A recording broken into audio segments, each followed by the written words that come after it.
Guys, listen up. As you get older, the best way to continue to look young, exuberant, and vibrant is to continue to take care of your skin. That's why I'm excited to have Jeannie as a sponsor of today's video. You heard me talk about them before, and you're going to continue to hear me talk about them because I believe in their products and the positive impact that they have on every man's life. Jeannie makes taking care of your skin so easy. They provide you with all the products you need and nothing that you don't.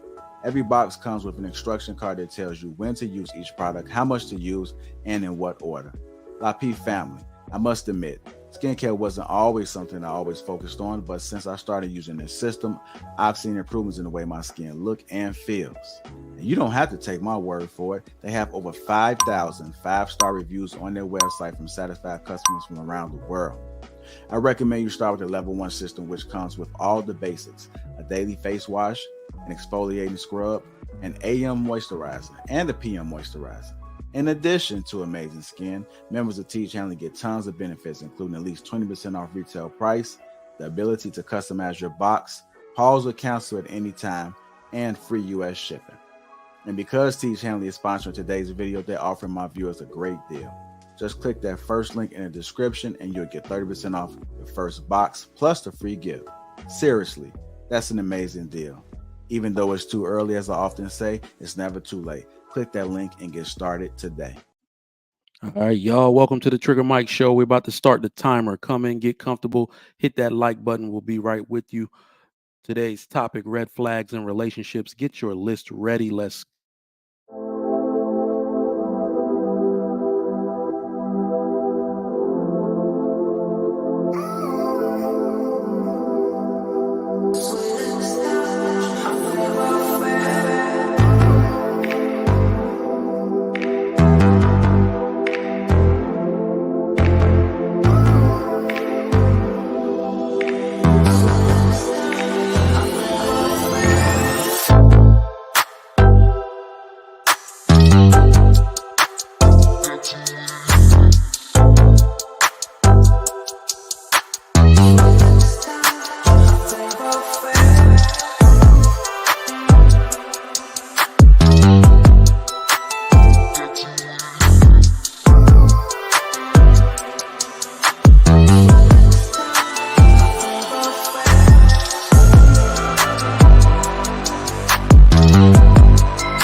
up? What up? What up? What's going on, everybody? Happy Friday to you. Happy payday. All right. It's a it's a good day today. It's a good day. Hold on, this is the grass man. I guess he's coming.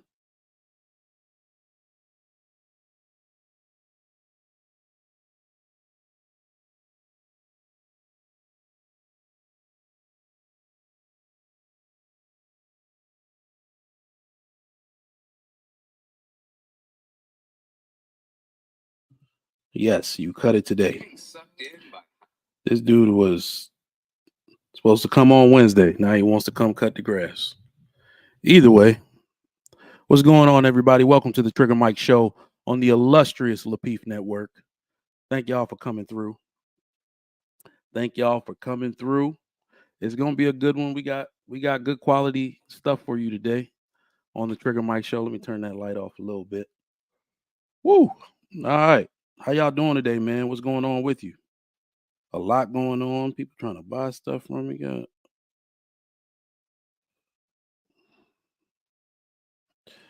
Looking for one at the moment.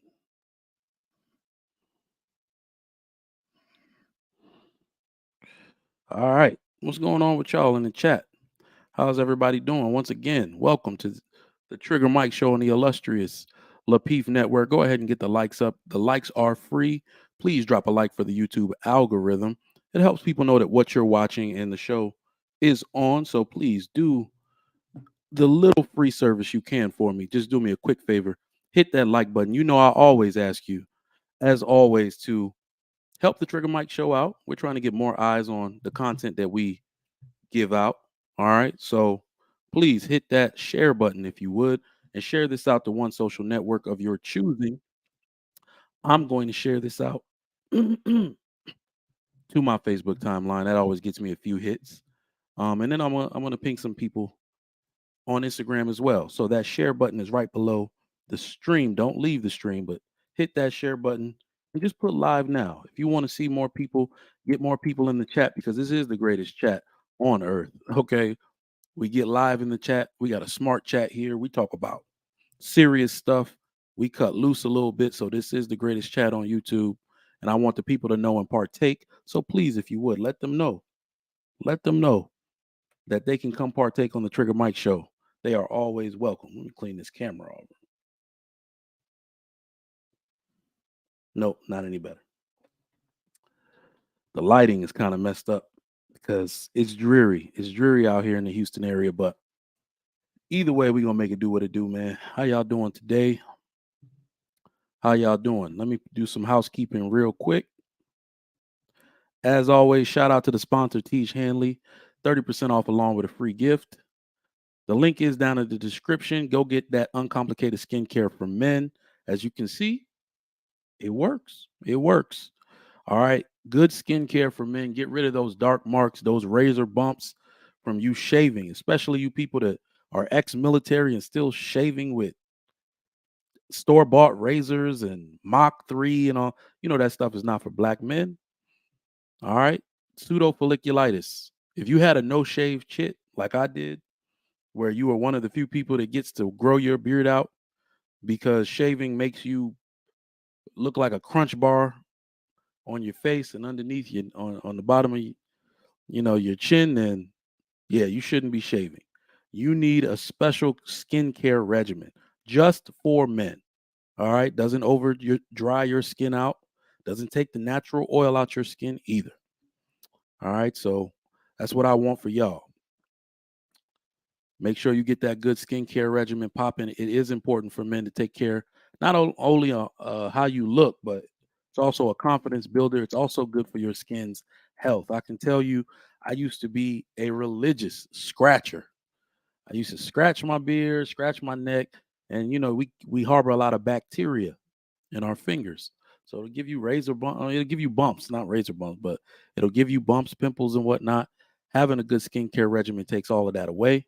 So please make sure you get that uncomplicated skincare for men that Teach Hanley. The link is down in the description. It is payday. All right. It is payday.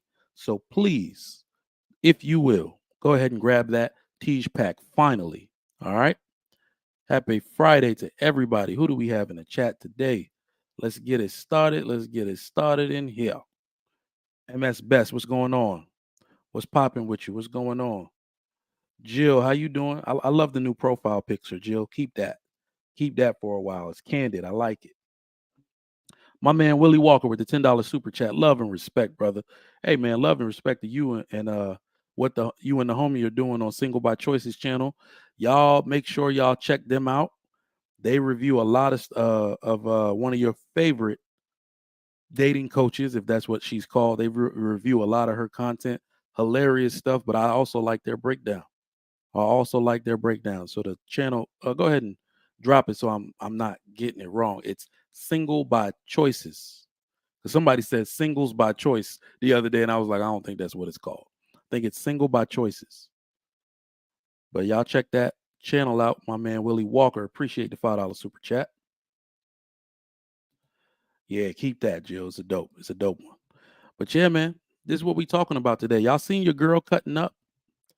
Your girl Jada is cutting up. She's cutting a rug out here in these streets. Have y'all seen it? We knew that this was coming out. We knew she had to have something that she was marketing. I heard a lot of women say that. So of course, women know women most of the time. And a lot of women were like, they called BS days ago. They were like, she probably marketing something. And y'all were right. Y'all were right. She is taking over the airwaves. Jada Pinkett Smith tells all. Like, what? What more can this woman tell? How much more can she destroy this man? He already banned from the Oscars. He's an actor. He got banned from the Oscars the night he won his very first and only Oscar. How much lower can you take this man? Cheese and rice. Jada Pinkett Smith tells all.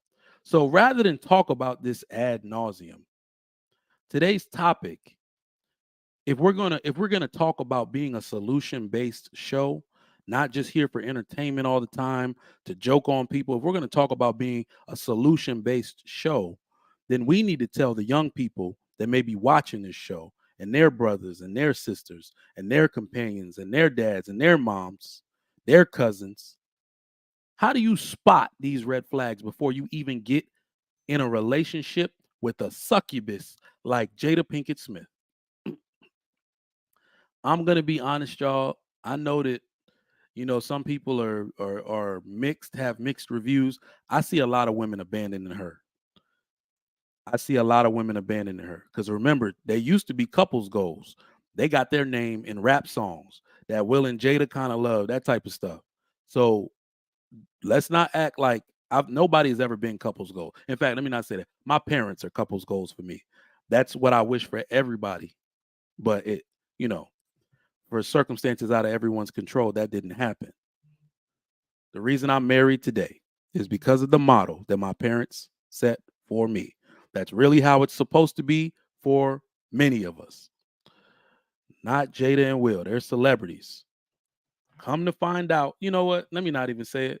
How do we know any of this is true? How do we even know? How do we even know?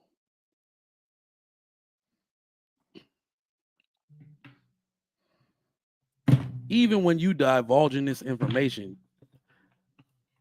like, does he even know? I mean, is he in on this? Because I'm gonna say likely he's not fully aware, because at some point you'd want to stop embarrassing your kids. And yes, they are grown now, but to me that doesn't matter. To me, that does not matter.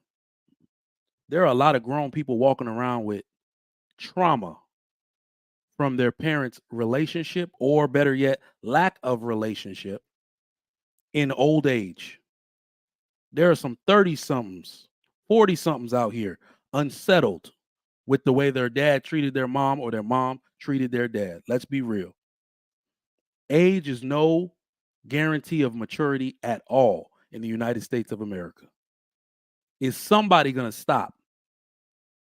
And let's be real, their children, what? Jada, not Jada, Jaden and Willow, they look like really emotional children, especially Jaden.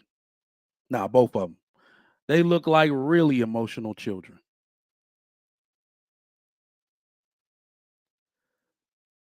I don't want her to send one of these kids over the edge. And I don't give a damn what she says. Oh, I spoke to my kids and explained it all. That's all BS. You're supposed to know as an adult, as a parent, there's certain things you don't do because your family is your brand. And if you're going to taint your brand, it's forever tainted. No matter what kind of cleanup work you try to do, patches you try to put on your past, people still remember what you did. Your kids are going to remember what you did. This lady she has to be stopped. She got to be stopped. Somebody stop her. If Will is in on it, stop him too. But this lady got to be stopped. This family got to be stopped. This is traumatizing on many levels. This is a bad example because I don't know what woman would listen to her, but somebody's gonna listen. Somebody's gonna think this is a way to behave. And I'm gonna be 100% real with you. You have an obligation to keep my business or our business if we have children, especially if we not married. Y'all don't really understand, man. Let me tell you something, because I told y'all already that men don't really taint their wives. Like you don't see it out here like that. Before the women can even yell at a man for doing so, most men are going to yell and cut a man's head off for trying to disparage his wife out in public especially after they are divorced or they're not together no more. You don't see it happening, especially when these couples have children. They don't want their children seeing them talking down on their mama. Now, if it happens in private, it happens, right?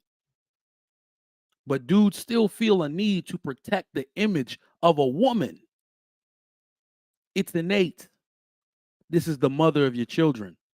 I don't want them seeing me disparage you in public. I still don't like your ass, but I'm not gonna say anything, and I'm gonna keep my mouth shut. You got to give it to Will Smith. You have to give it to Will Smith. After all that has transpired, other than her dragging his ass on that sorry ass Red Table Talk show, looking like it was 3 in the goddamn morning and he hadn't slept since 9 a.m. the previous day, the day before the previous day. Other than that, this dude says nothing. He does no exposés. He does no tell-all books. Corey Hardrick does no tell-all books. They're likely not going to. All right, they're likely not going to do any of that. What do I gain from tearing this woman down publicly? It's just really not what men do. And men don't like it when the men try to do it. You can't really explain that to your children while you're out in public talking shit about their mom. You're going to get called names that men don't like to be called, if you know what I'm saying. Let's see what y'all got to say about this. Wait a minute says, writing is often cathartic for some. Sharing, possibly not so much. Everyone don't need to know everything. This is true. You remember that episode. Everybody remembers that episode. And every time I talk about it, I still remember the look on Will's face. That meme still image they took from the episode that they kept making memes out of. Look, if my wife ever gets a meme made out of me, if I ever get a meme made for some shit I didn't really want to be in, but my wife made me do it, I might rethink this whole marriage thing, man, for real, for real. That shit is embarrassing. There are certain things, and I got to tell y'all, I'm not sensitive about a lot, but I'm sensitive about a little, and I'm sensitive about my kids. I am very protective of my image because I've built myself into someone, and this image, or shall I say reputation, that I have built for myself, not only in the corporate world, not in my job, in my business, all of this, it needs to be protected. And I'm sorry to tell you fellas out here in this world, your lady will get you jammed up. And I don't mean that to say women are out here trying to destroy your image, but sometimes you got to put a pause on the things that she wants to do and the stuff you allow her to talk you into. Make no mistake, take no hesitation in saying this is not good for my image or our collective image as a family. That is your job to do. Remember when I told y'all I try to teach and I try to speak my mind up here. A woman's default setting is fluidity. That is their default setting. Women shoulder shrug almost everything in society. They don't see nothing wrong with a lot. I don't know. I mean, what's the big deal? I mean, we could. Well, I don't see what the problem is. Then you're supposed to see what the problem is. That is what God put you on this earth to do. See what she can't see. It'll be plain as day for you. She doesn't even have to understand. That is what you're for. Throw a goddamn fit. If you know better, don't acquiesce. That is the problem with a lot of modern men. Your wife is running the show because you acquiesce to her demands or her whims or her desires. You were put on this earth to know better. That is what leadership, that is one of the burdens on leadership. That is one of the greatest burdens on leadership. If y'all have heard me say it once, you've heard me say it 1,000 times. I will risk being hated in my household if it means protecting them for something that something they can't see is going to harm them. I will risk being hated by my children. I will risk being hated by my wife. But if I know better, shit's not going down, dog. That's what you put on this earth to do. Will Smith obviously doesn't do that. Will Smith obviously doesn't do that. He is a shoulder shrugger too. I mean, if you're cool with it, that you know what that's called, right? I don't want to get too political, but do you know what that type of attitude is called for men? And this is why we take it to the political sphere, but it really is more appropriate to describe life this way. You know what it's called when you're too dismissive of things that are important, when you acquiesce to too many of your woman's demands. You know what that's called? Anybody? 65 people in here, please. How many likes we got? Only 32 likes. Please hit that like button. Do you know what that's called? It's called being too liberal. Women gravitate in droves to liberalism, to a liberal ideology, to freedom and fluidity. They gravitate toward it like a magnet. You, as a man, must be conservative. Black men, especially, go look at your history, are conservative in nature. And it doesn't mean that you got to say no to everything. It means I'm going to take this into deeper thought. It's rubbing me the wrong way right now, and I don't really know what it's about. So I'm going to take this to counsel a little bit. Let me ask some of my other fathers, see how they've dealt with this situation. That's why so many darts getting thrown at y'all family out here, man. Because you threw the shield away. Your wife said, throw the shield away. We don't need it. Now all the darts hitting your family. Keep the shield up, fellas. That's your job. Keep the shield up. Today we are talking about the biggest red flags in relationships. How do you spot these relationship red flags? How do you spot these relationship red flags before they pop up? Before they pop up, how do you spot these relationship red flags? All right. because we're going to do some teaching today. We are going to do some teaching today. Everybody who can come up, anybody who can cam up, anybody who wants to come up and speak with us and say, you know what, I was in a relationship and I was really deep in it. I was a little young, but now that hindsight's 2020, this is what I ignored. Y'all have to realize we are in a point in society, in modern relationships, where this type of information is vital. If you've ever been somebody that was a victim of ignoring, in fact, somebody who was a perpetrator, rather, if you've ever ignored a red flag simply because you liked or loved someone, put a one in the chat. I'm gonna put a one my damn self. We got to tell some truth today, man. We got to tell some truth. If you have ever ignored a red flag from a companion or a potential companion, put a one in the chat. Let's tell the truth. Let's tell the truth. We've all done it to our detriment. We've all done it. Unfortunately, some of us got lifelong circumstances from that one mistake. A baby came out of that month. You know, for some men, a criminal record was birthed out of ignoring a red flag. Right? So these are important lessons that we must impart. Let me get this video transferred over. Let me get this video transferred over.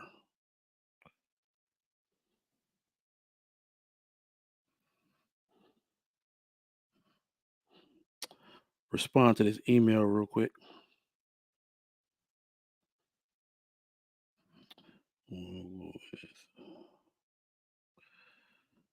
All righty. So some of y'all are saying it. Y'all are being truthful, man. So I want to see some of y'all in the chat. Y'all need to come up today. If you want to send a super chat and have it read aloud, what was the biggest red flag? Let's talk about it. While I get this video uploaded, we're talking about red flags in relationships. This is a tell-all. We're writing our tell-all book. What is the greatest red flag that you ignored? What is the greatest red flag that you have ignored in a relationship?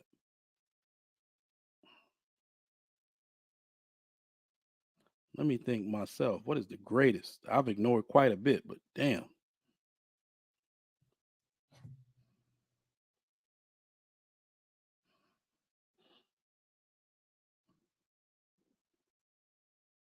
What is the greatest red flag that you have ignored in a relationship? If you super chat your response, I will read it aloud. I'll pick some out.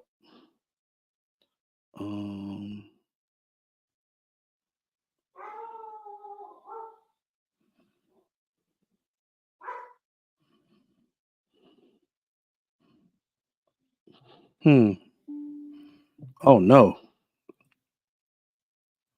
Gary Smith says a schemer. I'm gonna tell you right now, I don't know why we do this, but we allow it. As men, we more so allow this to happen. But as men, we allow this whole deception narrative to be solely put on men. When you go back in your memory bank, there are women who are extremely deceptive. As a matter of fact, many of them have to be. It's a living. Some women make a living off that.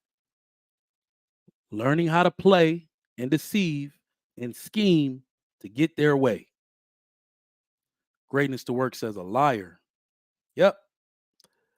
That's probably the biggest one and the root of all red flags to be ignored subsequent to finding out somebody is a liar.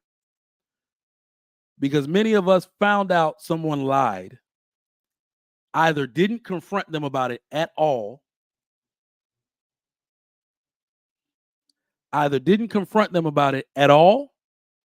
or believe the cover up that they gave us.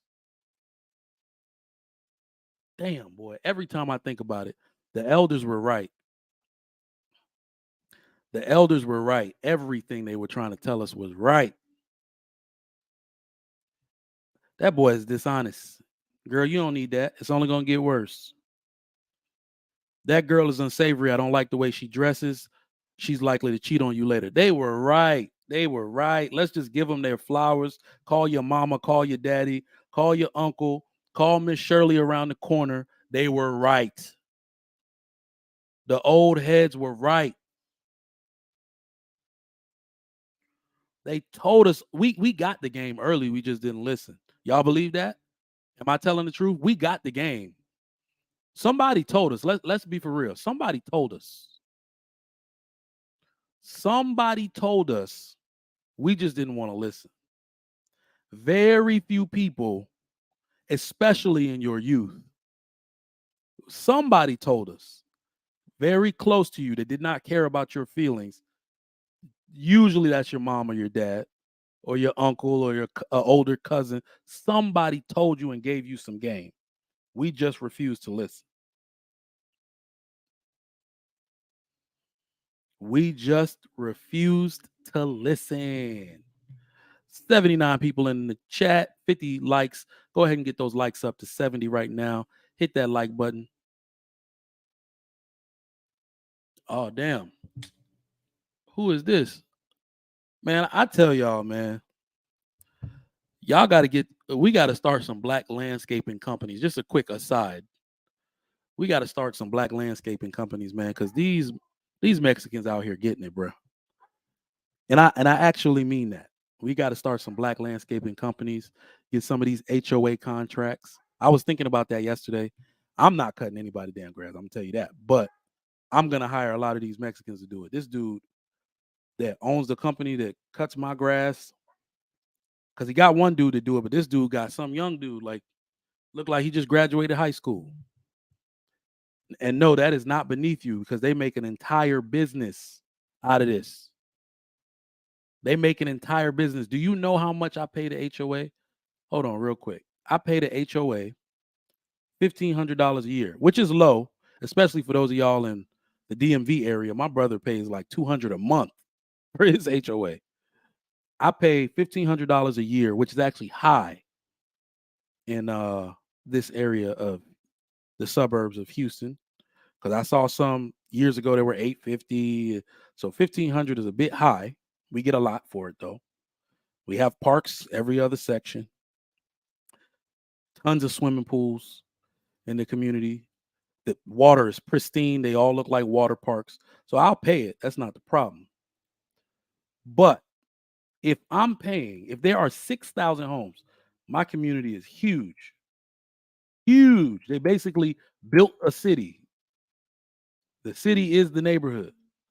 1,500 times 6,000.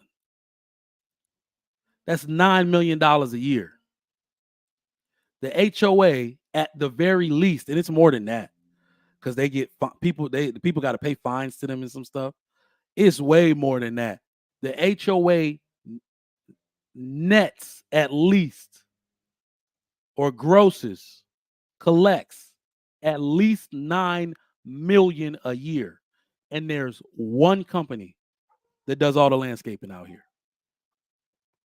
Name your price, dog. Name your price. It's a huge neighborhood. They just go around from section to section, cutting the grass as it gets high. We need some black landscaping companies. Anybody that's in anything like that, holla at me. I want to get the truck, the weed whackers, the mowers, and I want to put in for one of these HOA contracts. I like doing things on a big scale. I'm not cutting individual grass. Whoever knows about how to get in, I already know how to negotiate. In the first year, you tell them you're going to beat whatever contract price they got, you'll beat it by 10%. And if they require something cut every 30 days, for the first year, tell them you'll do it every 25. That's how you steal people's contracts away from them. You're going to be working your ass off that first year during that contract period, whatever you negotiate. You're going to be working your ass off, but still. Big Ant, $10, says her selfish nature towards other people. Ooh. Ooh, my man, Big Ant. That's a big one, bro. That's a big one, bro. Because I think men and women, I think we look at different things that we believe we can change in somebody, or in a man's case, we think it doesn't matter because it's not being done to us in that moment. I'm gonna tell y'all the same thing I said last night. I think I was on Thanos Theory's show in the evening. Shout out to him. I want to tell my dog to shut up. Hold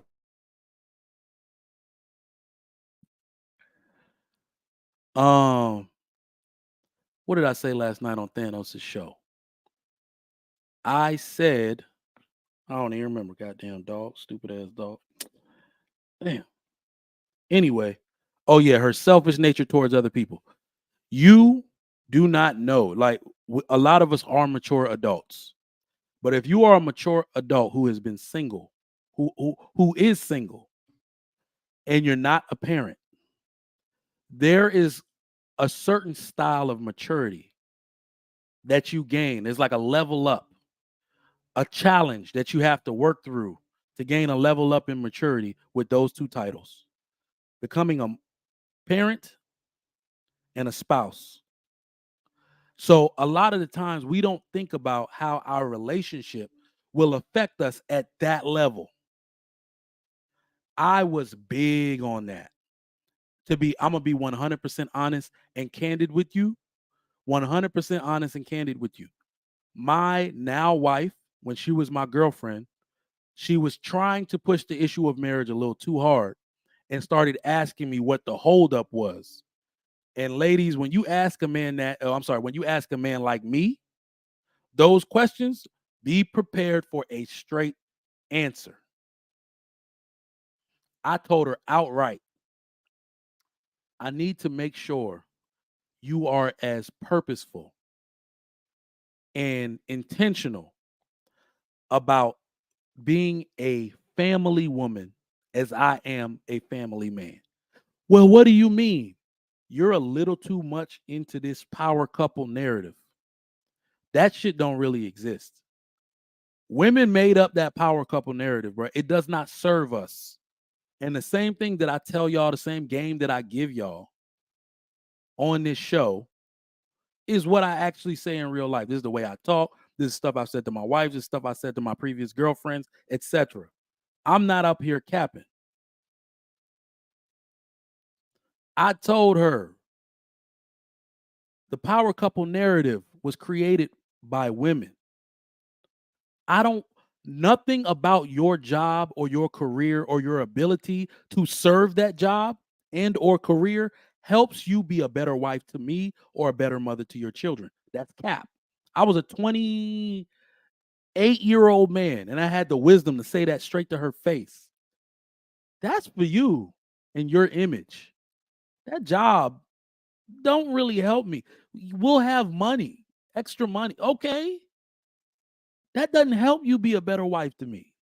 That doesn't help you be a better mother to your children. Money? And maybe it's because of the way we're socialized. Maybe it's because of the way we're socialized as men in this world. They're not telling us to go get money for the sake of us. What do men do when we get money? What do men do when we level up? We start thinking of better ways to take care of shit for other people.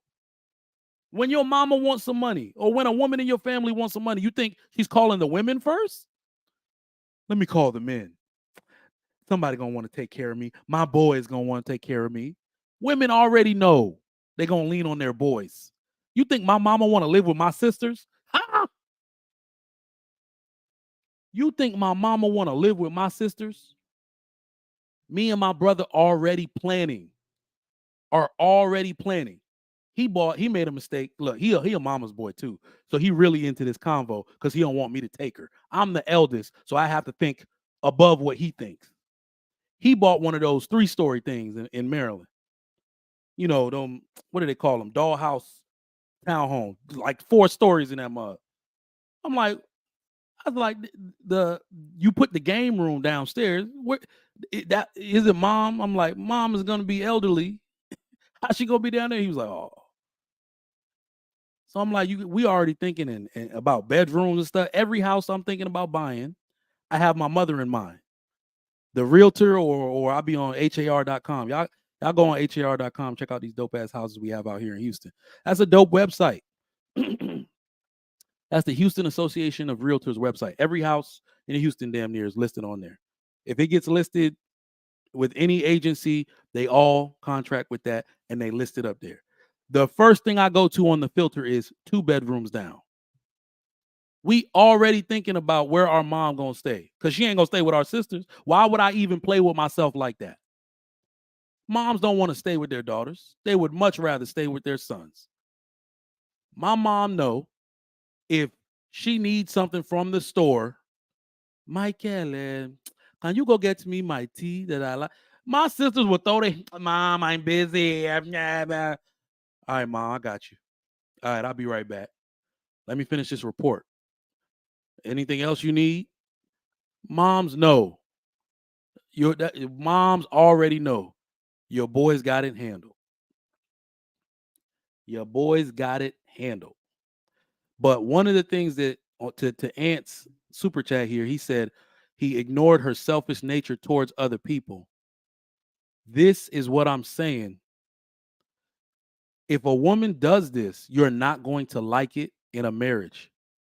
This woman will embarrass you at the worst moments around the people you love most. I'm telling you, this was my entire vetting process right here. This statement right here was what my entire vetting process was about. I had to tell my wife straight up, you cannot embarrass me in front of my father. My mom, you might even get away with a lot of shit.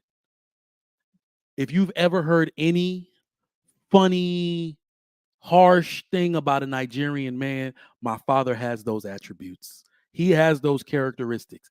He won't let me marry you. And yes, he has that type of power over me. I care about what he thinks. He won't let me marry you. He won't leave me money in his will. I'm the eldest child, okay? There's a lot of pressure on me. Has been a lot of pressure on me at all times in my life. Basically, what I do, the breakdown of what they've been telling me. What I do, my siblings will do. And he was right. I got married. My brother got engaged 8 months later. And he's 5 years younger than me. He just like, stop playing. Well, Mike did it.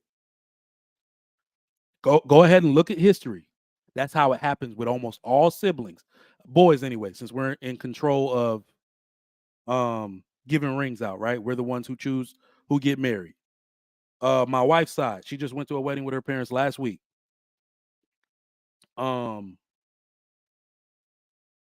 cousin, his brother, his younger brother too, got married. He proposed, like 6 months later, and they got married last weekend, right? So what I do, they will do. I had to tell my wife straight up, I am the eldest. They won't let me marry you. If you are disrespectful, if you don't make eye contact, if you aren't intentional about speaking with them and getting to know them and maintaining a good relationship, not a cordial one, a good, respectful relationship between child and elder, between mother-in-law and daughter-in-law and father-in-law and you know, daughter-in-law, they won't let me marry you. And the good thing is that I was able to model that for her. Her people love me. And I don't mean fake love me. Her people love me. They call me on the phone. They text me to see how I'm doing. They watch the show. They ask me to give advice to their children. They love me. I have always been taught to be intentional, not be selfish, not diminish their character or be like, I don't like people. Yo, people, I'm good on that. I have to be intentional about getting along with your family. Women with selfish nature, oh shit, bro. They have destroyed entire countries, bro. Because if you marry them and think it's not that big of a deal. She good to me. You have not noticed as a man all the way she will destroy your life bit by bit. Women with selfish nature always have something else to do other than what you need from them at the time. If you have had a run-in, a dalliance, an encounter with a selfish woman, and you overlook that red flag, let us know your experience in the chat. Let me read this super chat. My man, Mr. Payne, Marriage, Politics, and Sports. Y'all check out his channel. $5. Big Ant hit one of my top 10 vetting requirements. A chick that embarrasses you in public has to go. Absolutely. Absolutely. And that's the precursor, to be honest. We have to be honest. If all men aren't husbands, if we're going to say all men aren't husbands, we have to be realistic and say all women aren't wives. One of the let's just be real. It's extremely hard to be a wife. It's extremely hard to be a wife and mother. The demands of you and your decorum, because men have to be more mature, when it counts for stuff. But on a daily basis, a woman is held to a standard of decorum that is extremely hard to maintain. When you're tired, you got to smile. His mom said she coming over, but I just got off of work. It's funny. It's funny. Let me tell you how selfish some women are. Let me tell you how selfish some women are. My parents came here in March to go to a wedding. My parents came here in March. I told my wife about it about 2 weeks out. They just called randomly. We are coming there. Mrs. Blah, blah, blah. Daddy said he can go. We're coming to the wedding. We're going to stay at your house. Whoop-de-whoop. Okay, not a problem. My wife said, okay, what do you need me to do? I was like, you could take a stab at cooking some Nigerian stew, or we can just go get whatever out for them to eat. And you could cook something that you cook that, we could put on top of it, like some fish. My wife can, she's a vegetarian, but she didn't grow up that way, so she can still throw down. So she made some nice fish. I think it was salmon or whatever. And then we got this stuff called designer stew, a Nigerian thing, and she made some jasmine rice with it because my dad loves jasmine rice. I put up a post about my wife spent 10 hours at work and still came home to greet and cook for her in-laws. Can you imagine the negative comments that were under that post? Just imagine. In fact, let's play a guessing game. Imagine what some women were putting under that post. Can you just guess? Give me whatever is on your mind. What can you dream up that was negative that somebody put under that post? What can you dream up? There was, nothing but negativity. It is very, very easy to trigger women with posts like that. I don't know how. It'd be better to just stay silent. But somehow it is very easy to just trigger women with posts like that.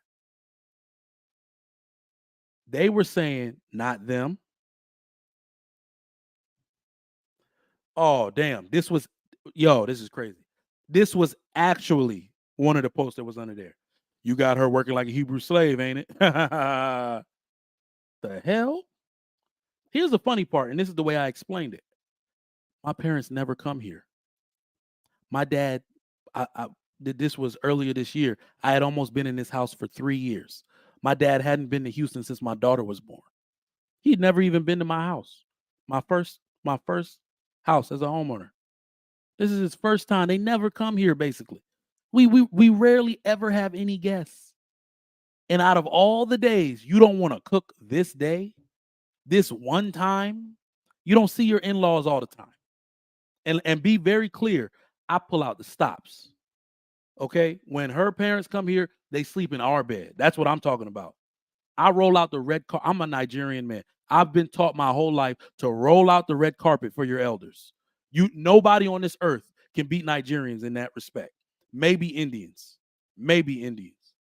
Nobody can beat Nigerians in that respect. We bow to our elders. You ain't fucking with us when it comes to rolling out the red carpet to our elders. Y'all seen that shit before, don't lie. We bow. Ekaroma. Woom. Kunle. That's what it's called. Kunle. Bow. Hit the floor. Y'all ever seen that? Put a one in the chat if you ever seen a Nigerian bow to their elders.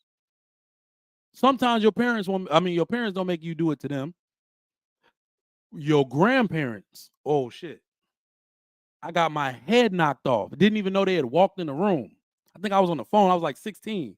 Well, it wasn't my grandparents. It was like just, some elders.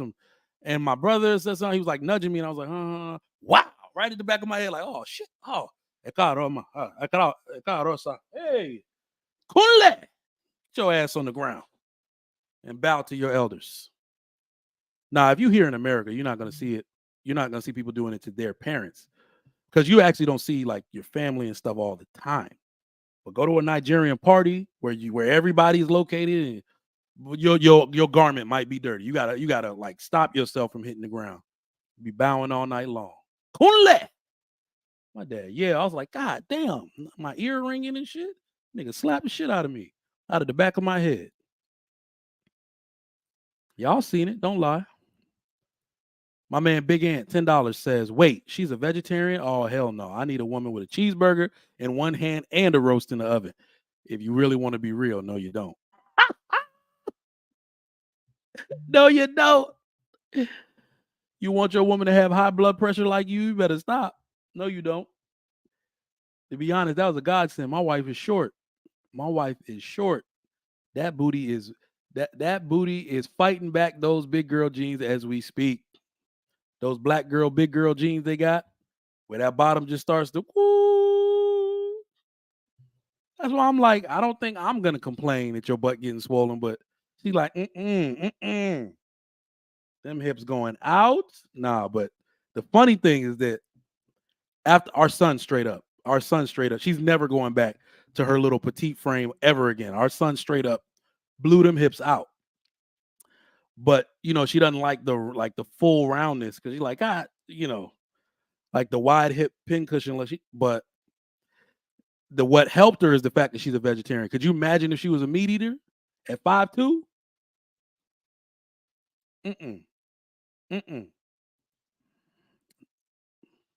At 5'2", could you imagine? Now, let's not get off topic because I tend to do that. I'm undisciplined in that way on this show sometimes, but I like kicking it with y'all. The reason what prompted this, not just Jada Pinkett Smith or Jeannie Mai or anybody else who's toxic and the people we don't like or the way we don't like their behavior and the things we've heard about them in these YouTube streets.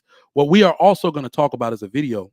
I'm really into this guy's videos, The Desirable Truth, just because I love people who have candid conversation because it's not stuff we can easily deny because someone said it and it was a surprise. If you didn't know,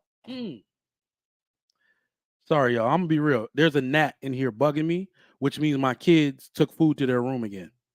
My office is right next to their room. Whenever I see gnats, I bet you I'll go in there and it's some freaking cookies or I'm sorry, they're fruit eaters. Their mom's a vegetarian, so they be having mango, strawberry. They left something sitting around. See, goddamn gnats in my office, man. Anyway, what was I saying? Somebody help me out. But yeah, this Desirable Truth guy has candid conversations on the spot with women. So you got to respect what they're saying. And you got to understand like, hey, this is the truth. This is their experience and they're likely not going to lie. That is actually how they do most studies. Random experiment, right? So let's take a look at this video.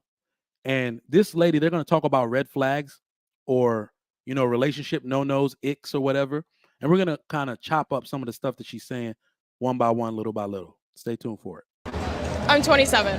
What are the biggest red flags in a 27-year-old guy? Ooh, I actually have a whole list. Okay. Let's stop right there. Lady got a list, y'all. How many of y'all got a list? How many of y'all got a list for your red flags? I got a list. Okay, let me not say that out loud. I do got a list for my body count. It was random and I ended up saving it, but I literally was like, Can I recall? Put a 1 in the chat if you got a list for your body count. And it's in some kind of lockbox app, so that shit never gets revealed. Put a list if you got a one. If you have a list in your phone for your body count. Y'all nasty, so some of y'all nasty, so you might as well tell us. I got one. But other than that, this lady kept a list of red flags in relationship for guys. I'm not necessarily going to say this is a bad thing to keep a list of this sort, but let's continue watching, see what we come up with. Let's see it. So I started creating this list when I went on dates. So I have a list. It has 64 bullet points on it of all the red flags. Start listing them. Gaslighting, ghosting, not opening the door for me, placing his phone front side down after he sends a text. That's annoying. All right. The first 3 were cool. Nobody likes that. Nobody likes to be gaslit. Nobody definitely likes to be ghosted. Hold on. Let me respond to this bullshit. Justin D. Yes. What's the fucking point of keeping a list if I'm married? I'm sorry. What's the harm in keeping the list? It's for pure entertainment purposes only. I'm not acting on that shit. Like, what do y'all think marriage is? Do you think that I do there's a ceremony where I go Super Saiyan and I'm a different man than I was before? Ain't shit really changed around here. You still have whims. You still have desires. You still have thoughts. You still wonder about shit like, yes, well, in fact, if I'm actually being, that doesn't apply. I wrote that list a long time ago. I wasn't married at that time. That's how long that shit's been in my phone. Samsung got an app called Vault or some shit. That shit I've been a Droid user since 2011. Well, like 2011. That shit's kept it the whole time. But back to this. What do you think she says? A man putting his phone face down is not, let me be real with y'all, and I'm talking about this from someone who does not have those type of intentions where I'm trying to shield my text messages. This was the first one where I was like, okay, what we're really going to see here is that when it comes to red flags, not only should we look out for them, some of us have ridiculous ideas of what red flags actually are. Putting your phone down, I do it in meetings. You'll notice that too, okay?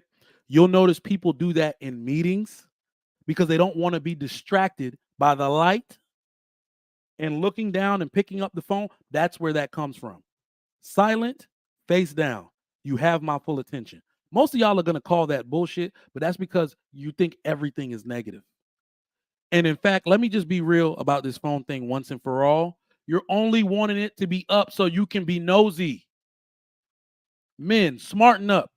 They just want to know what the fuck going on with you. I guarantee you the same woman that's telling you to have your phone face up on the table has her phone in her purse. So you don't see what the fuck come up on her phone. Who's Justin? The same woman that's telling you to keep your phone face up has her phone in her purse. Don't fall for that. I put my phone on silent, face down in meetings. Usually when I'm suited and booted at work, it feels super stupid to put, we've been wearing tight shit for years. So you don't put your phone in your pocket and you can't put it in your back pocket because you're going to sit on it. You have it in your hand already when you're walking in, silent, face down. You have my full attention. Y'all make something out of everything, boy. Let's continue. Lack of communication. That's a good one. Put a 1 in the chat if you don't like lack of communication. That is a huge one. A lot of you ladies make a lot of excuses for these men. It's hard for men to get female attention anyway. That's the only reason I'm going to attribute that one to women. It's hard for men to get female attention. So even if you think there's a lack of communication, whatever, no, women will be like, why this dude not calling? Then he call you at 3 a.m. and you answer like a dumbass. Like, well, you got to stop that for real. Having plaid sheets. I'm sorry. If you're over the age of 18, you cannot have plaid sheets. No more plaid sheets. Y'all see what I meant when I said this is going to get stupid real quick? Let's continue. Plaid sheets. Are you serious? If you move in with him, buy new sheets. Men do not care about you beautifying their home. Do you see what our apartments look like before you get there? This is the bullshit that I be talking about when it comes to ladies. They just be adding shit and nobody checks them. Plaid sheets. You can buy new sheets. If you really want to be honest, you can dress a man that can't dress. My mom has been dressing my dad's non-dressing ass for 30-some years. Michael, can you please go and pick your daddy out a new suit? Take this one back to Macy's. I let him pick his own suit. This is the ugliest thing I ever seen in my life. Take it back and go get it for him. She'll be looking at the suit like, you pick this out of every suit. I'm getting your son to take this back. She's been dressing this dude for 30-some years. Had him in there looking like me with a peak lapel suit. I said, don't even wear the tie, Dad. Just leave the collar open. Let's get you some he'll pick shoes that don't even go. Let's get you some Oxfords with that. Stop trying to wear penny loafers with everything. Look at the lapel on this suit. This is not a penny loafer suit. Get you some Oxfords, camel colored. If you're a man that knows the power of a camel colored Oxford shoe, the one that's dark at the tip, shined all the way down and dark at the tip. That camel colored shoe is the new freaking black. It goes with everything but black. You got on blue, navy blue, camel colored shoe. Maroon red, camel colored shoe. Green, camel colored shoe. You ladies can dress a man or get somebody you know that can dress to dress your man. You can change anything. Do you have plaid sheets? I don't know what those are. Like sheets that are plaid pattern? No idea. Okay. All right. Good. I'm making watching sports a personality trait. Not asking me out on a date first. Not letting me order first at dinner. Treating his parents bad. Honestly, if men have bad relationships with their parents, they're probably going to be bad lovers, you know? Using 2-in-1 shampoo. Why is that? All right. Y'all see this? Y'all see this BS now? Y'all see this BS? I can't with these people, man. Using 2-in-1 red flag, it can be an ick. It can be like, ew, you know, that stuff is, what it really is that it's detergent. It's not good for you. So guess what? You can buy him shampoo. Put him on to a better regimen for his skin. He got a little dandruff, say, this is medicated dandruff shampoo. It won't over dry your skin. It'll keep the natural oils in there. If you know about skincare, why does he need to know about skincare? How about you bring your value to him by getting him some new freaking shampoo? Using 2-in-1 shampoo. Y'all are talking yourselves out of the ring. If I was dating this chick, number deleted. Put a 1 in the chat if you're not dealing with this shit. Once you heard the stuff that come out of her mouth. If she's this nonsensical, if she spews nonsense like this in the dating arena, what do you think it will be like to be married to this woman? She herself is a red flag. Those white pants with that fupa are red flags. Look at that. Never mind. Let's continue. Is that a problem? What? 2-in-1. Because you should always shampoo and then condition your hair. You should let the conditioner sit and soften your hair. Yeah, I couldn't take no more, y'all. I couldn't take no more. I could not take no more. 2-in-1 shampoo this lady don't like. Let me get this super chat. Woo. Mr. Rich says, $10. Mike, I am not sure about the list. I certainly don't have one, but I'm a dinosaur. Phones weren't out when you were running through your list, sir. Cell phones weren't out. However, would most men appreciate their wife keeping a previous Johnson list? Let me tell you how real this is about to get. Most women have one, Mr. Rich. I don't even know that as a fact. I don't even know that as a fact. Okay. Can we get real on the Trigger Mike show? Because this is a new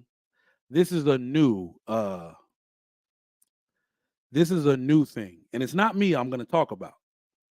It's one of the homies, but he is married. In his vault, he has an iPhone. So I don't know what apps y'all use on iPhones to keep media. And I mean like all types of media, pictures, videos, all of that. This dude has every tape. He was I'm not going to say, let's just say mixtape. He was a mixtape, but I'm not talking about music. Y'all get where I'm going with this.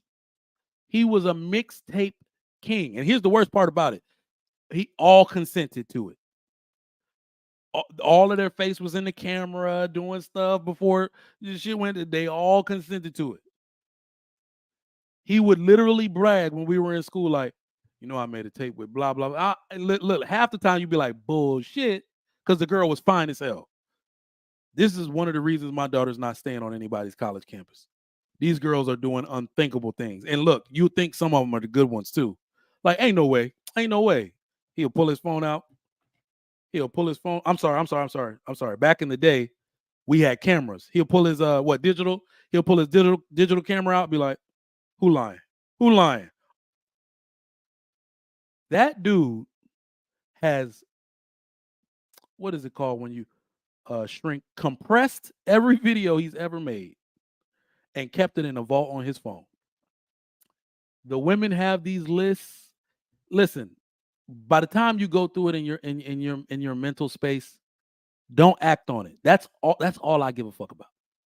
That's all I give a damn about. I don't act on none of this stuff. I wrote that list years ago. And I wrote it because someone asked me. Not a girl, but like a dude.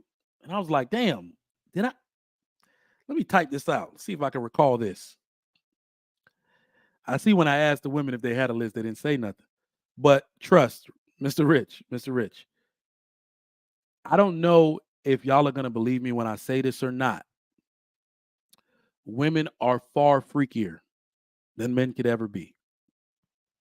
The secrets they keep from us, they know we won't go looking for because they have helped establish a culture built around their innocence. And we are dumb enough to believe that most of them are truly innocent. They have made the culture of perversion about us. We are the ones who can't do anything sexually liberal or we're going to be branded a perv. They are far more sexually liberal than we are. Far more. They all got lists. Some of them got pictures. If there's a dude that was tripping at work to send them a D pic, they will curse him out, but save the goddamn pic. Mr. Ritt, do not listen, man. I am not somebody here who likes to disparage women at all. I'm understanding the true nature of women. That's all I'm saying.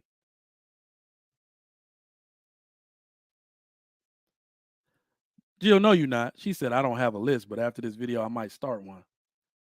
Listen, do you know this is why most of these men aren't married now? Sometimes y'all ladies ask why men aren't married. Why don't they take the plunge? Why aren't they married, these women? Their homegirls ruined it for them. Their homegirls ruined it. If you have too many single female friends that you not smashing, that y'all are just familiar and y'all got the same group of friends, a lot of these women and their behavior ruined your view on modern women.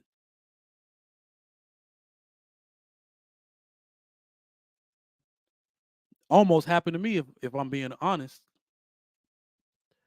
Almost happened to me. A lot of these women will ruin your view on modern relationships if you let them. Let me get this super chat from Mr. Rich, and let me drop the link, let y'all up real quick. We're going to talk about red flags in the relationships on the Trigger Mike Show. We got 110 people watching, only 75 likes. Get those likes up to 100 right now as our panel comes in to talk about this. We are going to unearth the biggest red flags in relationships, stuff you need to watch out before you get a Jada and start thinking it's couples goals, and then she come out and embarrassing you like she's doing Will Smith. We are going to talk about it. Men, women, anybody alike. If you want to come up on the Trigger Mike Show, I would love to have you and your opinion on red flags. Talk about the personal ones, not just the ones you want other people to see. Talk about how you were duped. All right. People can definitely benefit from that. All right. Marriage, Politics, and Sports, $20 says women having a Johnson list in memory is different than having one on speed dial, is my point. We do know that everyone remembers some, most, or some all of their past, but there are layers to this. All right. I understand. But I still think many of them keep not a I'm sorry, not a Rolodex to call, just literally a list of names. What used to be on a sheet of paper is now on a note app in their phone. Nah, I hear you, Mike. Listen, I ain't that naive. I'm red pill enough to understand that there's nothing I would put on past a woman. I'm just trying to say that in the same breath, though, we know that there's women who are so self-contained that their drives, that they know how to keep their drives in check. Not as many as they used to, but there still are some. That's why every man went crazy over the virgin that we saw in that video. Yeah, yeah. You know what I will say, though? I will say, because when women hear us say stuff like that, like, oh, they know how to keep their drives in check, they think that we're saying that women don't have sex drives or women don't like sex. That's what I mean. Yeah. That's what they hear when we say that. But what I think more so is I've understood now that I still think women crave intimacy more than sex, and they're just using sex as the vehicle to achieve that intimacy. But I know the women that I know that are chaste and stayed that way until marriage, they're one, either scared of sex, like they had a sister that got pregnant and their daddy was real strict, and like they're either scared of it or they understand their actual value and they used it to secure. Like there are a few girls, because I could have, I could have been in a relationship that would have led to marriage before I got married. These girls were the ones too that were saying, boy, you out here in these streets, I know you. When I tried to do, and I'd be like, damn, she's really, because look, you go around and you ask, you tell her, somebody had to smash that. Nah, bro, I tried. That girl said, like, she know what she doing, bro. She got dudes out here eating out the palm of her hand. She'll let you take her on a date. I think one of my boys took her on a date. He was just being who he was, trying to spit some game. She's like, I see what you're about. Never called him again. Never answered a call from him again. Those type of women understand their value, and they're going to use it to get what they want. And, those are the ones that are few and far in between these days. Well, that's why they get so much flack, because the women who understand the power of their virtue are rare. They're rare these days in the West. I don't think they're that rare everywhere else, because where there's still some cultural governors and things of that nature, I think you could find them. But the reason why they get so much pushback is because every woman who just freely gives away their box understands they gave something up they can never get back. So they make all these excuses and shit for it. So that's the difference, I think, another difference between men and women. It has nothing to do with the fact that women are sexual beings. They are. But when they understand that their control is more of an obligation for advancement than for men, like I said, men are constantly sexual beings. We give sex away like it's candy bars, because we'll take it from a woman any way she'll give it. That's not really the truth for women. They don't take sex from men any way we give it. They usually have demands attached to it, and there's less and less demands these days. Absolutely. Right? It's less and less demands these days. Absolutely. All right, Uncle Jeff. Uncle Jeff. Right, he early today, man. He's so early, he ain't even on mic. He ain't even ready. But let's you saw the video, right? Yeah, I did. So outside of those dumb ones she named, did you think she named any good ones? Any good red flags? So I think the first one, I think she started first couple, then she went downhill from there.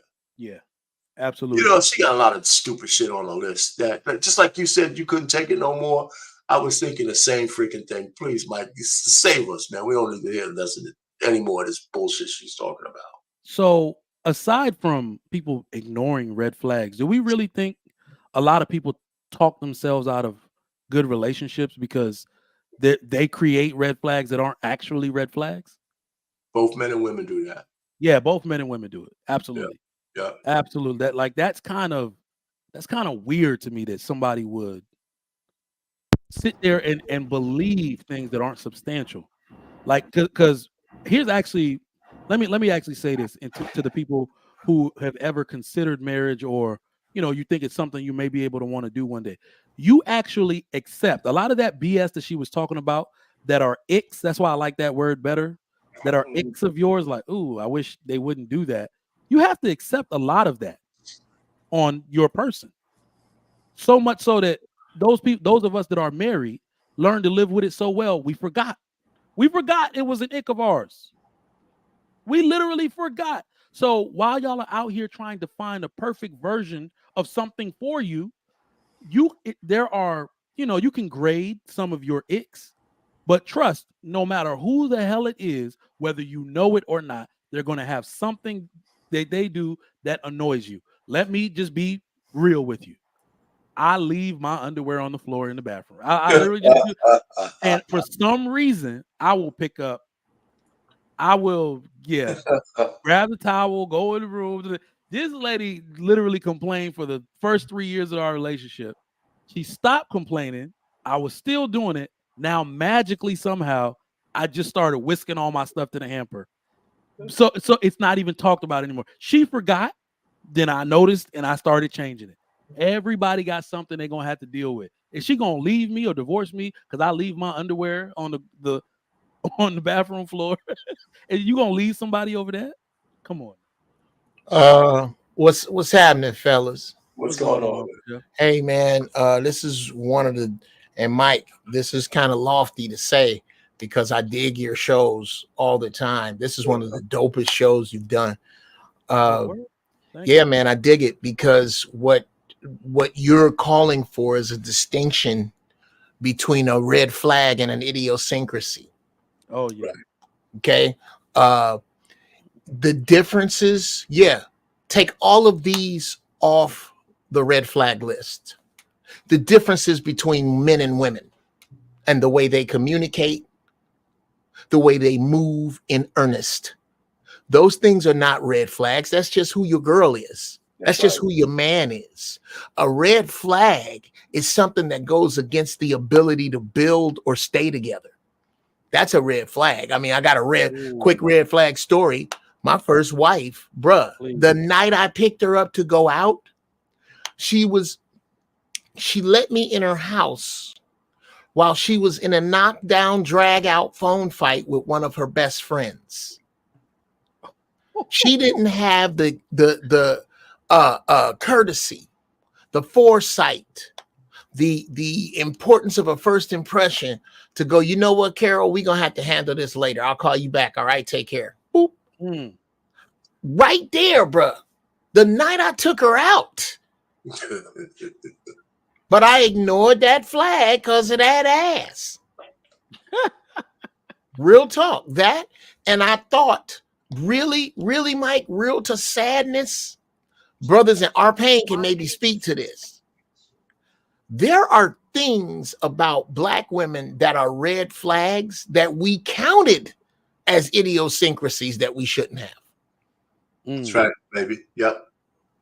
Yeah, I'll drop it there. There's some Not only is that very impactful, just because so many of them had adopted those idiosyncrasies, we ignored it as a red flag. Yeah, I'm sorry. Them by their mothers, their mom did it. They carried over the behavior, and we just ignored it. They're like, I've literally heard Black men say, I mean, all Black women like that. Yeah, exactly. If you want your greens to taste right, if you want your greens to taste right, nigga, this is what you got to put up with. Yeah. So no, it's really, let me add this, because I had one of those anecdotal experiences. I was talking to my daughter. She was like, maybe 20 at the time. And she asked me, I'm not going to go into the details about, her mother, right? She says, how come you allow her to do? How come you never really stopped her from doing X, Y, and Z? I said, listen, I said, when you and your sister were born, I had to make a decision whether what she's doing really was more important than us having a great relationship and raising you. I said, this shit that, her little proclivity doesn't bother me to the level where I got to disrupt shit to try to change her. So, and she understood where I was coming from. I said, it's really not that big of a deal, but yeah, would I would like to have things a little differently? Yeah, maybe she'll grow out of it and she'll change a little bit. And she has, but the point is I had to let my daughter know there's some things that when you try to make stuff work, you have to do some trade-offs and you weigh some shit, and it never really went that high, so my daughter even noticed some of that stuff, but I said, it doesn't really bother me as much as it might even bother you. You know what I'm saying? So there's some things that's more important to us as a family. So, so you have these discussions and that's one of those things. It's an idiosyncrasy that didn't raise itself to a level of a red flag. Yep. So this, and my wife probably has I think I must have mentioned this. My wife, I asked her a couple of questions like that. I brought it up on your show. She really, I asked her a couple of questions about what about me might, she look at something really bad. And sincerely, she couldn't really come up with stuff off the top of her head. I was really surprised at that. I was, because I would expect her to have the opportunity to say, okay, you know what? I always wanted to tell you, you're a goddamn prick, but it didn't come out, And I said, why are you wrestling so hard to tell me? She said, well, I really don't have no kind of list. I said, wow. I'm not saying this to myself because we have these kind of conversations. And I said, well, okay, shit. I guess I am the great husband I am. God damn it. Whatever. Anyway, let me leave. Yeah. All right, so we're talking about red flags. Welcome, Ekene. Welcome, Trey. All right, so hey, Trey, what's going on, man? What are some red flags that you have noticed? In fact, just give me the worst one. Give me the worst red flag that you have ignored in a dating situation or relationship.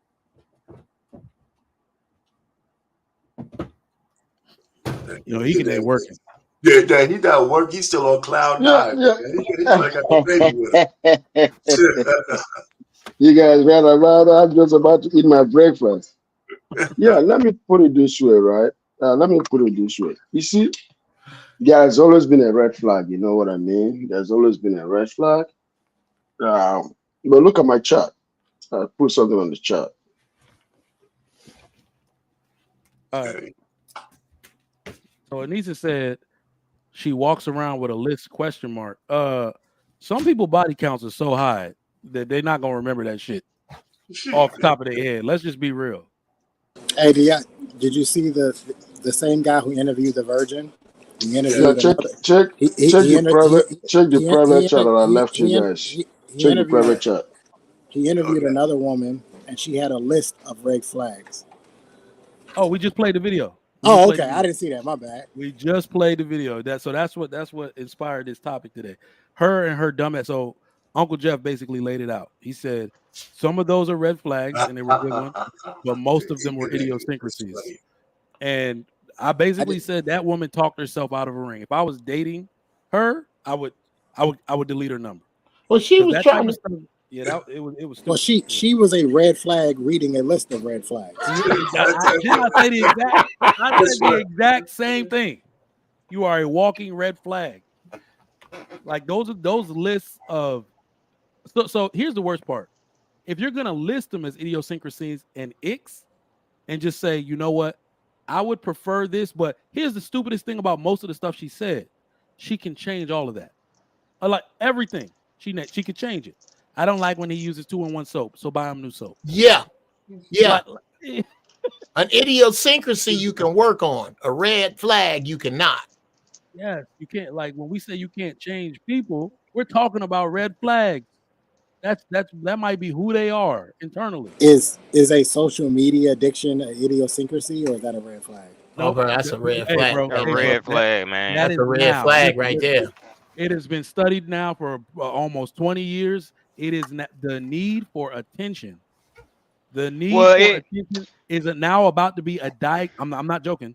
They're about to put it in the DSM-5, bro. It's a mental it health disorder. it depends on how you look at it though, because if that's her source of income, if she makes her money off of it, and depending Bro. on how Yeah, she So but make her most money. women, hold most women on, are not JT, making money off of social JT. media. But I hold on, know hold on, that's hold on. why I said it depends though. If Well, that's no. her how she That's make, not an and then addiction. how she makes money So on have there, you because not it don't noticed? So matter first just of because all, she make money it's on like the less internet. than 1% of women that either have a job where they have to exclusively market on social media and or make enough money to say I make money on social media. It's a very small percentage of people. One, and two, it is very easy to see who makes money on those platforms for business related purposes.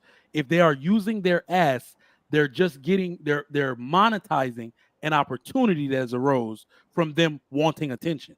There's there's only a certain type of woman that can be that scantily clad. That's what I'm saying for attention on YouTube. That is now becoming a mental health disorder, bro. When and you ain't even got to go that far in the lane. Okay, if you got to take a picture of everything we eat, everywhere we go, God, I hate that. we Yep. That's a can't do big red nothing flag, 'cause that's without an sharing it endangering with the safety. earth. I Yeah, think that's who we talking about, JT. We yeah, don't. yeah. Okay, I agree with y'all on that, because yeah, that's a risk to y'all. I mean, that's compromising the safety, because somebody could be following y'all or anything. She Bro, could that's what post got some. that rapper killed out here in LA. Oh, damn sure Yeah, was. I'm Hey, totally in y'all know what's agreement with going that. on I ain't right gonna now, argue right? out with that. Y'all know What what's the going on right now. His PNB? girl, JT, his girl JT dating basically, somebody, but she won't put her goddamn phone down. his girl basically called, yeah, PNB Brock, Yeah, PNB Rock, JT, Mister Ray. His girl basically called in an airstrike on their position. Right. She sure Facts. I said, yo, Uncle Jeff, I said the same exact thing when it happened. I was like, she literally called in a 9 line for them. Yeah. And I think at one time man. she was even a suspect. no, they talked to her and they said she was clear, but No, she was just yeah, fucking stupid. yeah, that's what it was. It Just as boiled down bad. from. Just as bad. Any woman who will not allow you to control her folly is a red flag. They all got some of it. When women get excited enough, remember the Heineken commercial where the girl moved, the married couple had just moved into this real nice house, and the girls go into her master bedroom, and she got this laid out closet, laid, shoes perfect, clothes perfect, and they start screaming, ah! And then all of a sudden the screaming subsides because they can hear men screaming. And then you cut to the men, and then they in a room that's a refrigerator, and the wall is Heineken. Dude, So there is not, unless your favorite team wins and comes from behind in the finals, you ain't gonna have a bunch of men in a room screaming like 5-year-old boys. We just don't do it. so let me say this, because Fifi says I see a good amount of women doing makeup reviews, gain many followers to where they can quit their jobs. I'm not sure who is in the hood right now. That's JT. Nope. Now that's That, That that's ain't Uncle. me, bro. That ain't me. uh, where they can quit their jobs. I'm not sure what amount of followers get you there. So let's actually break this down, because this is a good thing to talk about. Let's break this down. What led to them getting the attention of for affiliate marketing or the attention of a makeup company? I actually have a girl I went to college with that has been doing Sephora. She just got picked up. Is that what it's called? Sephora. They do like a black thing, like a black girl's thing, black makeup. She got picked up, one of like 20 some people. All right. So she's now contracted with Sephora to do their makeup and stuff. And they have something for alopecia. She has alopecia. All right. So let's talk about what happened and how she got there. The goal may not have been to get picked up by Sephora. The obsession with looking at yourself in the mirror is what preceded that. You see what I'm saying? Like, she can do good makeup, sure. If you're doing it for the sole purpose of getting picked up, but we got to understand the habits involved with these type of people. Like I'm telling you, some of this stuff, there's no getting around it. I know I got tons of people who use social media for business and nothing else. They literally know how to turn it off when they get home. That's what it looks like when somebody's doing it for business. But if you happen to ease out a business opportunity because of your megalomania and you're conceited, then that's a good thing, but you're still conceited. You're still a megalomaniac. I'm saying one doesn't necessarily negate the other. But yeah, let's get the red flag question to Trey and JT. What is the biggest red flag you have ever ignored in a relationship? Probably physical abuse. I ignored it. I didn't take her seriously. The first time she threw a punch or did whatever, and I ignored it, thinking, it didn't hurt or it wasn't that big. It wasn't that big a deal. Yeah, and she was a cop too. That's the crazy. Oh, the DVs amongst cops are probably some of the most underreported, the highestly underreported, most notoriously underreported crimes to ever go down. But yeah, I ignored it, and it didn't work out well. But I eventually left her. Damn, that's about as bad as it can get. If I'm being honest, that's about as bad as it can get. And the worst part is that I'm guilty of that shit too. Except what, you been beating women's ass? No, look, no, I didn't. No, my roommate came out of the house. That was the beginning of the end of our relationship. That drove a wedge because he had to literally. This was my roommate that played for the Redskins, so he had to literally hold her against the car and just pointed at me like, "Go in the house, bro." This was personal between me and him because he did nights in jail over his girl, who lied and said he hit her. Like, I showed up to get his bags because she wouldn't let him leave the house. And then in order to she started throwing herself into the wall. And then I stood there like, oh, there's no way they're going to take him to jail. Right. Because I was like, don't leave. He's like, we can't leave because they're going to come get me. And I was like, no, I witnessed this whole shit. I stay here. Do you know I witnessed herself throw herself in the wall and pull her hair and do all that stuff? They still took his ass to jail. They still took him to jail, bro. So yeah, that was personal. He was like, that shit ain't happening to you, bro. Go in the house. Because we were outside arguing and she basically yelled so loud that people started coming out their house. And I was like, all right, I got to get out of here because I'm trying to talk to you. And right when I turn around and she's like, don't fucking walk away from me. I turned my head back and she just plowed. Man, my roommate ran out there so fast, like, nah, it's over. It's over. You go in the house, bro. And like a dumbass, I let 2 weeks pass, act like I wasn't gonna talk to her no more, and let her pull the Robin Gibbons trench coat on me, thinking it was all good after that. Oh my God. Well, as men, that's something Trey said that really popped an idea bubble in my head. It's not whether the punch hurt. She certainly intended it to. So we have to stop measuring outcome and start measuring intent. It's like the same thing when your 2-year when a toddler draws his hand back and swinging at his mama. It's not that you two and it ain't gonna hurt. It's young man. We need to check that intent right there. Your intent was to show your displeasure with your parents through physical action. So let's light fire to that ass over that real quick so that you understand we don't do that. We don't give a damn whether your outcome was effective. What did you intend to do? Start measuring women by intent. Yo, Jeff, you're right on the money. I had a guy who worked with me, and his son hit his wife. His son was like 5 or 6 years old, and he punched his mother. And the father came to work. I said, how the hell are you at work? I'd be home tearing that guy's ass. He getting pulled out of school for that ass whooping. Oh yeah, let's go out there. That's a tell you what. That's a can't sit down. That's a can't sit down. I used to tell my sons this: if you do something that you know warrants an ass whooping, you know we gonna do the ass hand test. We gonna see which one wear out first, your ass or my hand. And the problem is, I got two hands. You ain't got but one ass, and I'm gonna wear it out over shit like this. I mean, just think about it. The level that you have to get to. Well, it never happened to me, but the level you have to get to even think about hitting your mother has to be so. There's like a boundary that this guy crossed at a young age. You got to nip that shit. Absolutely. And I mean, if we're being real, that's why fathers are really important, because it only gets to fathers are.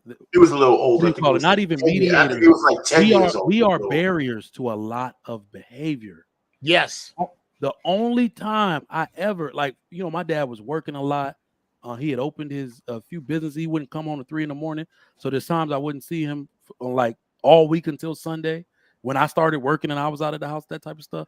So I wouldn't even see him when I got home or was supposed to come home from school. I just noticed like, oh, well, this dude ain't here. So I start acting like he wasn't there. Woo! Carrying on. Like, this had to come home on my ass one day. Like, you heard that door close. Like, who's that? Oh, shit. After you cut up? You remember that it's not nothing you could do. You couldn't move, but you just start fixing shit like, oh, damn. Nowhere to run now. And that's how Nigerian parents let you know you about to get your ass whooped. They basically repeat whatever offense you did. In fact, all parents do that. They just do it in a Nigerian accent. He'd be like, so you think it's okay to yell out? Oh, no. That's just smooth too, because you didn't even have time to react. The opening and closing of the door. You like, fuck. And moms, that's how you realize how slick they are, because they act like everything cool. And they ask you to come downstairs. Come downstairs and help me with this. Then they know he about to walk through the door. They don't want you to escape for that ass whooping. Hey, Trigger Mike. Hey, listen, one of my big brothers was a Nigerian, man. He did this. I can't imagine when I was pledging. I don't know how many times he did that same shit. That motherfucker was crazy. You know what we called them? 10 flashing fingers. Damn. That's what 10. If y'all understood how these nicknames came about, boy. Damn. What did you pledge, RP? I'm a Q. Oh, okay, yeah. You was a part of the origin chapter, or how that work? That's hilarious. That's hilarious. Love you, Rich. Love you, Rich. Trey, that's hilarious. Did he? Hold up, Trey, he was one of the dudes that voted on calling them Qs. Might have celebrated the 50th anniversary of Omega Sci-Fi. That's crazy. Let me stop. I got we in the 100 for you, now. Rich. We in the 100 years. Say what? I pledged in 77, man. He might have seen it on TV.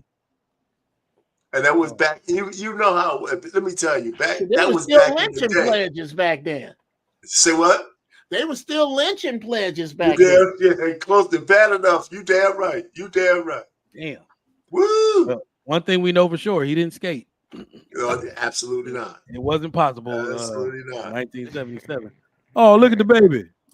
Look at this guy. Oh, man. Oh, man. Oh, that's beautiful, bro. That is beautiful. Get that skin to skin. Hey, do you know what's actually really funny? I think this is why daughters love. I keep telling my daughter to get out of my armpit, bro.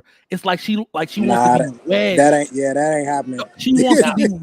I'll be like, I stink. Get off of me. You know what I'm saying? She'll be wedged in that. How old is she?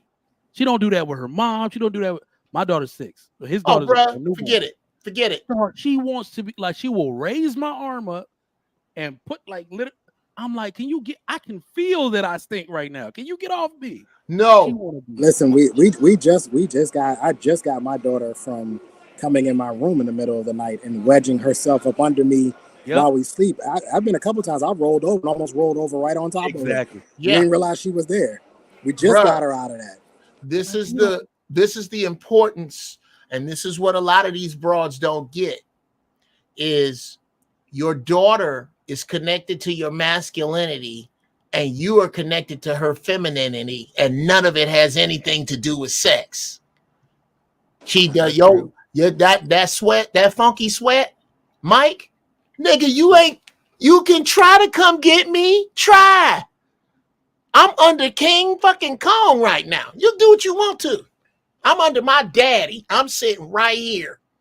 I'm gonna go sit under my daddy. There is nothing like that. That the father, even the father son, is a different special relationship than the father-daughter special relationship. It is so important.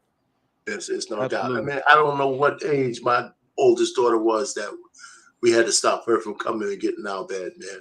A couple of times I woke up and she just like standing there. I said, oh my God. You know, and she just jump in the bed, you know, I think, get in there, you know, go to sleep. Yo, they're crafty, bro. So I've kicked them out of the bed. Yeah. Do you You date gotta her? kick Out them of the out. bed, and You that has have been you have to. successful You gotta kick them because out. I've literally like threatened them now. Like, let me find you in my bed. Type. You want to know what they're doing now, bro? They will bring their comforters to the floor and sleep on their mom's side of the bed on the floor. Like, what is wrong with like literally? Ain't no man in the other They were room. literally like, "How are we gonna get around this roadblock?" He said we can't. Ain't no man in the other room. This morning, I could not find my alarm. Woke me up. I see my son, so he sleep. My daughter's on my wife's side of the bed. He came to sleep in the front of it. So I'm walking out. I look at him like, what the fuck is going on here? Pick him up to take him to go brush his teeth. I go back out, like, where's my daughter? Like, where is she? Sometimes they go to the game room, sleep on the couch. She's not there. I'm like, where's he? Where's he? She's like, she's on my side of the bed. I'm like, God damn. Bro, they done figured out a whole new trick. Like, what are you gonna say now? We're not in the bed. right? We're on the side. Like, oh my God. Do you date your daughter yet, Mike? Not yet. My daughter is 20. She just turned 20. She still has the same dress from when she was 5, and I took her on her first date. I've taken her on scores of them. I've taken her to so I wanted to start doing it. I didn't know when I was gonna do it, but we have daddy-daughter dances. Oh, so no, Mike. Outside, like once a month, take your daughter to get some ice cream. Open her door. Let her see let her go through man drills in public. Oh, absolutely. We're going. You know what? The funny thing is, when she was born, I said I was going to do that all the time, and now I need to start doing it. So you're absolutely right. Put it on the calendar, bro. Does Olive Garden count? Yes. Yeah. No. Like I literally want to do it to go get ice cream. The worst part I'm about not it being is honest. brother Me and my daughter go to Olive Garden all the time. She likes the bread. Yes, Trey. Is she there eating with you and you pull her chair out and she see you go in your wallet and pay and she goes home with her panties up and her eggs unfertilized? Bruh, that is so put it this way. Date for a dad. Yes, put it this way, bruh. In the 3rd grade, I got called to the school because a little boy was crying after a field trip, and my daughter ruined it for him because they were walking and he was in front of her and opened the door and walked in. She said, "You're a bum." My dad says any boy that doesn't open a door for a girl is a bum. Damn. That would have hurt my feelings. Oh my God, he was crushed. So I had to while explain you playing, DD, just because you playing around in the chat, DD, I'm gonna go to that piggy bank and take out the exact amount I need to take her on this ice cream date after school today. Bro, do that. It's my money anyway. Right? I was gonna say I can take it right out of her birthday money. It all come from me anyway. That's my money. Let me answer on the last one, right? Go ahead, JT. So you were saying, what was the question again? What is the greatest red flag you have ignored in a relationship or dating situation? Oh, well, I didn't get beat on, but personally, I would say the inability to be on time and being untrustworthy, essentially, like always being late doing stuff or can't handle your own personal business on time, and not keeping your word. Those are the 2 I had to deal with that were red flags that I ignored. So not keeping your word, doing something when you said you were going to do it, or doing it at all, and being late around stuff, it could be little things, but even all of that matter. Like if you just always late doing this, that, never on time, you're not trustworthy. You're undependable to me. Dog, you know I just had an epiphany right now because I'm not even gonna ask you personally. I'm gonna state it myself because yeah, my ex, you know, my long time ex liked to get fit. Like she did that one time where she swung on me and connected, and then she would do, you know, stupid stuff like beat on your back and stuff. And I just sat here had an epiphany because, like I said, the elders were right. This is why they tell you to leave sex out of things. Have you not noticed that these people that like to put their hands on people, they have a level of intensity in the bedroom? And most women will tell you, and I've heard most women say, they won't leave this dude that's beating on them. Like, you got to really get down into it. And they'll say something funny, like during a moment of weakness, like, but the sex is so good, though. It's the same for the women. This woman, when she pulled the Robin Givens trench coat, this woman took my soul out my body, bro. Like, you see what I'm saying? It's like a level of intensity to them that will also manifest itself in negative ways. Trigger Mike, your wife is listening, bro. No, she's not. I hope she's not. I know one. I got one. And then I know most guys probably won't admit this, but come to find out you was the side dude. Oh shit. That was not a red flag. That's just fucked up. God damn. What was it? What did he say? He said found out I was the side you know dude. What, though? You know what though? Let me say this. Let me say this. No. Let me tell you. I said that wrong. Right. I wasn't the side dude. I just found out I wasn't no favorite dude. Put it that way. Thank you. There's no such thing. We have side chicks. Dear lady. I didn't mean it. Yeah, I want to make sure that was correct. That I found out I wasn't the main dude she liked. Yeah. Bro. Oh, damn, let me get these super chats. You talking about embarrassing? Go ahead, bro. Go ahead. My man Therese Brown, $5. This is true. At my job, the ladies work in the office, and most are married, but all of them got pics of us in their phones. Bruh, look, you can't make this up, man. You can't make this up. Can we stop? Can we stop saying side dude? I didn't mean to say that. That was a mistake, Jeff. Dear ladies. Let me get this next one, and you got it. Big Ant, $10. Trigger Mike, are you ready for that conversation from your son when he asks where babies come from? And what you gonna say? Tell me so I can know.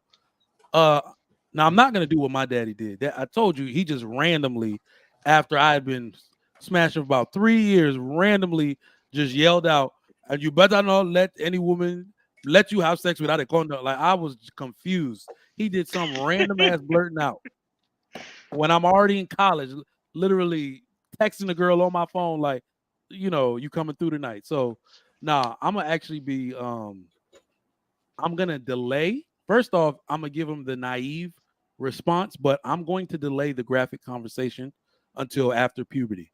No, don't do that. Don't do that. No, well, hold on. No, I said I'm gonna give him graphic. You said graphic. I'm gonna give him the graphic details after puberty when he can actually do something about it. Right? So make sure you tell him that kids come from you. Yeah, exactly. So it's not even just that, Trey. I'm going to, because the one thing I've seen my cousin do, my older cousin do, when he was trying to talk to me about this, he would relate it to people's life. Because you know how your big cousin talking about a woman and you be like, yeah, and Holly Berry gonna be my girlfriend when we get older and we go get married, and he'll turn around and give you some game real quick. He used to say stuff like, look, bro, you don't, or I said she gonna have my babies. I said something stupid, trying to sound grown. He'd be like, yeah, and you're gonna end up like Uncle such and such. He's like, you know what I'm saying? Like, I'm gonna give him real life experiences. Do you want a big house like your mom and daddy? Do you want a nice car? Do you want these things? Go ahead and have a child at the wrong time. All of that's gonna come from you. It don't matter. I was like, don't matter how good it feel. A moment of momentary pleasure for 15 minutes will fuck your whole life up. Like, you see what I'm saying? So my dad didn't talk to me about sex that way. He talked to me about pretty much everything else that way. So that's what I'm gonna do. That should actually work. Relate it to life experience and what you will be missing out on. Yeah. So I always knew at least sex was momentary pleasure. So obviously after my first time, I was like, damn, that was quick. What if she got pregnant off of that shit? That wouldn't have been worth it at all.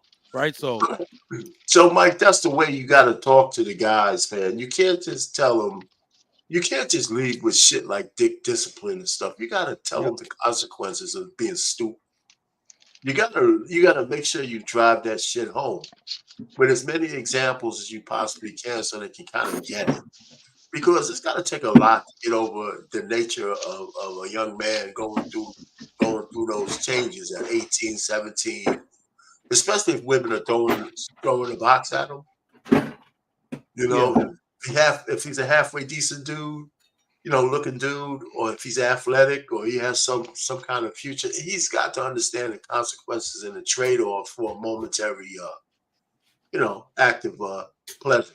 He's got to know. Let me respond to this by wait a minute. She says, or he, I don't even know if it's a boy or a man or a woman. It's a lady though, man. The schools will be teaching it in their curriculum regardless. How is that working out? Wait a minute. I hope that's a woman. I hope that's a woman. I hope that ain't a man. I'm not gonna lie. They right though. The schools do be on that. Nowadays, no, but I'm saying, what is the point of you saying that? The school also serves lunch. Like that lunch is not the kids aren't obese because they serve lunch. No. Here's my point. Schools serve lunch. Is that the nutritional guideline I have at home? I think he mean it more sarcastic though. I think he mean that tongue in cheek. He has to. Well, let the man clear it up. He grown. I think wait a minute is a woman. Lady. I think it's a lady. Now that I think about it, I'm like, yeah, that's a lady. That's a lady. Yeah, that's gotta be. You about to be like, I'm a woman. Okay, well, ain't no man. Whoever it is, I hope they joking. They can't be serious. They serious, bro. The school do it anyway. That don't sound like no man. On a serious note, you need to really make sure you paying attention to what they teaching your child in the first place. Brother. Oh, no doubt. Brother.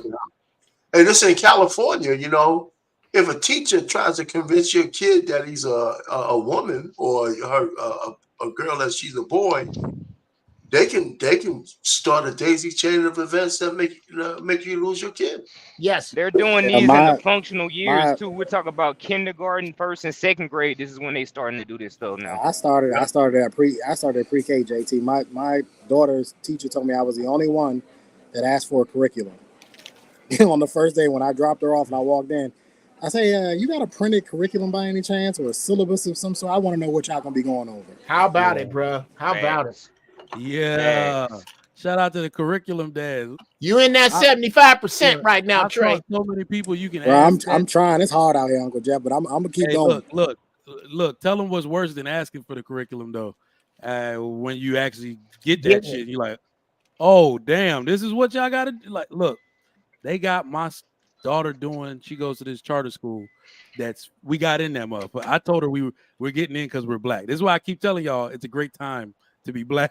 Right. Use the guilt. They got quotas to meet. No. Look, my wife was like, they're so selective. Like they're selective like a private school or whatever. I mean, like a college. I mean, because these kids go to like Harvard, Yale, and all that type of stuff.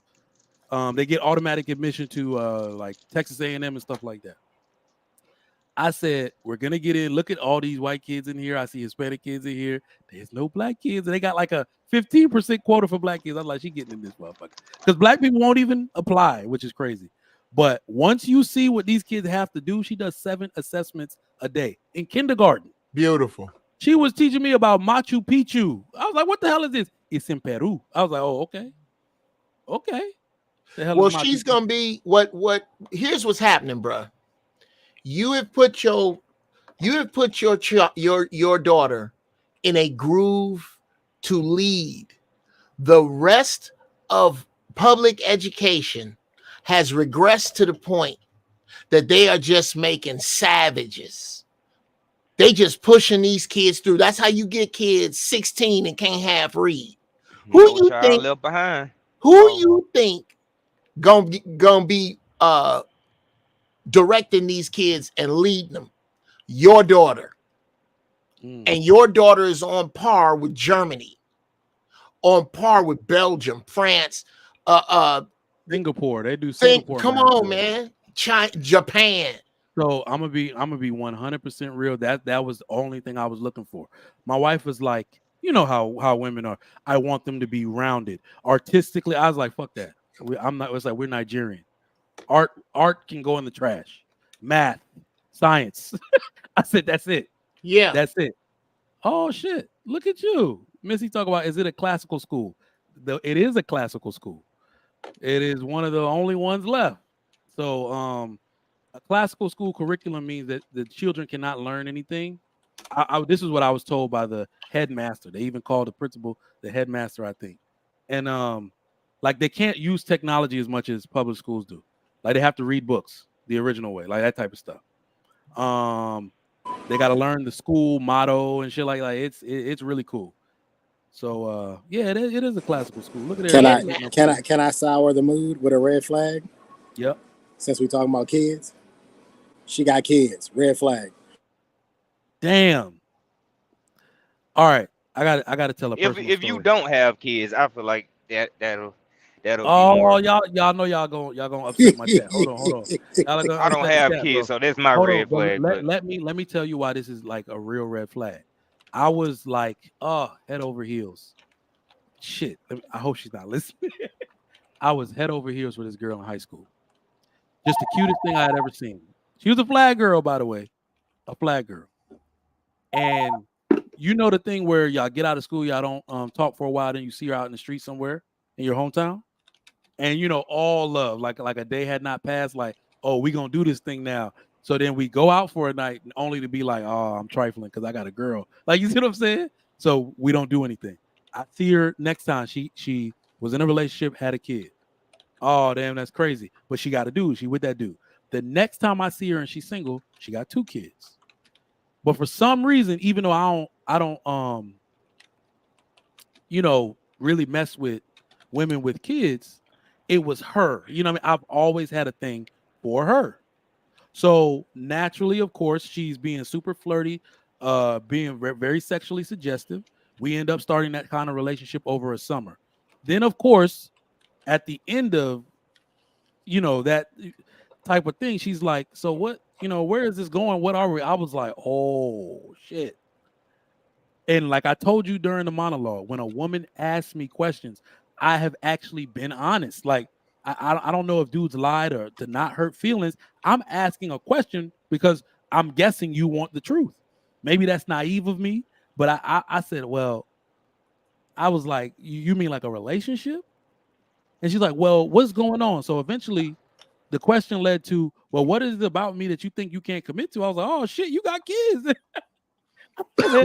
I said, you got kids. And, she was offended, bro, like offended. Well, there's nothing wrong with me because I'm not going to call my kids mistakes. They're blessings. She did all that stuff. So I said, it's not about you. It's about me. I've never pictured my life taking care of one other man's child, let alone 2. I said, I want my own legacy, my own family. I want my child to look like me. Like literally. And, she cried, went off, stormed off. But that shit is for real, for real. Some dudes like me have internal red flags. Why? If I'm handsome enough and able to get a woman without kids, why would I choose that for myself? So yes, it's an internal red flag for most dudes that grew up like me. Now, mind you, some people, especially in the Black community, grew up with a single mother, so they don't mind. They don't mind. There's plenty of them around here, so some dudes do not mind. In fact, I will tell you what a dude might tolerate if your baby daddy is completely out of the picture. Some dudes might tolerate that. Right? Like this nigga's in jail for life. But first of all, I want to know why it has to be for life though. With no option for parole or at all. Well, Mike, you just said something. Let me real quick. Listen, the issue is even more than your internal red flag. It's the fact that women are blind to where men are coming from. That's why she can have this whole so-called relationship with you, or this whole situationship with you, and not really understanding that for you it's a passing kind of thing because of her kids. There's so many women who are completely oblivious to the fact that they've already given some of the best that they could ever give to other men. Yeah. And and I'm not even going to pass any more judgment on single mothers like that, but they just can't see it. And not just for this, for other reasons. They never really see life from the eyes of what a man is thinking in all kinds of situations. This is just another one of them. Well, let me respond to this real quick. You said I wasn't dating her, I was smashing her in a Right. in a relation in a See, there you sexual go, right relationship. there. Yeah. She initiated. I wasn't dating her, I was smashing her. And the worst part about it is, y'all will be like, oh, practice nigga. A man, go ahead and say it, Mr. Payne. A man will take sex from you any way you decide to give it to him. I love the way we always pretend like the man is the sexual aggressor. This woman would not be denied. And having all of that history, I've been trying to smash this woman for literally 10 years. Oh, yeah, she would not be denied. She would not be denied. So, you know what I mean? Well, she had an agenda, bruh. That's why she stormed off crying. It was what it was, you know.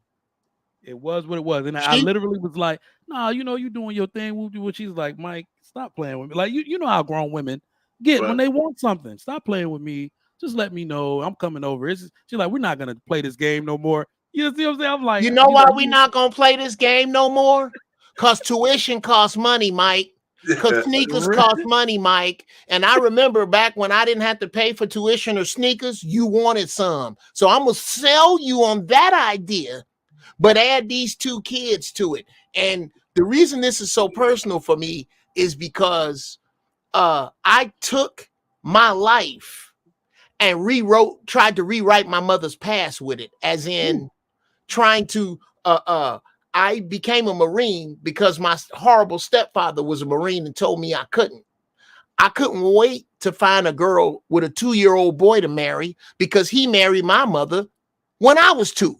Instead of realizing that this is my own life and I have a right.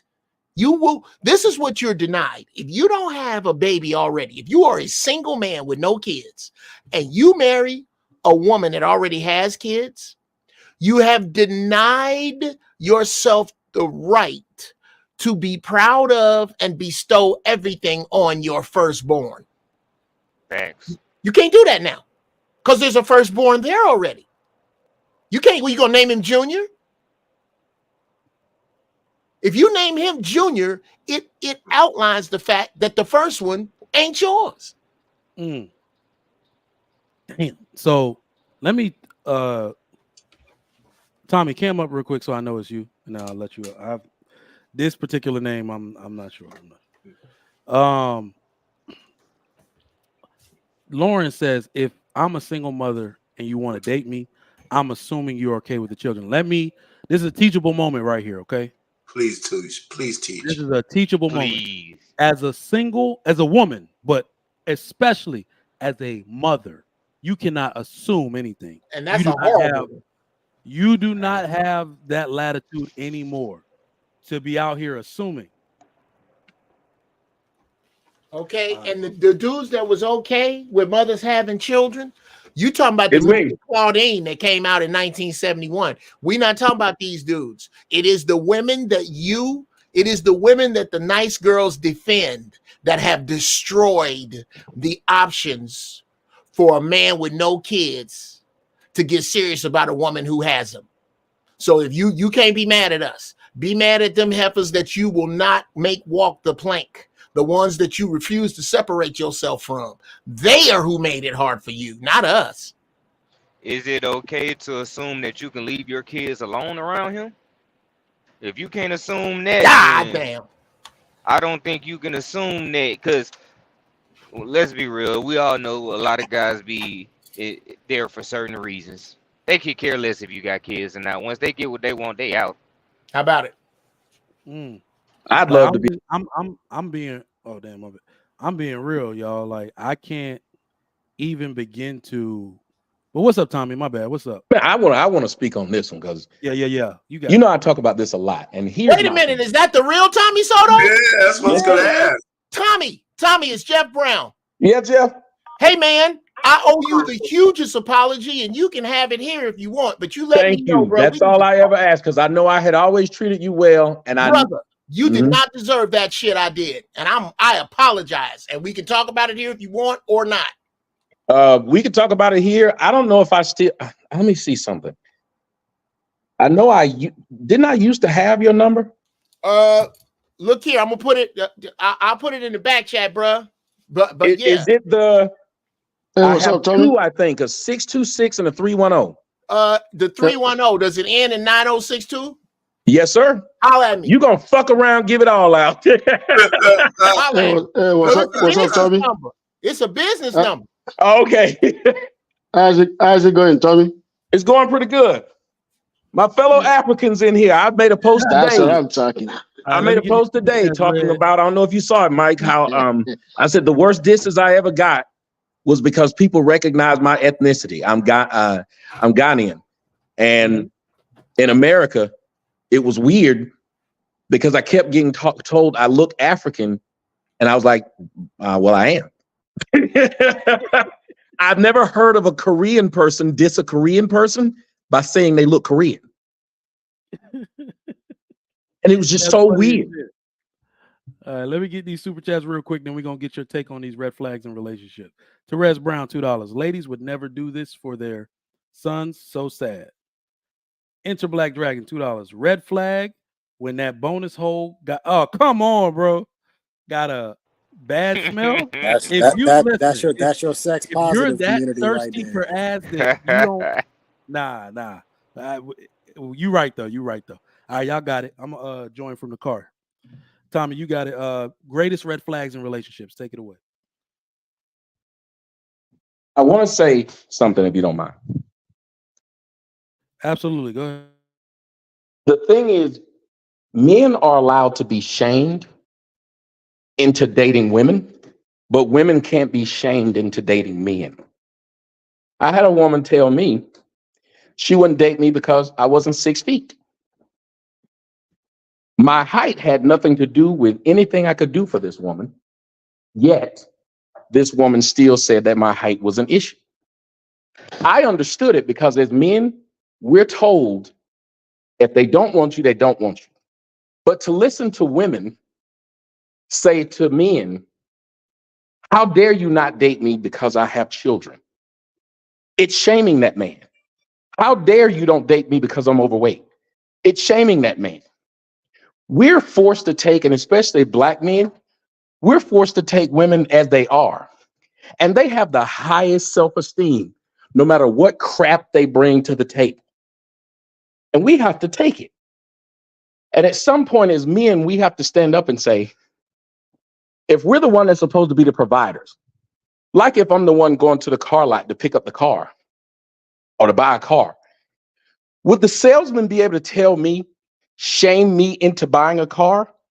Or would, because I got the money, I'd be the one to be able to pick the car I want? If men are supposed to be the providers and we're supposed to be the ones picking the car and paying for it, why wouldn't we want the car that has all the features we want? What's the matter, Tommy? You lazy? You can't just roll the windows down? Just roll the windows down. You don't need power windows. Right. And you get shamed for wanting the power windows. You get shamed for wanting the leather seats. Even though the power windows and the power locks come standard on every other model. Woo, Trey. God. Standard. It comes with the car. Don't even have to ask for it. Jeff said it though. You want to start your own legacy. So much comes in, and I want y'all to understand. This is coming from a man with kids, so I understand any woman that would not want to date me because I have them. Men understand when women don't want us because of whatever it is reason they don't. Because we get it so much. Yep. We've been here, hey, Jeff. We've been hearing no since we were little. We were told no when we were on the basketball court if they didn't pick us up. You had to accept it. We got told no when we would send the girl a little letter and ask her to be our Valentine. We got told no. Yeah, we got told no so much. We accept it. We know when we walk up to a girl at a bar, we might have to buy 10 drinks before one of them actually talk to us. We accept that. Girls get mad if one of their girlfriends get attention and they don't. Men, we know we gotta be the wingman tonight. This ain't our night. Right? Say it again.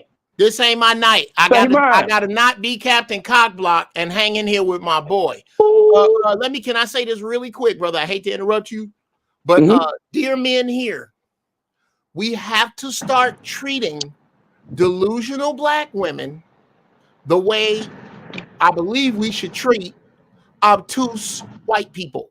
I don't care that you're telling me I'm woman bashing. I know better, and I don't owe you an explanation. I'm really not talking to you. I'm talking to other men. So when you get accused of woman bashing and you know you're not, don't defend that shit ever again. Why? You know you not. You know you're speaking logical. Let us stew in that delusion. That's not for you. We haven't said one bashing thing that I've heard yet. This is just factual, and it fucking stings. And so what? Think about it. The guy with the little penis, he can't go around shaming a woman for wanting a guy that don't have a small one. How does he get to go around and say you penis shaming? But they treat us that way. Right. These are honest things that people are saying. Don't know. A woman doesn't want a man who got bad credit. She just don't. He knows that that's an issue when he talks to a woman. He knows that if he knows his faults and deficiencies. I think that's the biggest thing. Men, we know what looks good and what doesn't when we walk into a relationship. We know what's a positive trait and what's a negative trait. We know this. Women know it, but they believe because they've been able to do it for so long, they're able to fool us or tell us that what we want, we shouldn't. It's like young girls, and I'll pass it to somebody else. You know, when a woman's 21, she knows she got the world by the balls. She knows everybody wants that young meat. Literally. Then, for some odd reason, she turned 40 and then start telling men in their 40s, the same men she used to be able to juice for money when she was in her 20s, that they should all of a sudden now want her, that she's in her 40s, and she tried to shame them for not dating women age appropriate. But ma'am, when you were in your 20s, you were juicing these same men. Now you don't want to give that up. Now you want these men to want you. Men aren't dumb like that. You don't hear 50-year-old men telling people why they don't want them at 50. We know what it is. That's why we pull out our wallets. Yeah. Well, so let me put it this way, right? Before you go, why don't we just throw this out there? Men, or what we call simps, they feed the psychosis. And there's a lot of them.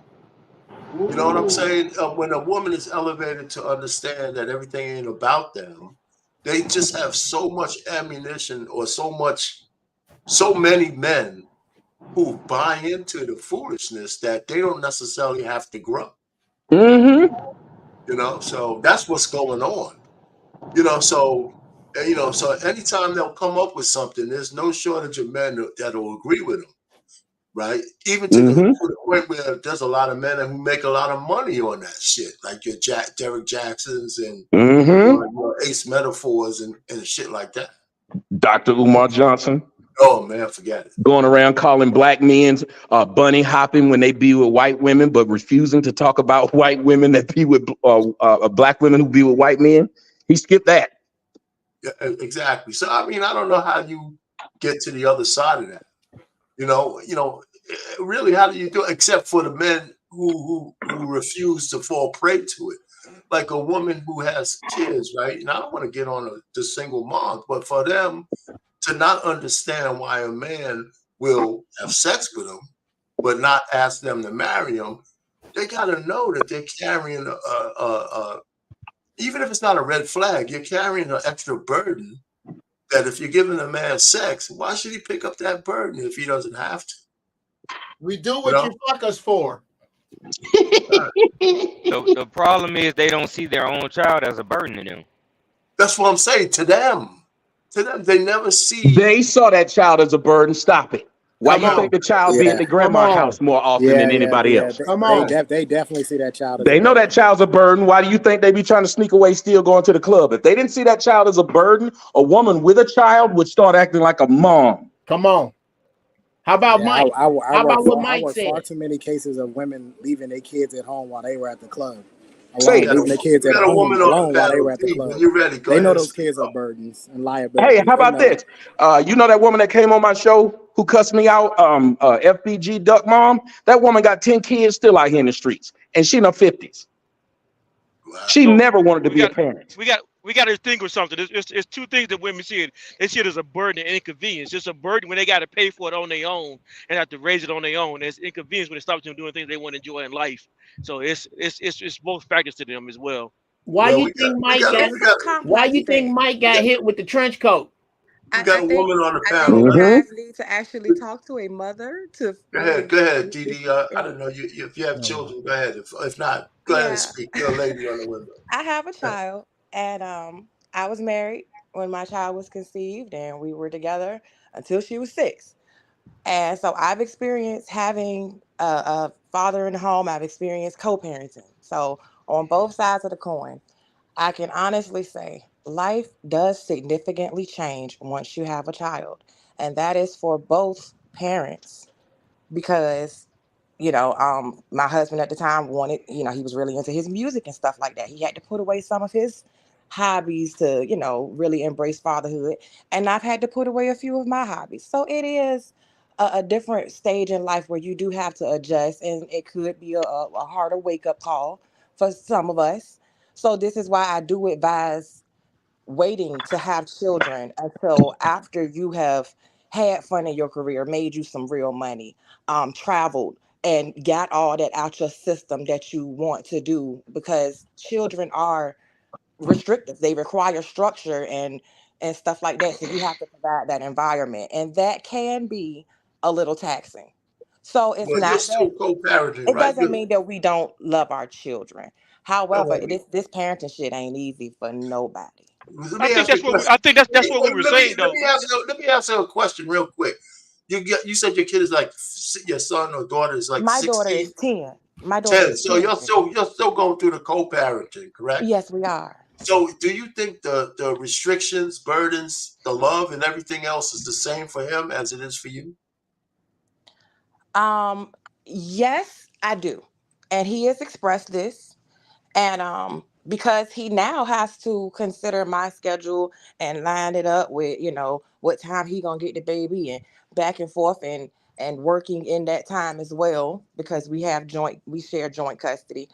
However, there are some benefits that we both have expressed. We like Yes. having our little breaks. And Yes. it's even if it's time, even if you are in a marriage, hire a nanny for a little bit of time just so you and your husband can get y'all break. Y'all need a little bit of a break for them kids. And honestly, the kids need a little bit of a break from you. The kids be sick of you too. Yep, that is So true. I encourage anybody, married or co-parenting, get you a little bit of a break. You need it. That makes sense. That And makes see, sense. I want to talk about this part if I don't mind. Let's throw it out real quick. See, here's what we won't talk about. You see how she and me are parents. And we can talk about our kids in honest ways by saying things like, man, sometimes I need a break away from these kids. Fuck Now, them kids. yeah, right. That's my saying. Fuck them kids. Now, think about it. These are our children. We created them, and we feel that way. So, how do you think we feel when we bring in somebody in a relationship that didn't have the pleasure of fucking to get these kids? They didn't do it. And now we're asking them to just accept this. So if we know our own thing is a burden, it's like paying my mortgage. I know that's a burden. Imagine me telling a woman to come in and help me pay it. A house I bought with another woman. She didn't want this house. She didn't put none of the furniture in it. She don't even like it. But to be with me, she got to help me pay that mortgage. I don't think many people would sign up for it. And that's what we're asking every time we ask someone to date us. We're asking them to sign for a house that we didn't pick out, to sign for a car. To pay for a house that we didn't pick out, to pay for a car that we didn't pick out, to accept bills on things that somebody else got to enjoy. I know it sounds messed up, but it's the truth.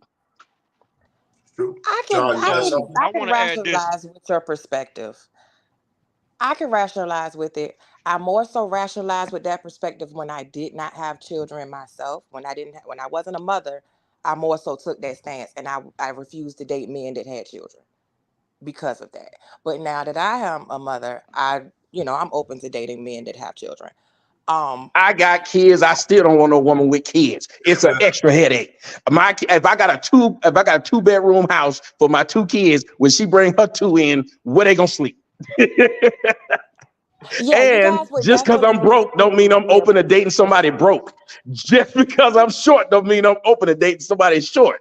Actually, I kind of want somebody who is the opposite. So if I'm broke, I need somebody with some money now because I know I'm broke. I mean, we have to create balance. I get it. We got to be able to create some balance. I get it. I definitely get it. And everybody got a preference. And if it just doesn't work for you, that's cool.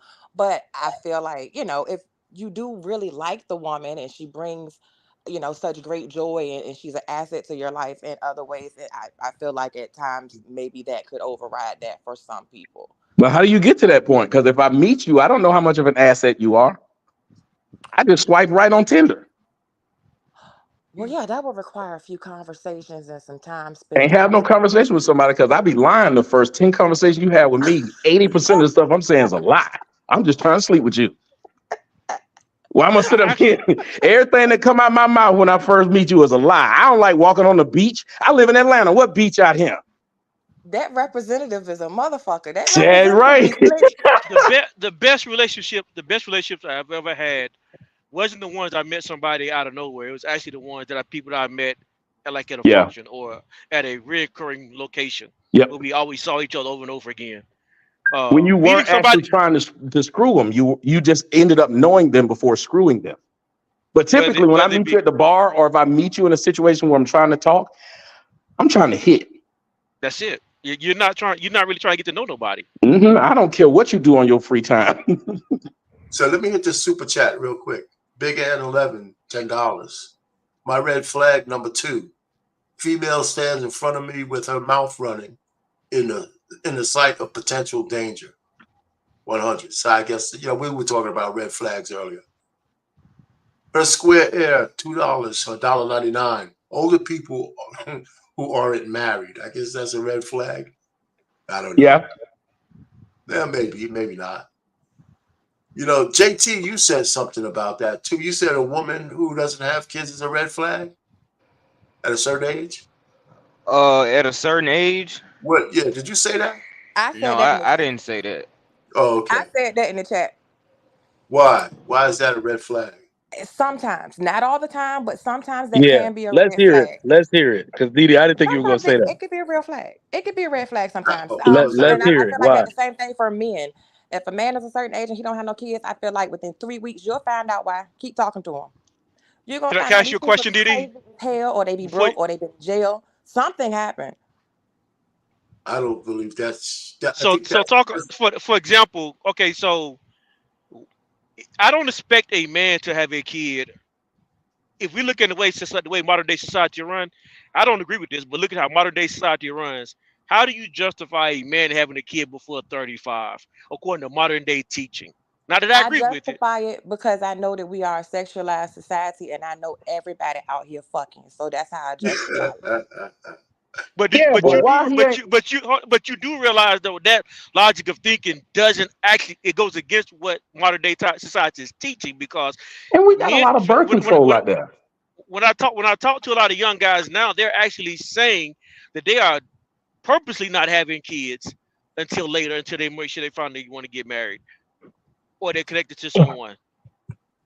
I think that is wonderful, but I think our STD rate and the rises in those numbers show us that people are fucking and they fucking raw a lot. Yeah, but those people have kids probably. Yeah. I'm just thinking you can't start to penalize a man or a woman for that matter without a whole bunch of evidence that there's something wrong with them Yeah, if they get to their 30s without kids. I mean, All What I right, if they think so pulling This out? is not the just case for let, everybody. I'm not speaking in terms of absolutes, no, so I but know, a I lot know, of you no, can't. no, times no, It's wait, a lot let of me people. not even everybody. But I would also say I want to say who you're speaking say to, the minority this or the though. majority. Can y'all go ahead. hear me? Oh, you're breaking up a little. Go ahead. Try again. We hear you, bro. We just ignore you. Nah, I was a kid. Go ahead. Oh, Mike? That was Mike? Yeah, Mike, we can't hear you. Oh, that was me. I That was think he me. dropped off that time. So I think so remember, like red flags they can be personal. They don't necessarily have to mean bad. It means it's like something that you're not, it might be a deal breaker for you or something you're not willing to put up with. But the Right. interesting thing about the woman being over like 35, that came from my mother, because I actually had a problem dating older women when I was younger. But she had to basically sit me down and tell me why that would not be beneficial for me later. And she was absolutely freaking right. She said, a woman that is older than you, and I mean like gap, because my wife is like 2 years older than me, but she said that large You Borgin, Mike. over Is he Borgin? 10 You year breaking gap. up. We can't get the other word. I said women are not supposed to be you got that Nigerian phone in going a on. position. Nigerian phone. You got that Nigerian service, bro. You're not doing no good. You're not doing good right now. What's wrong, Ike? He's got a white linen suit on somewhere right now. I heard you, bro. I heard you. I see. Oh my! What's going on, Ike? How you doing? I'm doing good. Continue saying what you're saying. That's okay. Yeah, Mike. When you get back, Mike, you can. And listen, so Didi, the only reason why I have a little bit of umbrage with people who, and it's an individual thing. I understand that, and it's not everybody. But I mean, to say to anybody, because you didn't make a mistake of having a child out of wedlock, that there's somehow a red flag, male or female, I think is really, is that only what Black people say?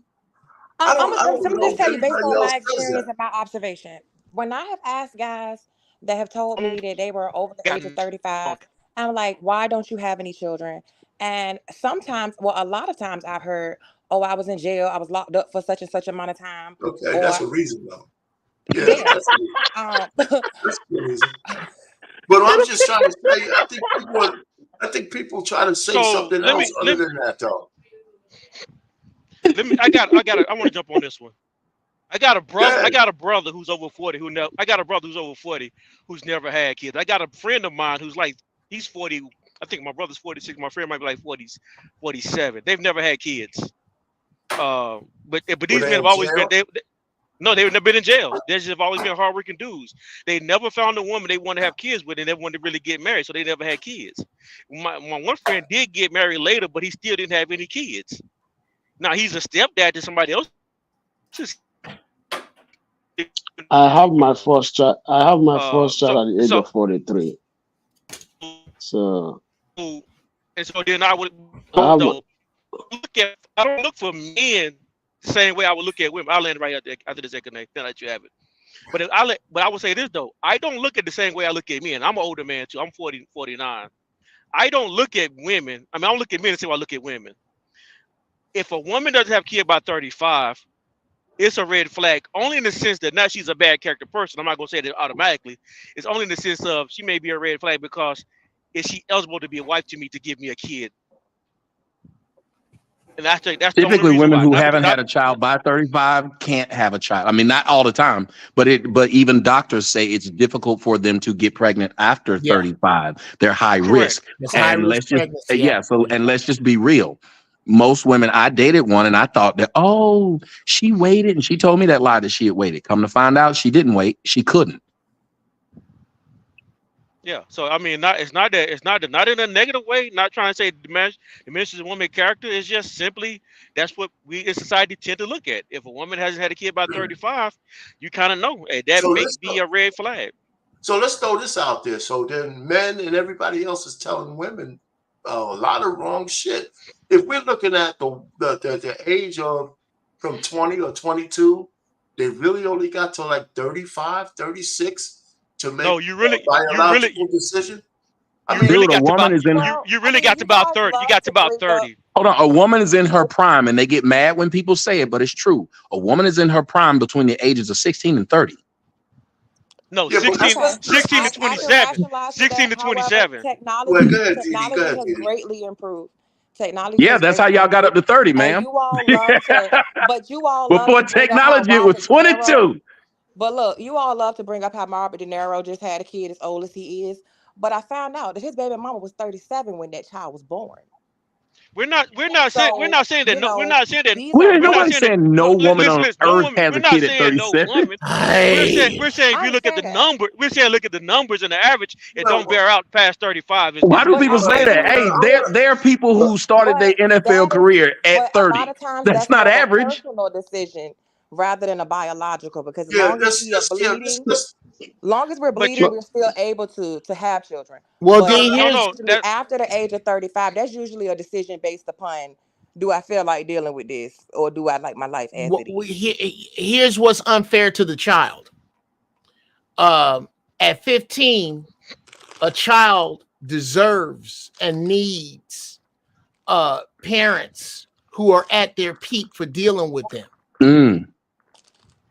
You You don't you think a 50-year-old parent is fit for a hell no. 15-year-old? Man, Hell no no. no Didi, no. what Can I'm I fi- Didi, answer what are that? you no. I'm thinking? I got this. 47 and I I got this. can't Hold on. run behind them Can motherfuckers. I I answer can't. that? Exactly. okay, I got time this. out. Go ahead. I can't run Oh, go behind no ahead. kids, and I'm just 47. I'd like to Go ahead, answer Jeff. that. Jeff older than me, so I'll let Jeff It's get this not. one. I I can was gonna jump in I front of can Jeff.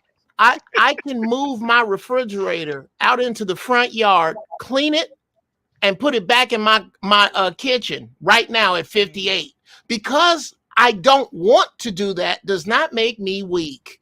Because I am not, because I was much better suited to do it at 35 does not make me weak. I'm 58 and I got a 17-year-old that in retrospect, if I had it to do, honestly, it's a good thing I can't go back in time because all my kids have disappeared because I wouldn't fuck with none of their mamas. I'm done. Hey They'd all disappear. Jeff, got a question for you. How old were you when you had your first kid? How old were you when you had your last kid? And what's the difference in raising the Oh, first that's and a the last great one? question. Okay, Mm-hmm. this is what puts us. And what's the years between them? Okay, my oldest son, his mother already had. I met him when he was 2 because that's what happened to me. So I was trying to fix my mama's life with my own, and I was about 20. He's gonna be 40 this year.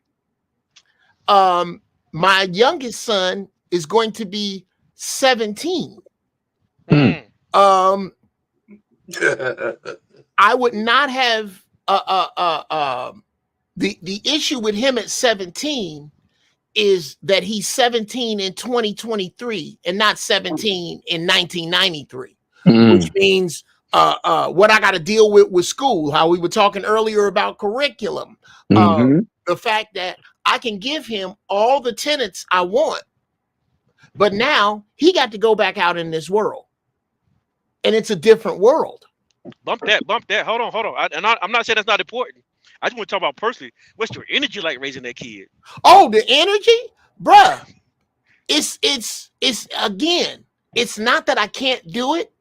It's that I'm pulling from a far limited reserve. Yes. Okay, I have to pick. It's like my father used to tell me about a day. He said, son, you can do whatever you want with this day, but you can only do it once. You only get to live this day once. As I live my days at 58, as opposed to 40 something or 30 something, bruh, I have to strategically go, okay, this I'm going to exert energy on. That I'm going to exert energy on. And believe me, it just so happens that I'm not in bad shape. I'm nice with these doorknobs. So my son understands to this day, I will knock your ass out. If you're 61, you can, bruh. Jeff, let me add something. Yes, sir. Yes, sir. Here's another factor though. Your kid that was 2 when you were 20, he has a much different experience as you growing into a man than your 17. Oh my God, yes, R-Pain, absolutely. Because we grew up together. Yes. We So, both love LL. Wow, I like that. yeah, so that's something that is a fact. So there is a sweet spot in there, but there is a definitive factor on how old you are when you have kids, or how young you are when you have kids. I got to throw some dirt on R-Pain right quick. I didn't realize R-Pain was 3 years old. I was 3 years old and R-Pain graduated college, or he was in college. God almighty, boy. I knew you got to be an old dude. I tell you what, I will say this too, like being an older man, I will say this. I like all these things, like he said about being strategic. Hell, at my age, I have to be strategic on how I have sex. I can't just do like I was doing when I was 19. I could beat your back out. Now, I can do it, but it got to be on Thursday after I planned that week. Come on, bro. Come on. I like to say it this way. I like to say it this way. At 58, I can do the same shit I could do at 28. But if you want me to do that shit again, I'm gonna need 48 hours notice. That's funny. I had a threesome one time a couple of months ago. I just set it out and let them do it. I said, y'all look like y'all know better what to do than I do. Yeah. I'll just watch. Let me coach. Right. Put your leg up. Put your leg up. Look at me while you do that. Right. And enjoyed it too. I just said that I felt like Bill Parcells. It's like getting older. Like you can have kids when you're older. No one's saying you can't do it. Well, biologically, it's kind of more possible. It's more harder for women. But even for men, even for most men, I think most men would agree. I'm 49. I had my son when I was 22. I had my daughter when I was 28. Just between that 5.5 year period between them, I can tell a difference. I'm not trying to have a kid at 49, 50 years old. Not thinking about it. The energy, the time, the patience, it's not there anymore. You want to deal with a 14-year-old at 64? No. That's what this is where this whole women thinking they can stop the clock by freezing eggs. We're still not 30 years into or 40 years into humans made from frozen eggs. We don't even know what that does. Mm-hmm. How angry is that kid going to be? You froze me? No. Bro, I need a nap when he want to play catch. So gentlemen, let me kind of hit on that subject though, Jeff. And let's kind of look at the narrative from the standpoint, the way cultural and social mores are, right? We in the West, we completely got rid of all of these governors that the way we used to live. So when we're talking about a woman and her fertility and a man and his, okay, the time clock is completely different. But with feminism, women have been told you can do exactly what men can do, even though biology tells them a lot different. And because of the pressure to compete, they kind of forget, a lot of women, you gotta remind them that their window, if they want to be mothers, is really short, right? Forget about 16, let's just say 18 to 40. Right? Let's just say 18 or 40. It's really short, and you could waste a lot of time in that window. You could make a lot of decisions in that window that can haunt you all the way through the rest of your biological cycle. You could have a man who could waste 5, 10, 15 years of that cycle, right? By getting the goodies from you without giving you what you really need. And so we don't really talk about that enough, because when you have those conversations, it easily drifts off to you're trying to control a woman, and that's a mistake. So how do we bring some of that non-accusatory or something back to tell ladies, listen, I'm on your side on certain things? Because I've been a married man for a long time. I got 2 daughters, and I say, listen, I don't mind you falling in love, but if you fall for a guy at 23 and he takes 3 years of your life, you're still only 26. But if you're 28, you can't afford to give no asshole 3 years. That's it's the years are pain. What you are saying is that the years for a woman are not linear like they are for a man. That's right. They're not. They're not. They However, don't. do Ain't you no all however. feel Ain't like no a however. woman DD. can be I too gotta young hear it. for? Let the woman give the however. I love Do these. you Go ahead. do you all feel like a woman could be not mentally mature enough for motherhood yet? At what point do you feel like a Nope. woman No, Nope. is ready for you missed my motherhood? Nope. I would point. like to hear a Nope. male Hold on. Let me just say, because Go ahead. I brought up the Let point. her cook. Let her cook. Let her cook. She Let asked her a cook. question. Wait a second. Yeah, She that's asked, her job. Put her in the kitchen. so let me. So I'm just I hope you didn't get what you just said, Didi. I hope you Start didn't get shit in what here. I just said, though. What I'm saying is, again, how do we get to these conversations without somebody getting defensive? We know that women, You can't. I we're think not we're trying to doing say it. that. Argue. We're That's You a doing can't. weak it child. now. I think It's we're just not doing it gonna now, happen. She's guys. not defensive. I She's think not it's defensive. asking each other questions and truly listening and giving fact feedback, and just as long as we can ask questions and answer them, it's okay. I I And don't we agree. think doing she's it being now. defensive. Okay, No, I take I that don't back. think she's being defensive. He's Though. what he. I I just think what he's saying I just though. don't. Here's what he's science. saying. Oh, go ahead. Yeah, here's what he's saying. He's saying in general, how do men have these conversations that we're all having right now with women? And the answer was what Jeff told him. You can't. Because in general, society is telling women more and more that they don't have to listen to reason and logic. Before they had to, because remember, if a guy didn't marry them by a certain time, they weren't going to get married. If they didn't have kids by a certain time, they didn't. Men had more control of the situation because They of were called finances and spinsters. society. Yes. And now you don't. That's why you have people like Lizzo still feeling like there's something out there because society keeps telling them. Why do you think 40-year-old women still on TikTok talking about some they shape like they were when they're 20s? Because society has changed what their goal is. Their goal ain't to get married now. Their goal is to get attention. So when you tell them something about them not being able to get attention, they're yelling at you because of that. The majority of these women, these conversations we're having about why women should want to marry and all this stuff and what if, no, they're telling these women that at 18 they're mature and they grown. Why do you think the most thing that people tell you when you have an argument with them about maybe they said or did something wrong? What do they say? I'm grown. That's all they need to do is get grown now to Okay. always be right. So you will never be able to feed that illogical person logic. Let's kind of co-sign. I'm gonna kind of co-sign that, R-Pain. Your desire to not have them be defensive is futile for the following reason. Because whether they're defensive or not, what you're saying is true. And the way they take it has nothing to do with the way you give it, as long as you're not disrespectful. Fuck them if they don't get it, because this is what it is. Now, I said it yesterday. You can come up and go, look here, bitch. I discovered the cure for cancer, and she got leukemia. You know what she gonna say? Who you calling a bitch?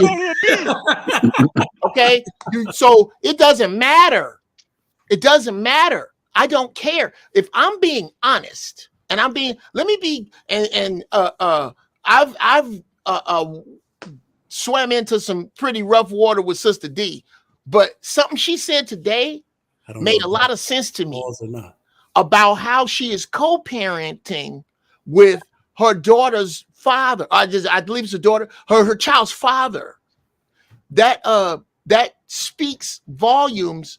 That I think the question people need to ask before they get together is this person rational enough to raise a child with me if this shit don't work out? That's a good question.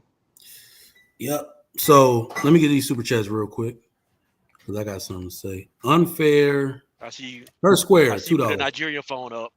How about I just got back in it? You know what, John? Kiss my ass. Per square air, $2. Unfair is an old man who chases young women. Then what? That's that shit, Mike. See, that's that shit. Don't even address that. So here's the weirdest part about this statement. Have you not noticed? So you used to shame men that use their power to do things because men were the only one with power. Now you look at women with power and they're doing the same shit that men do. Y'all can't even use that anymore. All right, my man Big Ant, $10. I didn't know Jeff was 580 years old. I thought you were younger. Congrats, bro. Charles Keys Sr., my man, what's going on?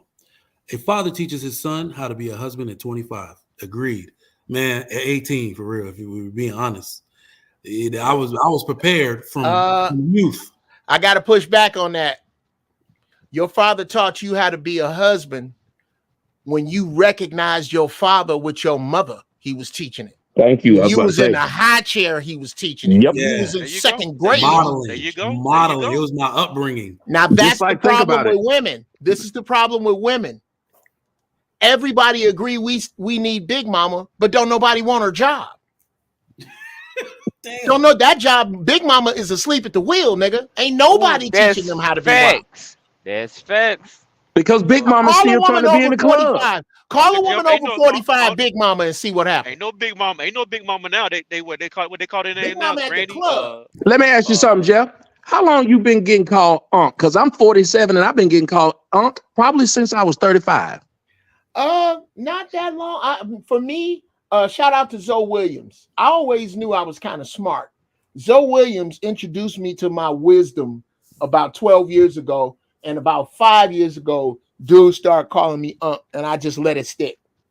But see, what I'm saying is, when we got to that point, though, we weren't mad about it. No, we actually know we have come into that wisdom now, because they don't just call you that, right? For no other reason other than the fact that you teach it. Think about it. And I'm a youngin', so I can state to that fact. I don't call nobody Unc that ain't gave me no free game. Thank you. Or gave me game in general. That's the only men above me that I call Unc. So think about it. You don't mind giving that respect, and we don't mind getting it. Yet the women, they don't want to hear anything that says they've gotten older in it. I think it depends on who I it usually coming say from. Unc or OG. I say OG sometimes too. I'm 35, but if you are over 25, you can't call me auntie.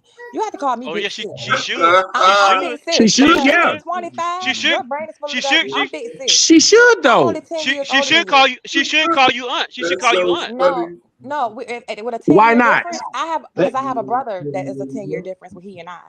So at that point, I'm big sis. But for the girls that are under 25, oh yeah, you can call me auntie. But if you over 25, you have to call me big sis. You do realize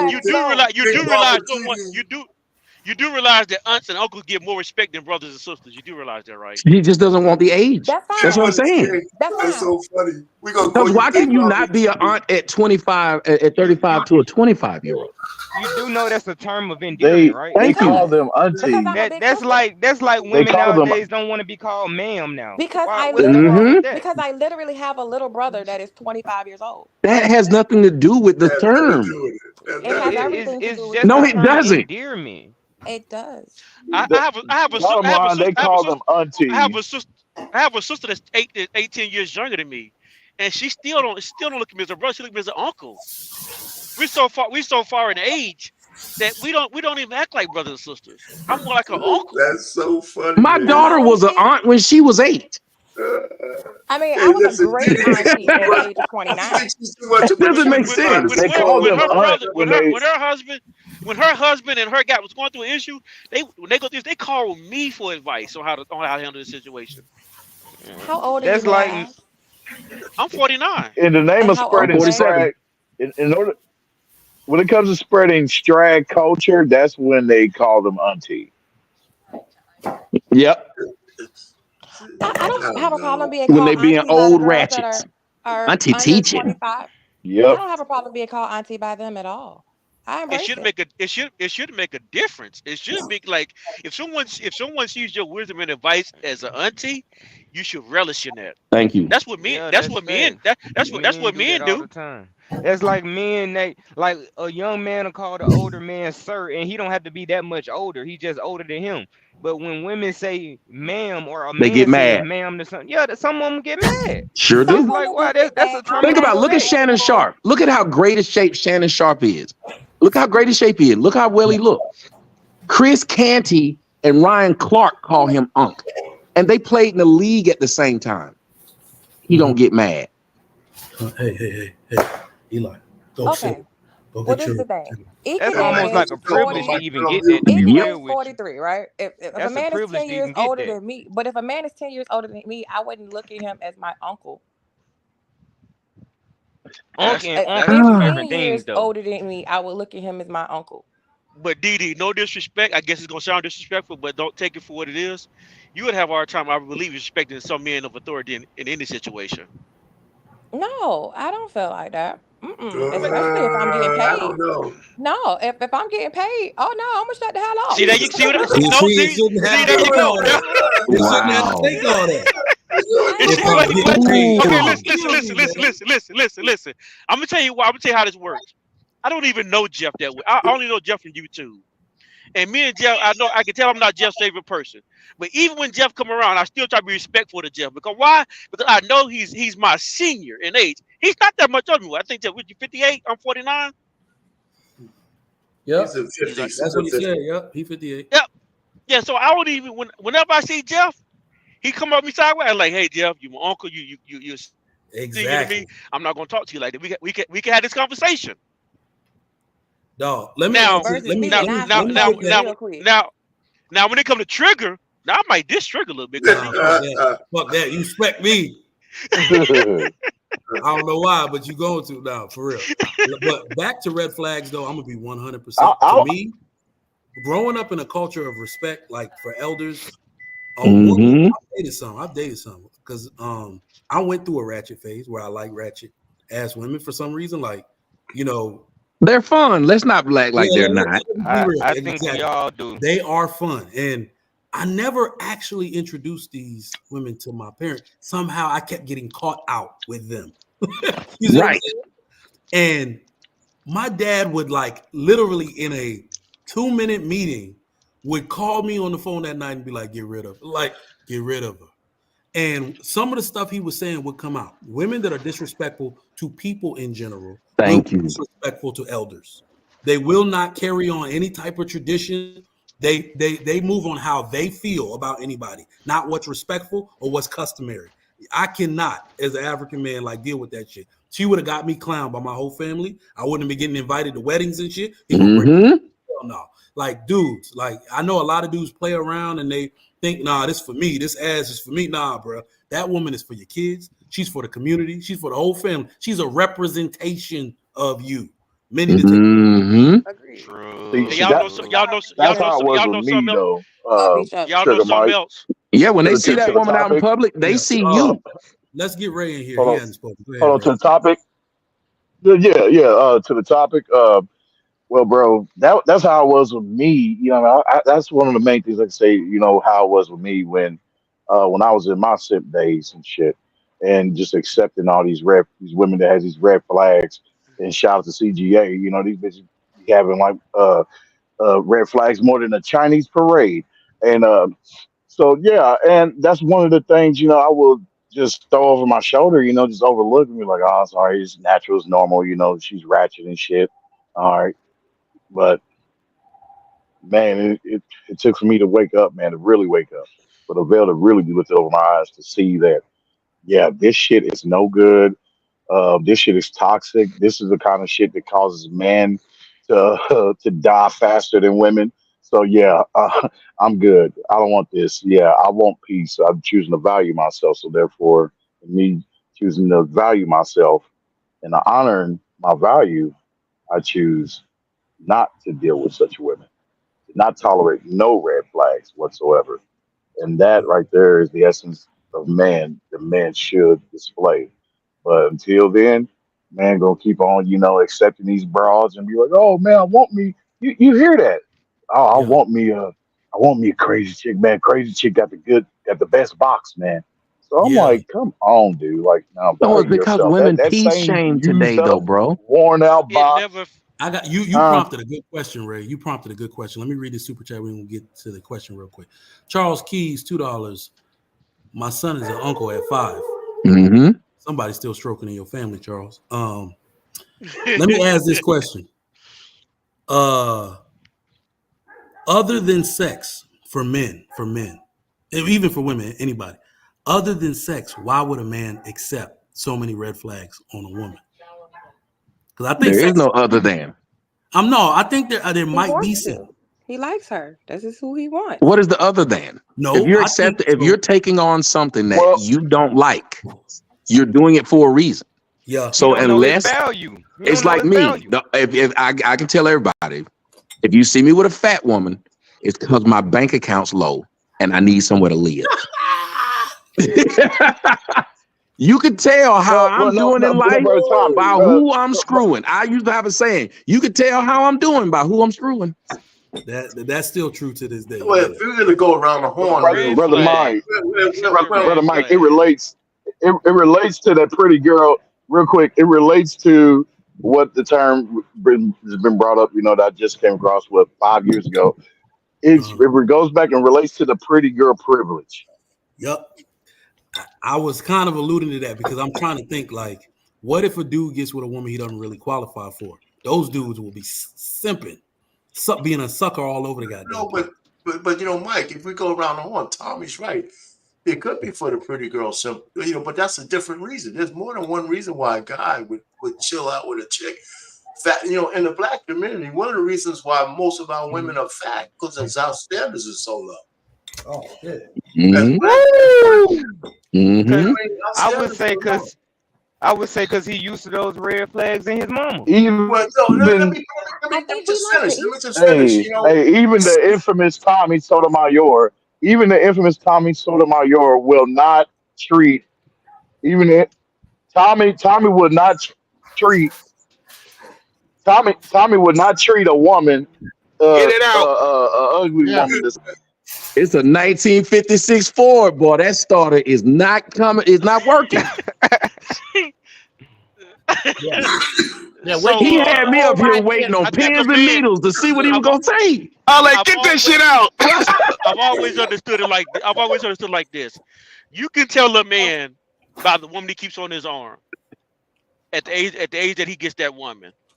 Most young men who have a heavy-set woman or a woman that's unkept or a woman that's ghetto acting the trash, he has no standard he holds himself to. So therefore, he can't hold another woman to a standard. So he's willing to accept. He wouldn't accept anything that he can get his hands on.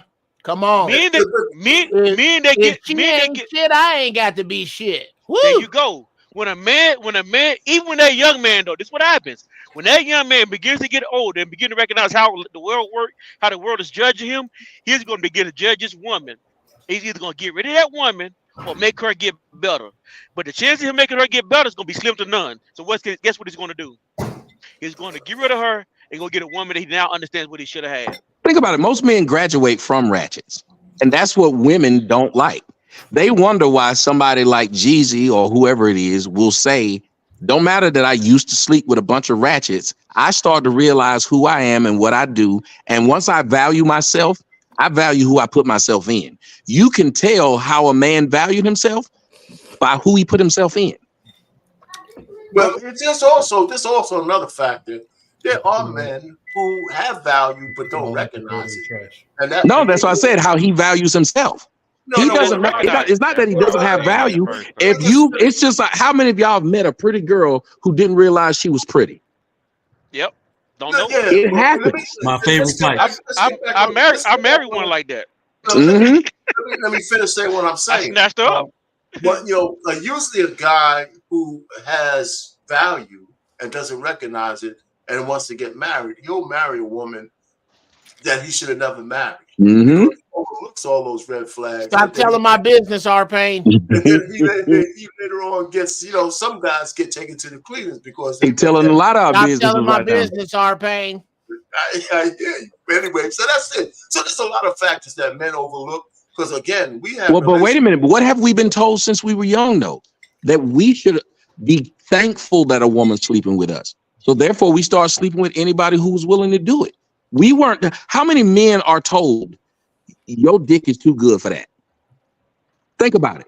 Not That enough. sentence doesn't come out. Matter of fact, we always talk about when I'm an old man. So they used to say when you married a woman, you outpunted your coverage. How is this man who make $10 million a year outpunted his coverage because the girl he with looked good? You know Didn't what, think about anything else she brought to the table. There's one exception, Tommy. Mm-hmm. If you want to know that women aren't stupid and they're out here getting over, ask them what they want for their son. They'll tell you the truth. Oh, I always tell them that's different.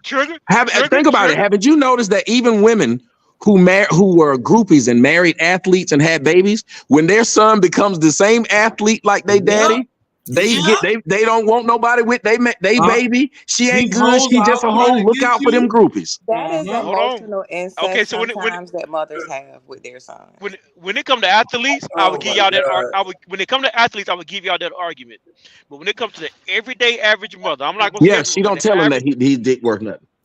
She gonna make sure that he get with the worst thing for him. Yep. So she can look her best. And she would do the same thing for her daughter. No, but see, they do it though. Women are selfish in nature in that point. They do it so they can look their best. Women want to look better than women enjoy telling their sons that the wife they picked wasn't that good. Think about it. Mirror on the wall. Mm-hmm.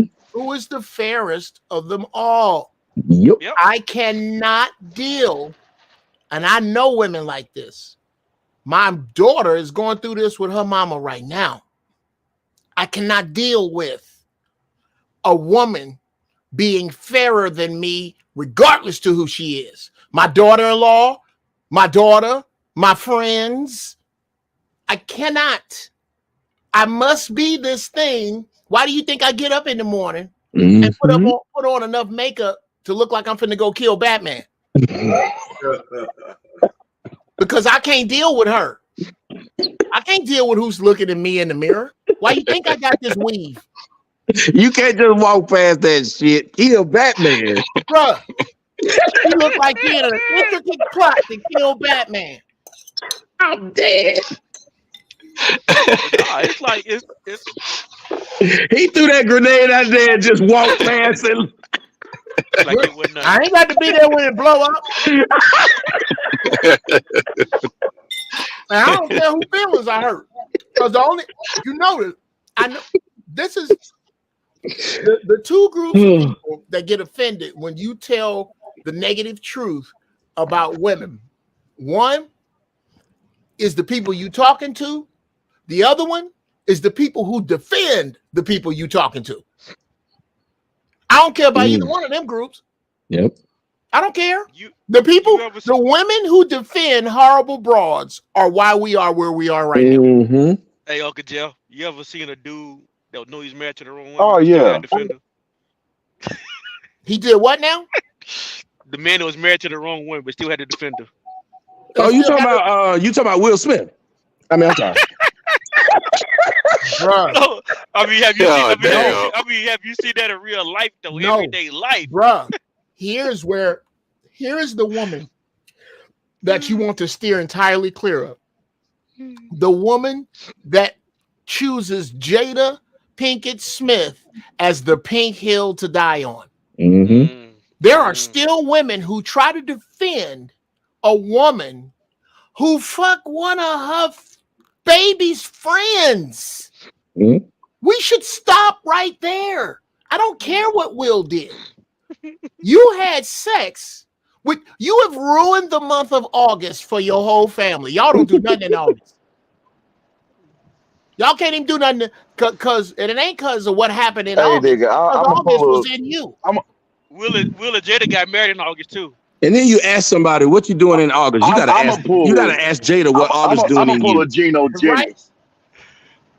And they probably got remarried in August. I'm gonna pull a Gino Jenny. You hell-bound swine. Then she slept with that man, turned him gay. Man, listen, hold on. She turned the fella gay. Ain't that something? Turn who gay? August is gay now. She's a demon. Yes, he's gay now. I gotta push back on that, Tommy. I gotta push back on that. What's that? I done had my heart stomped into a fine powder, but ain't no woman hurt me bad enough to suck a dick. That's I impossible. need y'all to be real though. I need y'all to be real. Nah, I think that woman's a witch. No, think about it. She got a $500 million man running around looking like a clown, and he refused to leave.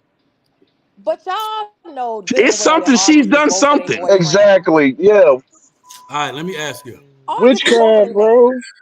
Yes, it's gotta be. He sat there smiling and she telling their business. With that book she just put out, he was smiling while she was holding up the book to the camera. Tommy, let's be honest. Do you know what she is holding over Will's head? A gay penis. nuclear weapon. Yeah, that penis. No, she got a nigga. You gonna sit here and take this, or I'm gonna tell the truth about you and him. You and That's him. what I said. He gay. She got a dick over his head. Oh, that's hilarious. That's what You she ever said. Hey, Jeff, Nothing you know what's been else out there? makes sense. Yeah. Y'all noticed there's that no other way. Y'all noticed that she got a permanent resting bitch face now? Yeah. Every time you see her, she look like Stan. So I said it. Like I tell y'all this. If you old like me, there's a name that you might know. Her name is Marvin Lewis. And you got to be old and know football. Yep. Marvin Lewis coached the Cincinnati Bengals. Yeah, I know him. For 15 years. Yeah. And lost all 15. And the question was, how does he keep getting a job? Was he white? No, he was black. That's what you knew. It was something wrong. He was a nigga. Affirmative action? No, he had some naked pictures of the owner. He had some. Thank you, Jeff. Hey, Jeff, don't everybody know he had something? Now I'm gonna tell you. I'm gonna tell you that makes sense to me. I don't know the story because I don't follow football, but it makes sense. He did have a lot of winning seasons. He did have a lot of winning seasons, though. Marvin Lewis was the horrible coach, but they knew he had something over the owner. The owner refused to say anything about him. He just kept renewing him. Damn right. I'm off That for makes that. sense. I ain't even mad. It makes sense. You got something over somebody, you can get them to do what you want them to do. Well, and Hollywood is full of that. And Sister D, I can see how you can say, I'm not mad. I mean, you said he was black and he was getting a check, so shit. Exactly. And I know, and that's kind of funny, but here it is. I would much rather be Mike Tomlin. Yeah. Yeah. And that's who we're aiming at. Whereas from a and even when men do it, from a feminine perspective, by any means necessary, even if you suck. Yeah, we don't want to look bad because we know that's going to hurt the people behind us. We are more of Sammy Davis Jr.'s as far as men than women are. We believe in getting the next generation with the to look the best. We don't want just anybody to get the job because we know that hurts the next guy behind them. Mm-hmm. Well, it like also black quarterbacks. I love black quarterbacks. I'm the first one to call out one that's out there sucking. Oh, yeah. Because all they're going to do is use him as a reason to not draft somebody in the first round now. And they did it several years. They will use your black face, to now intentionally harm the rest of the black faces. Sure. But, okay, I really don't mean to throw this conversational grenade, but the real reason that I don't watch the NBA specifically and the NFL specifically is because the people who are playing and the people who are watching can't be convinced that it makes the most sense to only play sports you own or watch sports you own. And it's ridiculous right now. And it's preposterous, Jeff. Well, it's preposterous to those of us. These next couple, that baby Kenne was holding, that's your generation that's going to go, wait a minute. Don't nobody want to see 22 slow white boys do shit. How come we don't own this? Thank you. There's no reason why black colleges shouldn't be the best football conferences in America. Well, not to defend this point, but I guess I have to. We had a chance when we had Dion, but we ruined it. Listen, I was gonna say it. At some point, we got to realize that we are our own worst enemy when it comes to that shit right there. We had a chance because I was pissed. I went to an HBCU, okay? So I was pissed. I thought that was his purpose. I was like, we finally getting the notoriety. All the attention is on us. And the people didn't support. You know why? Because white ice is colder. Damn, they didn't support it. Yeah, but that's not true. You know what? All the Yeah, black it is. You never had no white ice? But No, all, no. That What I'm shit saying good. is, White ice is no, no, good. hey, if all the hey, blacks if the black people wanted him to stay, they should have put some money. no, All hold on. the rich black men who wanted him to stay, they should have put some money up. That's what They we're should have talking paid him about. to People stay. didn't support. That's what he's saying, and Yeah, he's but right. when you say that, well, that's not didn't go far enough, Mike. But look They at should have this. said they should have Look put at money this. up. Look at this shit though, Payne. This dude goes to the whitest school ever. Right. I have a cousin that goes to Colorado, and he wrote under one of my Facebook posts. He said, "Man, before, and me and the 3 kids in the African Conservatives Assembly, there was like we look like specks of dirt amongst all these white people. Now everybody acting like this is a black school with shirts that say HB and then CU. Like you're adopting a white school. You will never go to Colorado in your life. You know that. But that's what it's the white ISIS colder thing. You could have did that for Jackson. We are all Jackson State. Like you could have did all that shit for them, but nobody did it. It don't look as sexy as it looks to. Again, that's why I said the worst thing that happened to blacks in America was integration, because what we wanted to do was go to the white people stuff when we should have just said, I just want to be able to create the same thing that the white people did. I don't need to be at theirs. Why did we need to play at the Masters when it ain't green grass all over the United States? We could have bought our own golf club. It doesn't make sense. Tiger Woods had a chance to compete against the PGA and call it the Tiger Tour, and it would have wiped them clean. Yeah, you're absolutely right. Segregation is one of the things that caused us to, weaken our position. Integration. Integration. Well, desegregation, and I agree. You don't have to disagree with English. I mean, okay, I'm not going to argue that point. You're right. The point that I'm making is that that's funny. We're segregating right now over semantics, but the point. I'm sorry, we're not integrating with semantics, but the point is that we had our own, and we have our own. We don't value our own to the point that that was just made. We didn't invest in ourselves. The the black community didn't invest in Dion, and Dion did something that arguably, he did something for himself as opposed to the community. But a lot of people who complain do the same exact thing. And I'm trying to figure out, why do we do that? We do the same thing he does. We look out for our own. Yes. And then we complain when somebody else does what we do because they're not doing it the way we want them to do it. They could have made it to where Dion wouldn't have wanted to leave. That's what Trigger Mike is saying. But they didn't. Let me say this to you, Sean. And I say this to everybody else. Dion did what he was supposed to do, because what's more important than him being at an HBU is to show that a black man could go to one of these PWIs and make a difference. And that'll help black coaches all across all the colleges, not just black ones. I think that's more important. But I think what Jeff is saying, though, is at the end of all that you helping, that money funnels right into a white man's pocket. And his. Agreed. But it also positions him to have more money to leverage anything he wants. And the point and the point that a lot of people miss is that he is creating a stage and a platform that he did not have at Jackson. He had the platform grew. And if we're going to damn him for growing, we're damning ourselves for not supporting. No, we shouldn't damn him from growing because he's one person. What we should damn is ourselves as a group for not growing, because we have enough dollars to where we could do. Listen, there's a reason why there's a Dana White, because Dana White believed in what he did, and then he went out and did it. Why is it that all these leagues keep getting started by white people and then get overrun by blacks being the employers? It's got to be some black man that's thinking, I can start something like Ice Cube and the Big Three. That should be supported way more than it is by black folks. We don't like the idea of our money made another black person rich. Black people have to get rich or own something on an accident, like Tyler Perry. See, like with me, when they realized I was getting big and people saw you could make money off YouTube, people could have joined me, but most black people did what? Let's take it out of his hands. We like to see people lose. We like to see The roots people are who get deep up. and We want to knock them down when they're black like us. You better go on mute. I think you But have a Tommy, valid I ain't point. gonna lie. You did hurt my feelings with a couple of them videos. I seen your footage in the past.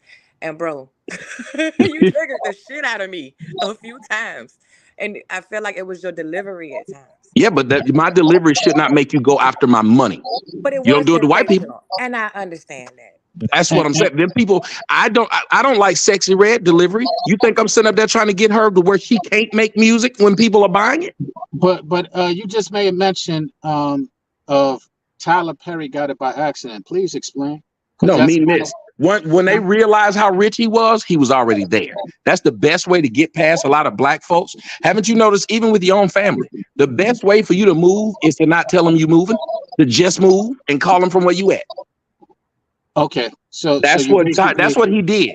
Nobody knew how rich Tyler was. He was just making these little plays, and it wasn't no big deal. So I agree with that, and that was very intentional. So why are we questioning the intent of Dion when it could be? We're not. I'm not questioning intent. That's why I said the people.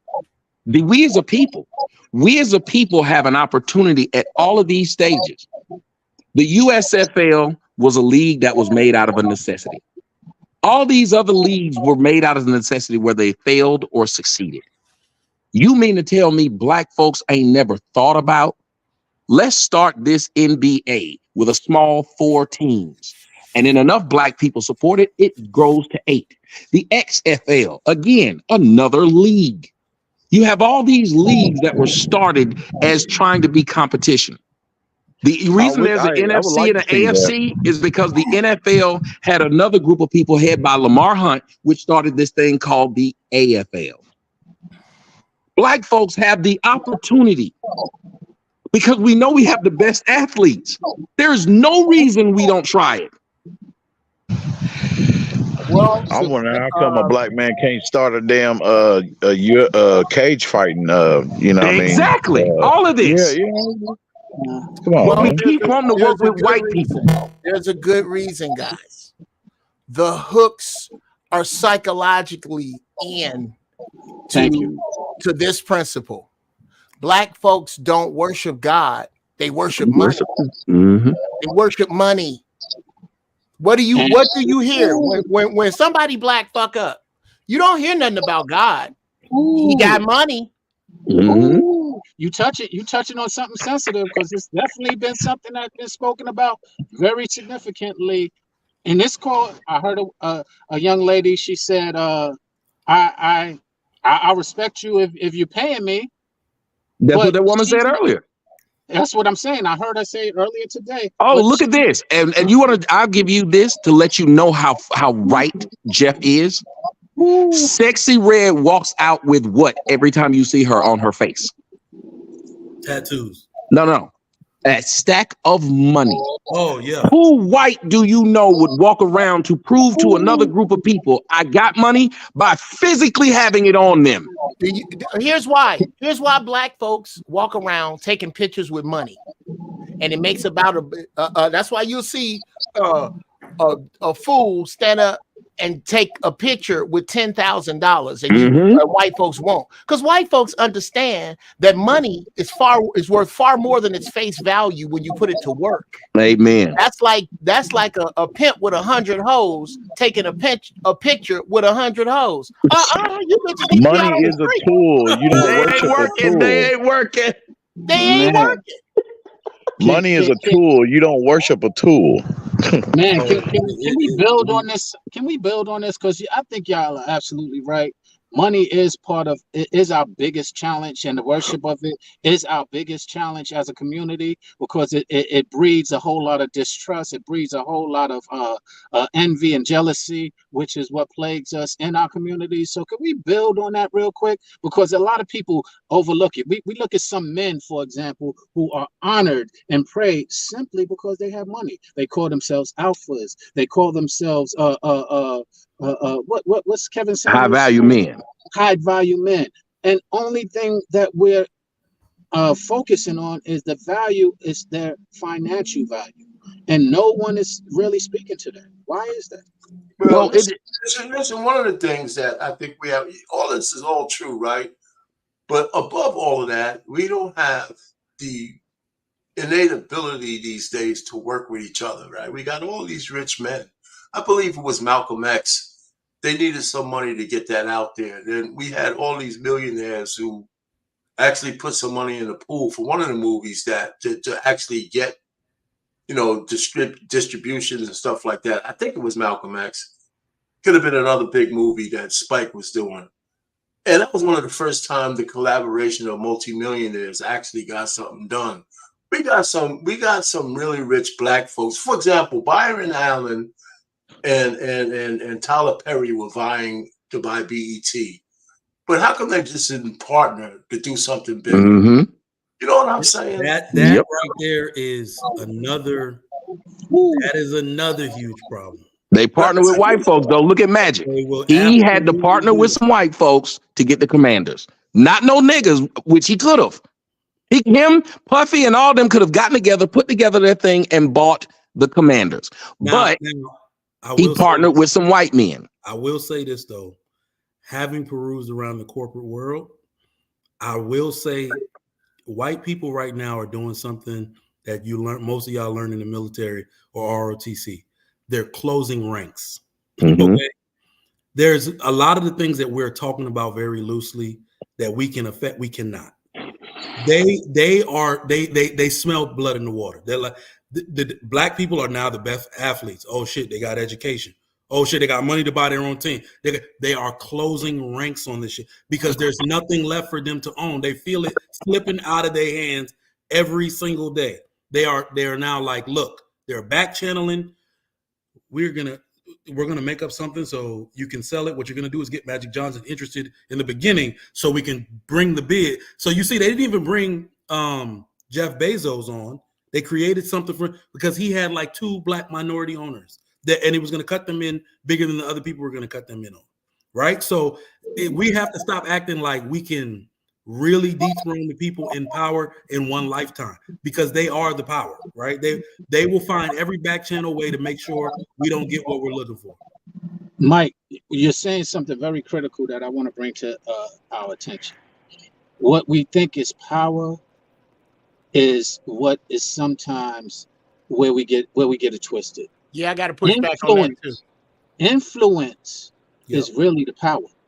I'm not going to Magic Johnson's influence, Deion Sanders' influence, Ice Cube's influence, but they don't even realize how valuable their influence is. I see you in the back. I don't agree with that. Well, hold on, Sean. Let me say this. Not only are you right, but they are not willing to use. So think about it this way, because let's not talk about it like it'll be easy. You can absolutely use your influence to affect that type of change, to bring about ownership, but you will suffer temporary setbacks. How many people are willing to give up their $200 million contract with the NBA to come to your basketball league for $5 million a year? But they're an owner. It's going to take 15, 20 years to build it into what the NBA is. It won't be that right away, right? But how many will sacrifice? So your influence only goes so far. Because so many people aren't willing to sacrifice with you. Okay.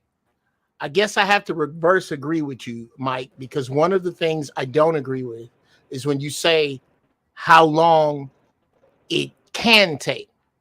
How long it's going to take, you're right, but it's about mindset. We could change all of this shit in 20 minutes, and I'll tell you which 20. Super Bowl Sunday. There's a coin toss, a kickoff, and all these brothers run full speed at one another, stop at the 50-yard line, hug each other, drop the ball, and say, we out. What are you going to do for commercials now? You've just destroyed the Earth's economy with one move, but you don't see yourself as enough. We are enough. We got enough, right? Yeah. Dr. King got a dream. I got a dream. And real talk, I had this dream. I had this dream about this ranch style, like J.R. Ewing type ranch with a big ass house that a dirt road leads to it for miles. And on that dirt road are tour buses, Bentleys, Mercedes motorcycles, a helicopter lands, and it is every black professional football player and every college hopeful standing on Prime's porch. Let's start our own shit. You the leader. What you want to do? We gonna take all the money we got, fuck the money we was gonna make, and start from here. But you're not gonna get that right now because we need some more we shall overcomers to die off. So you made the statement that rebuts the statement you just made, right? Well, What's you that? made your own rebuttal before. What's that? Black people worship money. Yes. So there's no way. It's not money to them. It's not 100 million. It's not. It's the Lamborghini and the bad bitch. Are they going to give that up to do something substantial? No one is sacrificing. No one is sacrificing for that. No, in our culture, ain't nobody right. doing that. I think that's the number one thing, Mike, is what you said, the sacrifice. When you were saying you got to have a setback, you got to be prepared to have a setback. Yeah, you're gonna have a couple of setbacks. But the problem with the setback look at how the problem with the setback is the way the culture set up. No one in this culture is worthy taking that sacrifice for, because everyone is so independent and so self isolated. Why would I sacrifice for individuals who won't sacrifice for anybody else? We keep saying that it's sacrifice, but I think it's a lack of seeing the big picture. Rather than trying to acquire the Lamborghini and the bad bitch, why don't we make our own Lamborghini? We should be making something better than the Lamborghini. Man, I don't know any black engineer car maker. Now y'all we have the money. Too much. But we have the money to start our own Nigeria just made its first car and Lamborghinis. But you know what I mean. But we got some lofty ideas. We have a lofty. I think it's a lack of vision. We have a lot lofty visions, but nobody's willing to sacrifice to get it done. EBD, your mic is going through your computer and not through your mic, bro. Your voice is going through your computer, not through your mic. Through the room. We are so unrealistic. You gotta just change it over.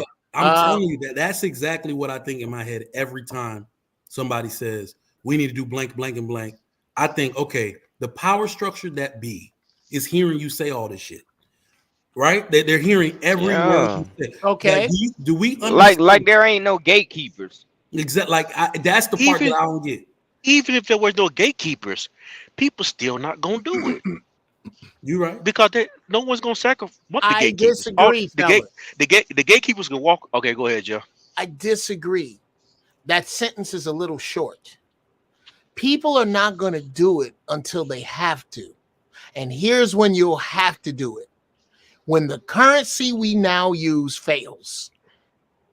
When that currency fails, same thing I ask sisters. If you measure a man by how much money he makes, what will you measure him by when the dollar collapses? This whole shit has to collapse first. And everybody's trying to prop it up and act like it's going to run forever. It ain't. You're at the end of an empire. It's going to have to fall first. And once it does, and you don't have a choice but to depend upon one another, those who cannot are going to perish. Those who don't get in line with their own people are going to perish. Women who can't get behind a man that's going somewhere and shut their goddamn mouth is going to perish. Then I'll perish then. I'll perish. Now, you also understand that it still goes down to what Mike was saying too. When you start talking about the closeout, they close ranks. When look at what's happening with Ice Cube. He tried to partner with NBA, they shut him out. He tried to partner with Fox Sport, they shut him out. So I don't think that is just a done deal. I think the fight is just going to be a harder fight. It's going to be at least 10, 20 years before once you start moving that you're going to be able to see some real, some residuals that's going to come out, because they are going to be out there locking you out I'm because glad you. they I'm do glad you feel like said. you're taking over. I'm glad you said Ice Cube. That was a great example to bring up. You know why? You know why it never happened? Why I would never be a part of it? I won't say never. Let's like I'd be a part of it. Look what Ice Cube had to go through with Lisa Ray and the other three ladies on that show. They tried to do a Black Report for America. Oh, on Fox Soul, yeah, Yeah, I yeah, mean, come on. What are we really gonna build with women like that? Come on, man. And those yeah. majority that's the majority of women in Hollywood. They not trying to help black men out. But I that's think I think like we would have to settle for not being instant millionaires first before we can, we have to go our own way.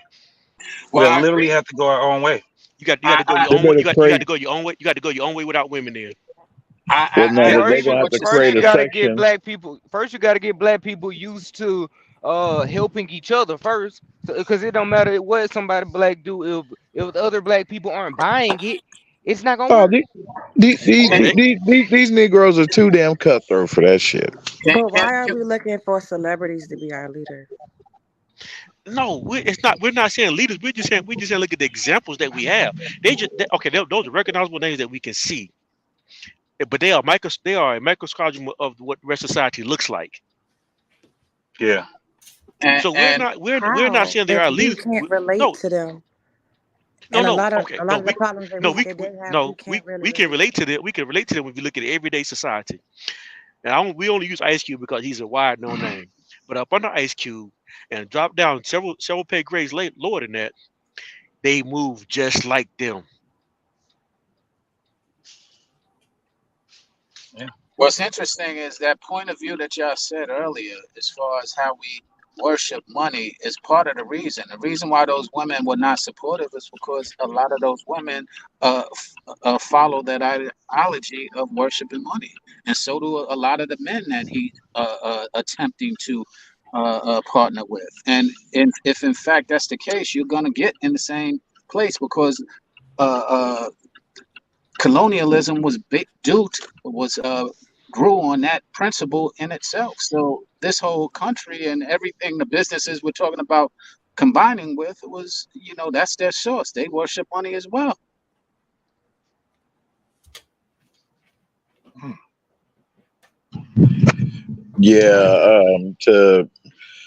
Yeah, those of us that have children, what I mean, in this country, and are trying to raise them, and do the best way we can, and trying to install these values in them, and hoping that they choose them.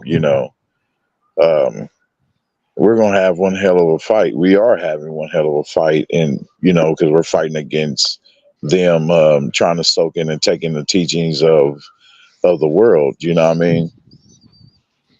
I'm gonna pick And it, Mike. I'm gonna pick it. Oh, I'm sorry. I thought you paused. Go ahead. nah, and so therefore, what I see is, hell, if you want to teach your kids, what I mean, the traditional family values, that they should be taught. Best way to do that is, you're gonna have to find a way to take your kids outside this damn country. Yeah, I mean, because this shit is toxic. There's a reason why they say, for men, that finds a good woman overseas to not bring her over here. There's a great reason for it. So, yeah, you go ahead, bro. So, Mike, let me ask you a question, Mike. Trigger's Now, not here right now. oh, he's not. Okay. Well, I'll wait till is he can. He can. Okay, it won't work then. I'll do it later. Go ahead. Y'all cool. Yeah, let me throw this out at you on this thing. One of the things I think in the black community, and I understand it's not just our community. One of the things I think we do is we put too much emphasis on public school and school to teach our kids, especially when we send them there. I would say that and I know it's a time constraint, but it's also where your mentality is. If you want your kids to learn something, you got to be prepared to teach them yourself, and especially about history, about ways of life, about how to treat and how to. You could teach them the reading, writing, and arithmetic. That's one thing, but the impressions that the liberal impressions you get from certain school and the kind of things, because you got a lot of female teachers, you got a lot of, and when female, I mean, they're not because it's bad, but they only have that mentality that they're getting. There's not enough male teachers so they can get the other side of how men teach. So if you have something for your girls and your boys, you got to be prepared to say maybe 3 days a week, I'll have my own kind of session and I'm going to teach them certain indoctrination things that I think I'd like them to grow up to, right? Sons on how to be men, daughters how to be wives and women, sons on how to be fathers and husbands, or whatever it is, African American history and history in general, letting them know that our history doesn't start with us being slaves. It starts with us being kings and queens. That kind of stuff. So I mean, but how much of that can we put on society if we ain't willing to plug in the holes? And if we could take a lot of lessons from the hard hats, right? I mean, the small hats, right? They teach their own kids. And there's a lot of Asians teach their own kids, but they have the cultural backgrounds, so they have a head start. But at one point, we had cultural things that we could use, and we shit on it. We have sexy red as our culture now. We have all that bullshit that's our culture now, and we got to take a hit for that. But Payne, Go do ahead. you actually believe that most of these parents can teach their kids shit? Most of these parents can't even read at a 4th grade level. No. Yeah, I understand that's part of it, but that has nothing to do with the desire to do something. Because if they're functioning in this world, even the most dysfunctional parents or dysfunctional people, they still got to survive in this world, but they're surviving the best way they know how. But I refuse to think that everybody, no matter your station in life, don't know some modicum of what's right and what's wrong. That's not true. They do. I don't care where you're from. Hey, how about Mike? How about Mike now? Just checking real quick. Okay, go ahead. All right. But so I mean, I hear you, JT, but It sounds much better, EPD. Okay, that's what I was checking. But for just to like put on top of that, like we had a discussion a couple months ago, and I think that if we're going to have this vision of complete segregation, not segregation 100%, because we can't just remove ourselves from every other type of ethnicity or social group in America. But if we're going to unite and make a decision together as far as what we're going to do and how we're going to move, then one thing that we should all agree on is that everything should be owned and controlled by us. What I mean by is titans of industry. What I mean by is having our own car manufacturers, our own construction companies, our own television programs that are owned and designed by us. Tyler Perry got his, Jay-Z's got his. There are one or two men that have theirs.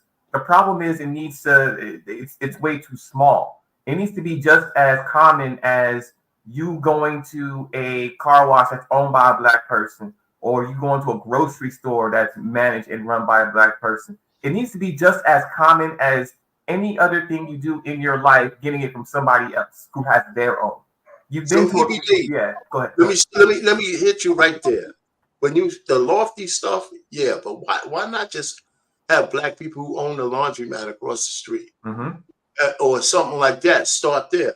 But go ahead and read the super chat while you're at it. Oh, sure. Charles Keys, Senior, for $5. Do like Batman? Let your LLCs buy the company NBC, CBS, NFL. I mean, that's a lot of money. But I mean, we're talking. Have these lofty goals, right? That sounds good. See, that's what I was saying. That even though we live in hardship, I'm gonna shut up right after this. Even though we live in hardship, we still could do little things that could propel us forward if we want to. If there's a desire to do it. But that's all I'm saying. I think the first thing is having our own banking system. Because when it comes to controlling wealth, having it, parsing it, getting business loans, going to school, anything you want to do is tied to a bank, and we don't have our own that yet. Everybody who comes from a different country have their own type of money system, right? So even if they don't have anything here, they had something back there. All they need to do is move it through a central bank, convert the dollars from this to that, and then all of a sudden they can open their own restaurants here. They can get a business loan here because they already have a banking system for which they can. We don't have our own anything like that. So the first thing that we need in order to get these lofty or whatever, or to get that laundromat, or to get something small like a grocery store or a little corner store, is our own banking system. And we don't have that yet. There's a little pushback on that, brother. There's a little pushback on that. Okay. There's something that all of those people, well, number one, if the NBA was made up of 85% Koreans, do you think the owners would be 85% Armenian? The push, yes. If the NBA, what predominant race other than ours holds sway in any business as a people that somebody else owns? I can do better. Exactly. So the other thing that those people bring that you spoke of is a little something called collateral. In order to make a bank, you have to have collateral, because we don't want to take what is ours, which is cool. We own the intangible of cool. It ain't cool till we do it. Yeah. We don't make people pay for that. You want to know what black folks was saying 5 years ago? Look at a commercial today. White people love old black slang. Why don't we sell it? It's ours. You're all making great points, and I agree. Even if we sold it, we wouldn't have our own bank to put it in. Well, what's funny is you're all making great points, but let's get to the root of one of our issues. It's our mentality. We just finished sitting here calling, for example, we just finished sitting here downplaying what's her name, Sexy Red, and what she's doing, and that she's a travesty. But yet we praise Ice Cube, and he did the same exact thing. No, he didn't. Don't you put that on Ice Cube. You're bugging. I was there. He did the same exact thing. He is no Which is what? gangster. He is Which no is what? gangster. He exploited part of our community in order to get money. How? Players Club was He's right. Come on now. He's right. He's right. NWA. Ice Cube was not let me explain. Ice Cube is not a gangster. He was portraying a character. He was hired to be that character. He went out and he lived in that character. Sylvester Stallone, Arnold Schwarzenegger, they play characters, but they're still Sylvester Stallone and Arnold Schwarzenegger. They're not out there being and trying to make the people believe that they're this character that they were portraying. Ice Cube did the same thing, which is, I commend him for it, but he did not separate himself from that character. He absolutely did, bro. Okay. Tell me how. He absolutely did. That man.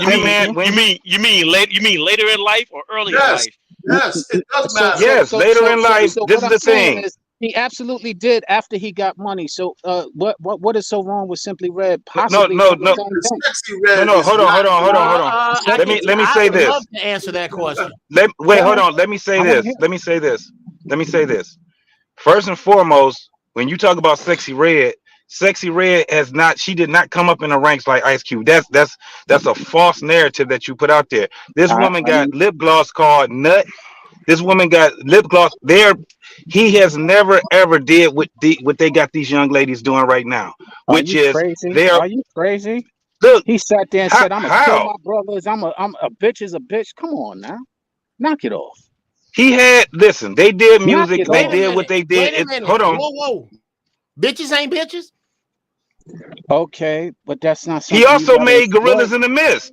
He also talked about not eating pork. He also talked about that was after he got the money from what he did in NWA. So no, he didn't get it, bro. Listen. He didn't get any money. That's why he left. When he left them, hold on. When he left them, he started his own. When he did, if you just listen to the music. He had the Maxi, which was Kill at Will. Then he had another song. All of those had messages on what was going on in the hood. Did nobody know any of that? I'm not. So then, Right. So then what he did was he changed. He Okay. was still when he started making money, he changed that his whole thing. This is when he started making music with the dudes on the East Coast. Once he started I'm doing not that, disputing that. I'm right. not disputing And that. he also started to be a movie writer. He I'm also not started to be disputing a any of that. producer doing all of I this time. understand. I You Then what understand compared that. him actually are you to disputing? So listen, so you're the you're reason why I'm you're not disputing comparing it is him, because but okay, go ahead. you're comparing him to Sexy Red that can't rap. She I can't know rap worth nothing. what I said that he did is she's exploiting herself and her community to get money. He did the same thing. That's all I said. Now what he did after that, I agree. He did marvelous things. So can she. I But need you to he point did out, exact. if you could, Yes. could you point out the record? Could you point out the year? Could you point out Okay. the particular instance that Ice Cube did what you're saying he's doing? And I'm going to include "Fuck the Police" Ice Cube, which he wrote that song, but yeah, that period. Jerry Curl Ice Cube, could you tell me? I need you to cite chapter and verse what you are saying about this man. Not just that he did, what he did. Record Okay. came out, movie came out. I just gave you one, which was a bitch is a bitch, and that's one. That whole first NWA album had a few songs that exploited it, and the reason why I say this is because if Ice Cube was that characteristic, then I can understand it. He was actually hired to do that, and let's be clear on I that. gotta push He was back on that, hired bro. to do that. That's push. Okay, hold on. Let's okay, let's stop there. Bitch is a bitch. Let's She go could be with the. poor or rich. Come on, brother. Let's go with the I mean, The lyrics. lyrics. but to be Hold honest on, with you, since he no, brother, my turn. You bro, said this song. Let's go through the lyrics of this song. A bitch is a bitch. So if I'm She poor could be or poor. rich, I'm talking in the exact same pitch. Watch this. Now the The title title bitch bitch don't apply to flag. all women. okay. What now? I'm But going. All women have a little No. bit. Let's stop there, All women have a gentlemen. little bit in them. I get it. Let's stop there, and I'm gonna need you to tell me as we move right through this song, what problems do you have with what I just said? Okay, now, first off, that was in '89. Okay. Okay, all right.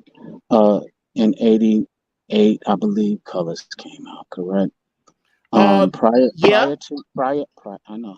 Prior to the NWA album, prior to them getting Okay. signed by Jerry Hill. Okay. Please let me keep So, talking to this brother. Please, y'all. Keep going. Yeah, go okay. ahead. Okay. Now, there happened to be other songs that were out there I'm not that asking were you about other songs, okay. brother. I'm not asking you about other songs. I'm asking you about the song you brought up. We are Okay, going a to deal bitch with is a your bitch. Okay, words. now, again, it was exploitation of our No, community. brother. You're going to have to How? answer my question. What was the What is question that I wrong with didn't the answer? words I just spoke? Because the word defining anyone as a bitch is No, disrespectful. bro. That's nice. I'm That's so answering your okay. So question. what you're telling? No, you're evading my question. What you're I said telling me is that bitches don't exist. no. I did not say that. I said Well, then why referring. can't we discuss them?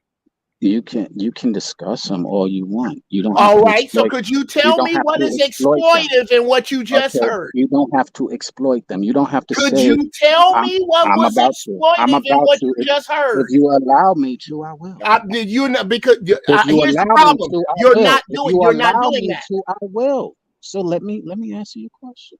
So what is the problem? First off, there is no problem when you're speaking about it in a non-public forum. You can have the choice not to speak it on a public forum. That in itself breeds and lends a lot of opportunity to allow it to ingrain into our children's mind to where they will embrace it and feel as if same like Simply Red, whatever her name is. No, Sexy no, Red. brother. You Now can't that Can I compare the finish? two, Can you bro. you're stop? not answering that. Can The you fellas, hold stop? on. I need him to No, answer you hold this on and let me question. finish answering. You Let me you finish know you're answering. not Let answering it. me finish But Jeff, answering, brother. let him answer the way he feels like answering, Jeff.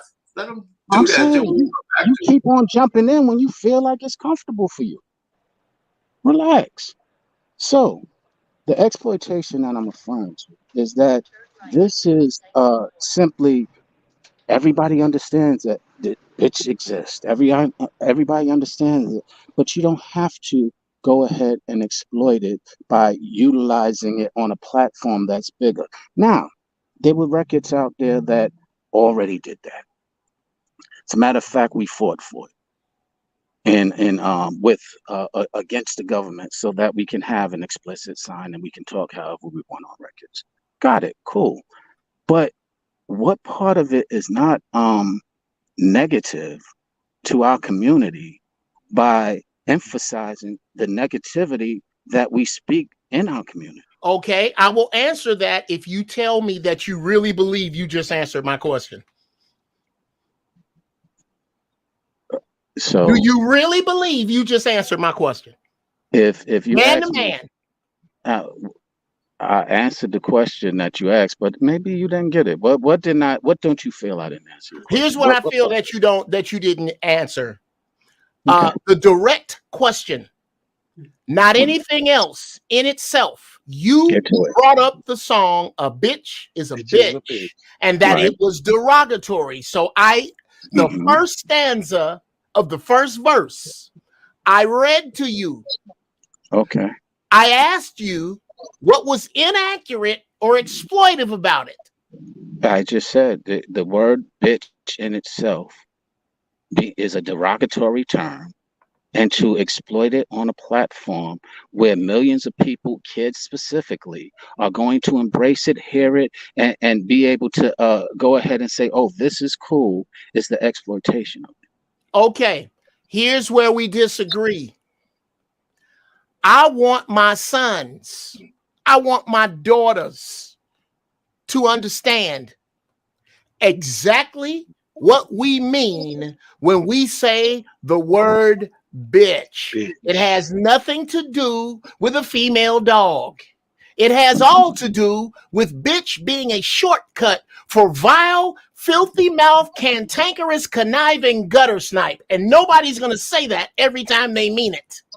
I agree with you. Okay, so as I'm we sharing with move you, the through this, exploitation is when you can do that individually with your children. brother, You don't have to go. You don't have brother, to go. You don't art, have to have somebody pay you to put it in front of all of the kids, brother, that are not yours. you are trying All to handcuff art. You cannot. First off, no, I'm not. No, I'm not. Because I actually am glad that Ice Cube had that platform. And what he did with it, I actually commend. So it's not that No, you can't no, commend it's it. not that That's not fair, bro. I absolutely Nuh-uh, Can I get a question? Can I get a question? Can I get a question? I just need a I can question. absolutely Is every artist who used the term bitch in their song exploiting women? Every single last one. In history, go back as far as you want. Is every artist who's ever said the word bitch on TV, in music, in their play, are they exploiting women and making money off of exploitation? Just as you claim. No. Here. You know what? Then what are we talking about? I tell you what we did. I said specifically he did. This and is you're sitting there but and you you're trying to no. tell me, are you telling me that he did not get paid specifically to write songs that highlighted a part of our environment, a part of our culture that existed very clearly? I agree with you all. That he didn't get hired to write this. Okay. Not that he was this. He got hired to write this in order to be able to make money on it, so that and be able to put it in mainstream audiences, which we didn't know how to do at the time, but the people who hired him did know how to do, and they specifically gave him directions on what they wanted him to do so that he can go ahead and make their money. That Okay. was But this is specific where to what this he is. did. Who Hey would Jeff, let me engender get him kids? on this. Let me get him on this. Go ahead. What you're saying though, you're comparing again. You're comparing him to a woman that is definitely used to be the devil. What he ended up doing was he changed everything that he was rapping about. And you know what happened once he changed it? He got no airplay. When he started doing songs with Public Enemy, when he Hank started doing Shocklee. songs, yeah, when he started doing conscious songs, no Mhm. play. He got I no understand. airplay. I None. understand. So okay, so So now you're lending to my let's go point. let's go 30 So years. he Let's did it. go 30 He years did it where we're at right now, specifically. He right? did it. You're lending to the point that he did it specifically to gain money, which I'm not. I'm not. All I'm saying is the comparison that I made is that she's doing it to gain money. Now, what he did with his money and what she's doing with her money are two different things, and that's your argument. Because what he No, did but with this is his what I'm money, saying. You could have listen. There's a whole lot of other rappers that you could have used that actually I probably would agree with you. you, Thank you. But to use that rapper there let and let then let let. compare him, hold on, then to compare him to a rapper that is actually right in front of your face being paid to have little 13 and 12-year-olds be hoes, showing a booty hole, eating ass. Okay. This is what we talking about. You can't He compare was him being to paid that to have woman. little Yeah, yeah. 13 He year olds to IQ is be not meant to gangsters. man. Wait, Yo, he was Sean, wait, Can I wait, play wait, devil's advocate? wait. He was paying to have little 13 year olds be gangsters, to be ignorant, and to be We niggas asked you and to tell us misfits. the song. Sean, wait a minute. Before we The song continue "A Bitch on Is a this, Bitch." well, I hey, actually took Sean, time to look just up the lyrics, and I yeah, would like to play well, devil's advocate. I think the brother might have a point. It was one lyric that in particular said, "Do like Ice Cube and slam her ass in a ditch because a bitch is a bitch." So this is advocating for violence against women. This is also listen, the lyrics are Oh my God, really man. bad. well, hold on for a second What? before everybody continues. Listen, we can't we before we get so emotional, okay? Because it's Ice Cube. He has a But I love listen, Cube. wait a second. Yeah, I hear you, Didi and Sean. But the point is, we got to look at the time that we're in, and we have to look at the cultural situation we were in, and absorb what he said, and we were able to understand that. And he got pushback for that, not just from white people. He got pushback from whatever From black culture we folk. had left. But let me whatever culture we had left. Capitol Hill. We're in 2023 now. There's no doubt that Ratchet Red and Sukihana are plants from people, and having women starting to eat ass and having intestinal parasites, which is an article you could go read or media takeout, and it's growing of young 13-year-old girls eating people's ass out because of the songs that these two ratchet ass chicks came out. Now, we had drill rap and we had gangster rap, and there's a reason why rap is not even making it to the top of the billboard, because there's a natural inclination from the community to say we don't want this shit. And so now these chicks are here, and it's 2023 in full internet mode, and they're pushing these two bitches everywhere, right? And it's not by accident, and it's not the same as NWA. He had so much pushback by then. So to say in the That 80s that the that was impact of those definitely guys are Let to me say let that the me let impact me put my input of in those on it. guys are the same as what they're doing today. It's just absolutely what a I'm bad saying. comparison. I don't think the brother's saying Pain. that. I don't think the Pain. brother is saying that. I Yeah, think the that's brother. exactly what he's saying. No, No, well, what I heard from him is I think he just wants y'all to acknowledge that the fact that he did in some I way just acknowledge contribute that. to. I just I'm saying acknowledge that. I'm and, just trying to tell you what I feel like he's saying. Just let me Okay, finish. I got you. Your other JT. I think the brother just trying to get y'all to acknowledge that at some point in time, the man did contribute to the negative parts of our community. Now, what you want to say Yes. he did Yeah. Yeah. after Yeah. that, or what he did to change that, you might have an argument there. But I just think he's trying to get y'all to acknowledge that he did at some point in time participate in it. But We yes, conceded to that, bro. We conceded to that. He We didn't did. just want to acknowledge that. He wanted to say there was an equivalency, and we can't no, do Right. that. what? We're And not there Wait, doing wasn't. that. pain. Let me tell you where this all came from. I sat there and saw the girl who was speaking about Red, whatever her name is, and her album cover, and somebody was like, "Oh, this is where we at with rap." And then I recalled the album cover of NWA. and it was the same thing, different time stamp, different gender, but it was representing the same negative uh, uh, uh, uh, infliction. No, Excuse no, me. no. It's not the It was same. It's not I'm the same, sitting. I'm bro. telling. Let me explain to you why. I was there in '88 when he came I out. was there too. That's not I was that. there too. Right. I was That there was too, not but I right. still agree with Ice him. Cube. Wait, So wait. let him Let talk. me explain. Let me explain why. Ice Cube didn't I dress agree like with you. that. Keep going. He didn't dress like that outside of that picture. That wasn't him. Now, Easy and Ren, perhaps, but Ice Cube, Dre, they didn't dress that way. They were simply planted, as you just stated with the young ladies. They were planted into the community for the purpose of making money for a label that could intentionally wanted to exploit it into a mainstream audience. They wanted to take a chance on that and see where it would stick. It stuck well. So, but to sit there and say it wasn't designed or wasn't We something never that was said that. calculated. Okay, so where do we have a discrepancy? That's what I was But just telling you, that you're Mr. saying that you No, was Mr. making an Boy, equivalency.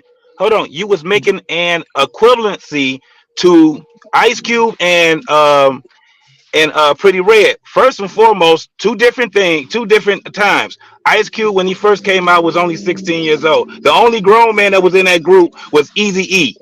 That was the only agree, grown man. So agree. I understand, and I said we concede to the part that they did go to the whole negative part of it too, but it was in a whole different time. Also, when you're talking about what they're doing now with these young women, they have a bigger influence on young folks than NWA did on young folks back then. It's a Absolutely. way different type You're of. right. Okay, hold on, hold You're on, hold right, on, hold on. Let me and get I in. can Jo, Let me see get Jo, in. that. Let me I'm get not. in. Let I'm me not. get I, in. Let me I get got, in. I got, Listen I to got to end, get young, in. I and got. you live that lifestyle. These women are living and dressing and talking and speaking and repeating the lifestyle. Every woman you know in school knows the lyrics to the song WAP. You cannot say the same thing about our generation and what we did. Yeah, we knew all the lyrics, but we weren't living the lifestyle. Um, Did young men emulate the did young men EBD, That's emulate the EBD, gangster bullshit. EBD. lifestyle Hold on, that hold on. Let me NWA? get in. I've been quiet for a minute. Let me get in. That's Criss bullshit. cross. I wore my pants backwards. I wore my shirt backwards. I wore my hat backwards. But that did not make me a degenerate. I did But not. we but weren't that wearing no we weren't wearing no I didn't Jerry skip school. curls. Well, we did, but I we didn't. well, I didn't skip there, school. there, I there didn't was do buy or sell drugs. I didn't do there. all the cool things that were on the radio back then in my You day. might not have, but Brother, there was a brother, lot of kids who did. brother Sean, I I'm think not you saying just I that they went the know, I wrong know, route. I I'm not know a lot saying of cat. that I they know a lot influenced of a cat. culture. Hold on. EBD, Go hold on, ahead, go EBD, ahead. because you too. So EBD, you too young to know. I know a bunch of kids came up in the '80s and the '90s when Ice Cube and the NWA and all the gangsta rap was really coming out. At that time, I know a lot of my classmates. One kid went to jail for shooting a cop because Yeah, it's trying to be America's most yeah. wanted one, trying to be a gangster.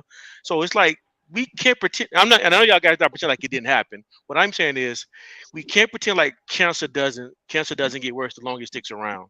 Okay. If it was, if this coach is not as bad as it was, let's say back in the '90s when I was a teenager, it is when I was a teenager. What we can say is that generation was the part of the cancer process that we see right now. Because I you know, agree. the Yes, longer cancer facts. stays in your body, the worse it gets. So we can't pretend like Ice Cube, Ice T, and I can't remember all the guys right now. We can't No, no, pretend that no. what they They did. are the We they can't are the pretend what. cancer. They are the cancer Thank you. because they And gave that Yeah, they was the gave only birth, point they that I was gave birth making. I to wasn't this ratchet. measuring. Yeah, I wasn't measuring how much they were. I was saying that they Yeah, were, and we and they that's it. part of the reason we here today. This generation didn't just get bad by itself. That's all I'm trying to say. And that's This is a all. process. And That's and the true, but point that Ice I'm Cube making wasn't a is that part of we that. That's what I'm saying. he was But absolutely. let And me and the just point is, I'm not down in Ice Cube for it. let As a me matter of just say fact, we this. wouldn't be having this conversation if it wasn't for that point. Let me His just say this though. contribution. John is right, but this is stage 4. Sexy Red and Sukiana are stage fucking 4. Agreed. Agreed. Okay, there are no more stages left. This shit better Right. be over Agreed. after this, because they are the last straw. It cannot. What is worse than this? These two. Professor, It's just gonna implode. That they eat niggas' ass. Yeah, it's Sodom and Gomorrah now. What could be y'all are worse than absolutely right. Y'all are absolutely right. The point that I made in the beginning of the statement, before everybody got it, including myself, got our emotion, is that it is that we need to change our mentality. That was the first thing that I said. Agreed. So we think that eating black men's ass is worse than killing black people? Well, they doing both. They're talking about both. They're talking about fucking and fighting and killing. Y'all are if you listen serious to their right now, lyrics. huh? You young cats, Dre Slay, you are really serious right now. You're not kidding. You are not kidding. You are trying to make some type of equivalent between Ice Cube and Sexy Red, and this is the hill you people are going to die on. No, I'm really asking the question. Uncle Jeff, tell me, is eating men's ass, is that worse than killing men? No. Is that a question? Yes, nigga, yes. That's worse than killing men? Okay, all right. I listen, hold up. I'm not measuring. Since we want to take it there, let's run the gauntlet of the whole thing. If Jigsaw just came in his room and clubbed me over the head and took me to his warehouse, you have two options, Trigger Mike. You can eat this nigga's ass or shoot this motherfucker next to you. That motherfucker dead. Okay, I'm not eating nobody's ass. Yes, it's worse. Come on, man. You can't get a well, No, they're right. They're right, bruh. No, Look here. I do not. I don't waste time in these arguments, brother. Because when there's a bigger point to be made, this needling and going to minute points to die on your island, I don't get involved with that shit. If you gonna try to make Sexy Red and Ice Cube the same, then I know who I'm talking to. Okay, Ice Cube's worse. Let's just move on. Ice Cube's worse. I wouldn't say that. I'm not gonna willing to argue which is worse, but this is what I got to say about it. The shit or boo boo. Which one's worse? Shit or boo boo? They both stink. They both stink. So I mean, okay. So now Ice Cube stank like Sexy Red. Great. Okay, so let me man, y'all ridiculous, bro. Y'all need to. Let me finish. You keep saying like. I'm saying neither one of them was a good thing to the community at one point in time. Exactly. Let me ask another we question. already landed on that, gentlemen. We already landed on that. Right. Here's what you young dudes do. Why are we comparing then? Okay, I'm about to do some. I'm gonna do some young bashing, and then I'm gonna get the fuck out of here. I'm gonna bash you young dudes in the head. I'm gonna who said that? I never said and when you get done, I'm gonna bash the old heads. Absolutely, but I won't. Absolutely, you can bash the old heads, but I won't be here to hear it. And that's what old heads do. That's exactly what they do. You know me, I'm a coward, old Jeff Brown. Anyway, let's get it out. Let's talk about this absolute need to be right, even if it means killing the point. You guys are right. Ice Cube was spreading poison like everyone else. Let's not allow him to evolve. Let's not take into account that he is now a devout Muslim and is constantly guarded by the Nation of Islam. Let's leave all of that out in order for you to make the point that we already conceded to, so that when we make another point, you can go back to the point we already conceded to. Yeah. So all sexy Red got to do is become a devout Muslim after this, and she good. Yeah, that's all she has to do. Oh my God. Yeah, that'll work. That's better than where she at right now. No, fellas, look. So you can cause all this destruction, then become a devout Muslim, and everything's okay. Yeah, like Malcolm X. Like Malcolm X, you mean? Hold on. Come on, man. Like Malcolm X? No. The answer is no, y'all. No, Mike, you're missing the point. Yeah. Do you see how these young cats go to the absurd? Who in the fuck said anything about Sexy Red's trajectory? We haven't seen it yet. We've already seen Ice Cube's trajectory. But in order to make a point, I'm going to say, yeah. So all she got to do is that, bruh, You can't build a bridge like that. You can't drop a bomb on time like that. That is feminine conflict resolution. This is why you cannot find a bridge 100 women built, because they do this shit here. No, what y'all tried to do was y'all tried to disregard the brother Sean point of Ice Cube did do the same, eat off his people the same way Sexy Red did. Bro, we And then conceded to that. and then they You tried to make the compare. point of, but it went worse though. Who did it worse? Do Exactly. y'all understand what That's what concede they tried to means? do. Do y'all understand what conceded means? Yeah, We like we conceded that conceded he to was saying a that part of he the problem. changed. Like we conceded to saying that he changed as a person. Yeah, it happened both ways. Okay, so then there's nothing else to talk about then. Okay, then why She we is gotta get still on the being a young ratchet heads then? bitch. But She is still I was listen. like, listen. it, This is let me break it down like this. Let me break it down. I think I tried the other day because there's a lot to be learned in these particular conversations, actually. And it's one thing that we have to do. We got to start making distinctions between what things mean for men versus women. It is different. If y'all don't know, it's different because what y'all are saying is that there was a societal or what's the word? A community impact, negative community impact from both of them. Y'all are right. Now look at the social impact of how that affects a man versus what Sexy Red is doing that affects a woman. In that case, it is worse. Sexy Red is worse. Women, for some reason, probably found Ice Cube to be extremely sexy. Right? He got married around that time. He was extremely desirable to women, even desirable to many people in his community. Some people looked at him as a role model because even when he was saying that type of ratchet shit, whatever, what have you, still had a negative societal impact.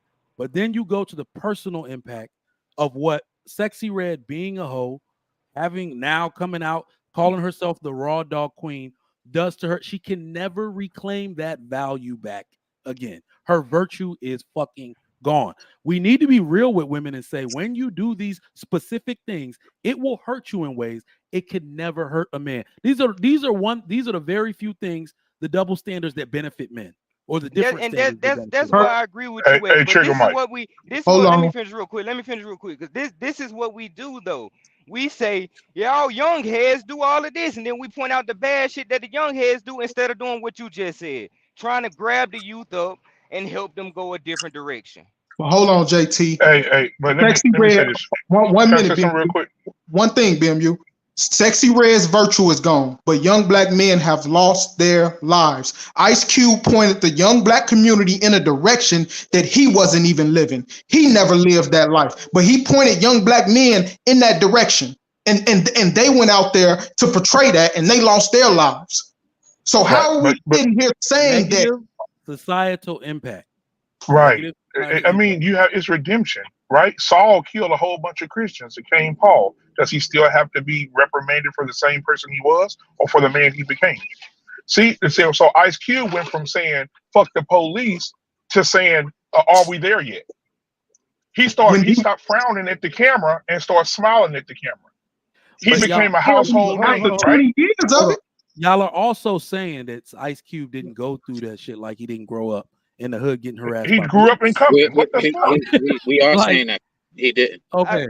I think we're doing it a little too literal with just Ice Cube because he ain't the biggest problem. And Ice Cube, if anything, he's one of the smallest we problems actually use from that generation. It's a lot of worse people than him. Yeah, That's why I said at the beginning. I said it at the beginning. Why are we using him? We got so many other bad fucking rappers that's out there that's way more than what he. Because when he started, Young and Thug seeing was that I brought it up, I already explained Young Thug why. looks like Sexy Red, okay? Lil Nas X. What about that rapper? he's one of the worst of all too. Another example, but perfect example. Y'all Perfect asked example. the question. Y'all asked the question why we're using Ice Cube. I'm the person who brought up Ice Cube. The reason why I brought up Ice Cube, and I just said it a little while ago, because I looked at the album cover of Sexy Red or whatever promo picture she had out there, and I remembered the album cover of NWA, and they were similar things, just highlighting different negative aspects of our community. Sean, let me say One being something, over Sean. I never sexualized hold on, and Different Sean. one being impact, bro. Hold on, Different Sean. impact. Hold on. Let me say something. Guy, I never thought that we have 10 any women on the panel. I don't want to be disrespectful. I never thought that we have a bunch of men on these panels trying to relate what happened in '94 to what's happening with Right now. with a young with a young lady who has a fucking lip gloss brand out named after STDs and she's selling out. I never thought that we would be up here discussing this. Is something wrong? Maybe I missed something Can we read the lyrics to Gangsta Gangsta? Can we read the lyrics to Gangsta Gangsta? Hold on. We can talk about gangsta all day long, but you got 11-year-old girls out here. See, you talking about NW, that's fine, gangsta, whatever. But we got 12 and 11-year-old girls out here where they mammies are buying them lip gloss that says yellow discharge, saying booty hole brown. The girl's selling out. Maybe we need to go investigate before we start talking and investigate before we congregate. Because goddamn, the girl's selling out. I agree with you. I agree with you. The point that you can't buy booty hole brown lip gloss right now because ain't no more. You're measuring the difference between what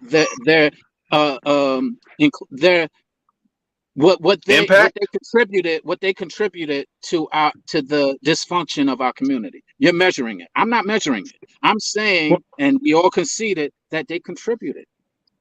What they doing, bro, is they're measuring Ice Cube's end of his career to Sexy Red's beginning. Let her go through it. You do understand that Ice Cube still has a career, right? Ain't no way Sexy Red ain't gonna be relevant in 10 years. I don't give a fuck what nobody say. In that 30 will years. not be relevant in 10 years. Her music won't be played in 30. It won't be Ice, played in Ice, 20. Ice, She Ice, is not gonna Ice be. Cube's not relevant today. You know how many old people Are we said the gonna same act like exact what thing you happened in saying the right 90s now ain't got? about Ice Cube? In Bro, We gonna act let me like tell what you something, bro. happened in the Hold 90s on, man. ain't got Hold nothing to on. do with what happened Let today? me tell you this, bro. Let me tell you what I love to see, bro. NWA did their thing. Ice Cube did his thing. He was fucking stupid. But Ice Cube went from again, I'm gonna say this, went from fuck the police and all this other dumb shit that y'all feel like he said to a motherfucking multi-millionaire businessman in fucking suits are sitting down at the table with people that he's sitting down He's and had people are time. talking She hasn't to. had the same amount of time. BMU. Right. What I'm But trying she to will share not, with you. Trey, she What will I'm not trying be to share relevant with in you. 10 years, bro. Well, What I I'm mean, trying to that's your share with opinion. you. Only time will tell. But at the end of the day, the issue with our community, and this is the problem I had the other day when we were talking about Kings Park. Our community loves redemption stories. We love this shit. We build off of these redemption stories, and it's killing us. The fact of the matter is that Ice Cube had a questionable beginning of his career, just like she is. Now you got to give her the same grace that you gave Ice Cube in order Hell no, to no, turn it you around. don't. No, you don't. No, No, the fuck you don't. Okay, Let's talk about the then we have grace to thing. stop Let's talking talk about about Ice the Cube grace then, thing. because Ice Cube was given that time. Hold on. I wanted to end the conversation. Right. So this is very interesting because in this day we realize that men don't get grace for much. The same way we have to create our value, we create our own redemption, right? I'm telling you right now, I cannot think of a notable black woman that took herself from hoedom to a respectable woman ever in history. Can you name one? on.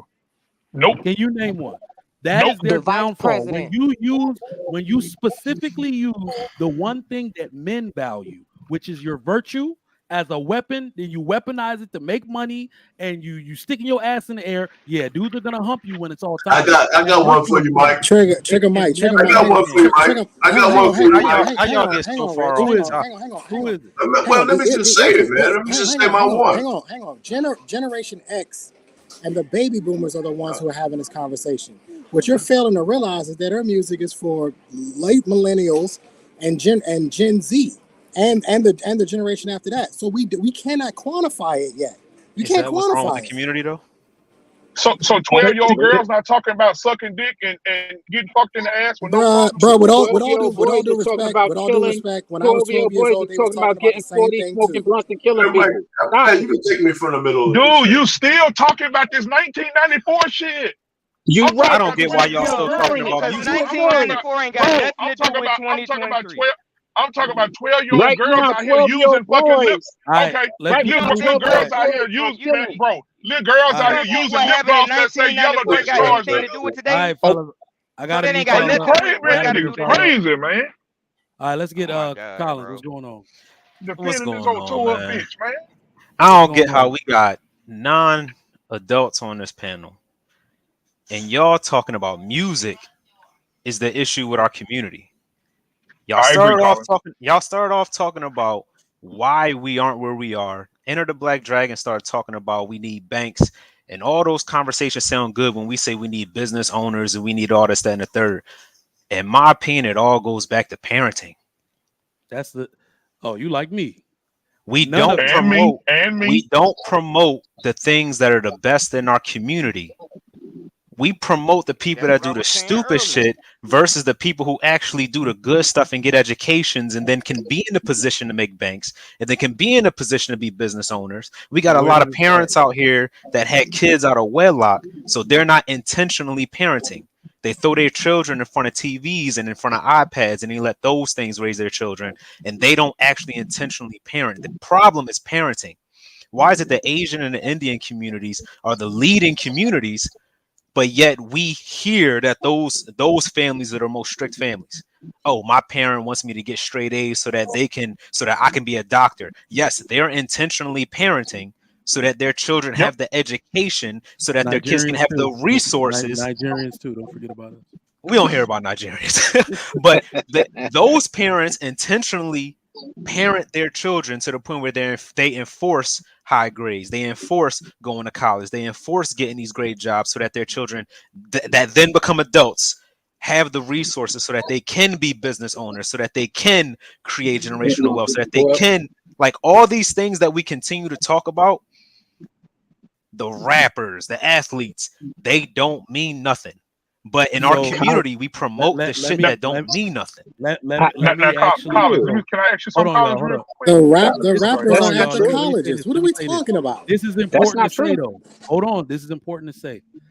I've now realized. So not only are you right, you hear me say that all the time. There's no problem that we suffer from that can't be traced back to fatherlessness, because the reason why people sidestep that is because they've already ruined their chances. A lot of people that are well put together, they got education and all of this, and they value the single individual experience now. So the one thing nobody wants to talk about is the elephant in the room, which is you should have stayed with your baby mom. You should have stayed with your baby's father. Like, nobody wants to talk about that part anymore. That's because right. Well, Trigger Mike, You're can absolutely right. let me say If this you real quick, Trigger realize when Mike. I first Hold brought it on, up, real quick. Let me say this real quick, Sean. go You are ahead, Mike. Go absolutely ahead. correct, Sean. This gonna be real, Sean. This gonna be a Mike Tyson punch, and I'm gonna go to the corner. My thing We're is gonna see this: about that. you are absolutely right. There are some sorry ass fucking parents, sorry trash ass fucking parents who want to be their kids' fucking friends and want to go out, want to smoke with their kids, want to fuck the same niggas they daughter fucking, want to be.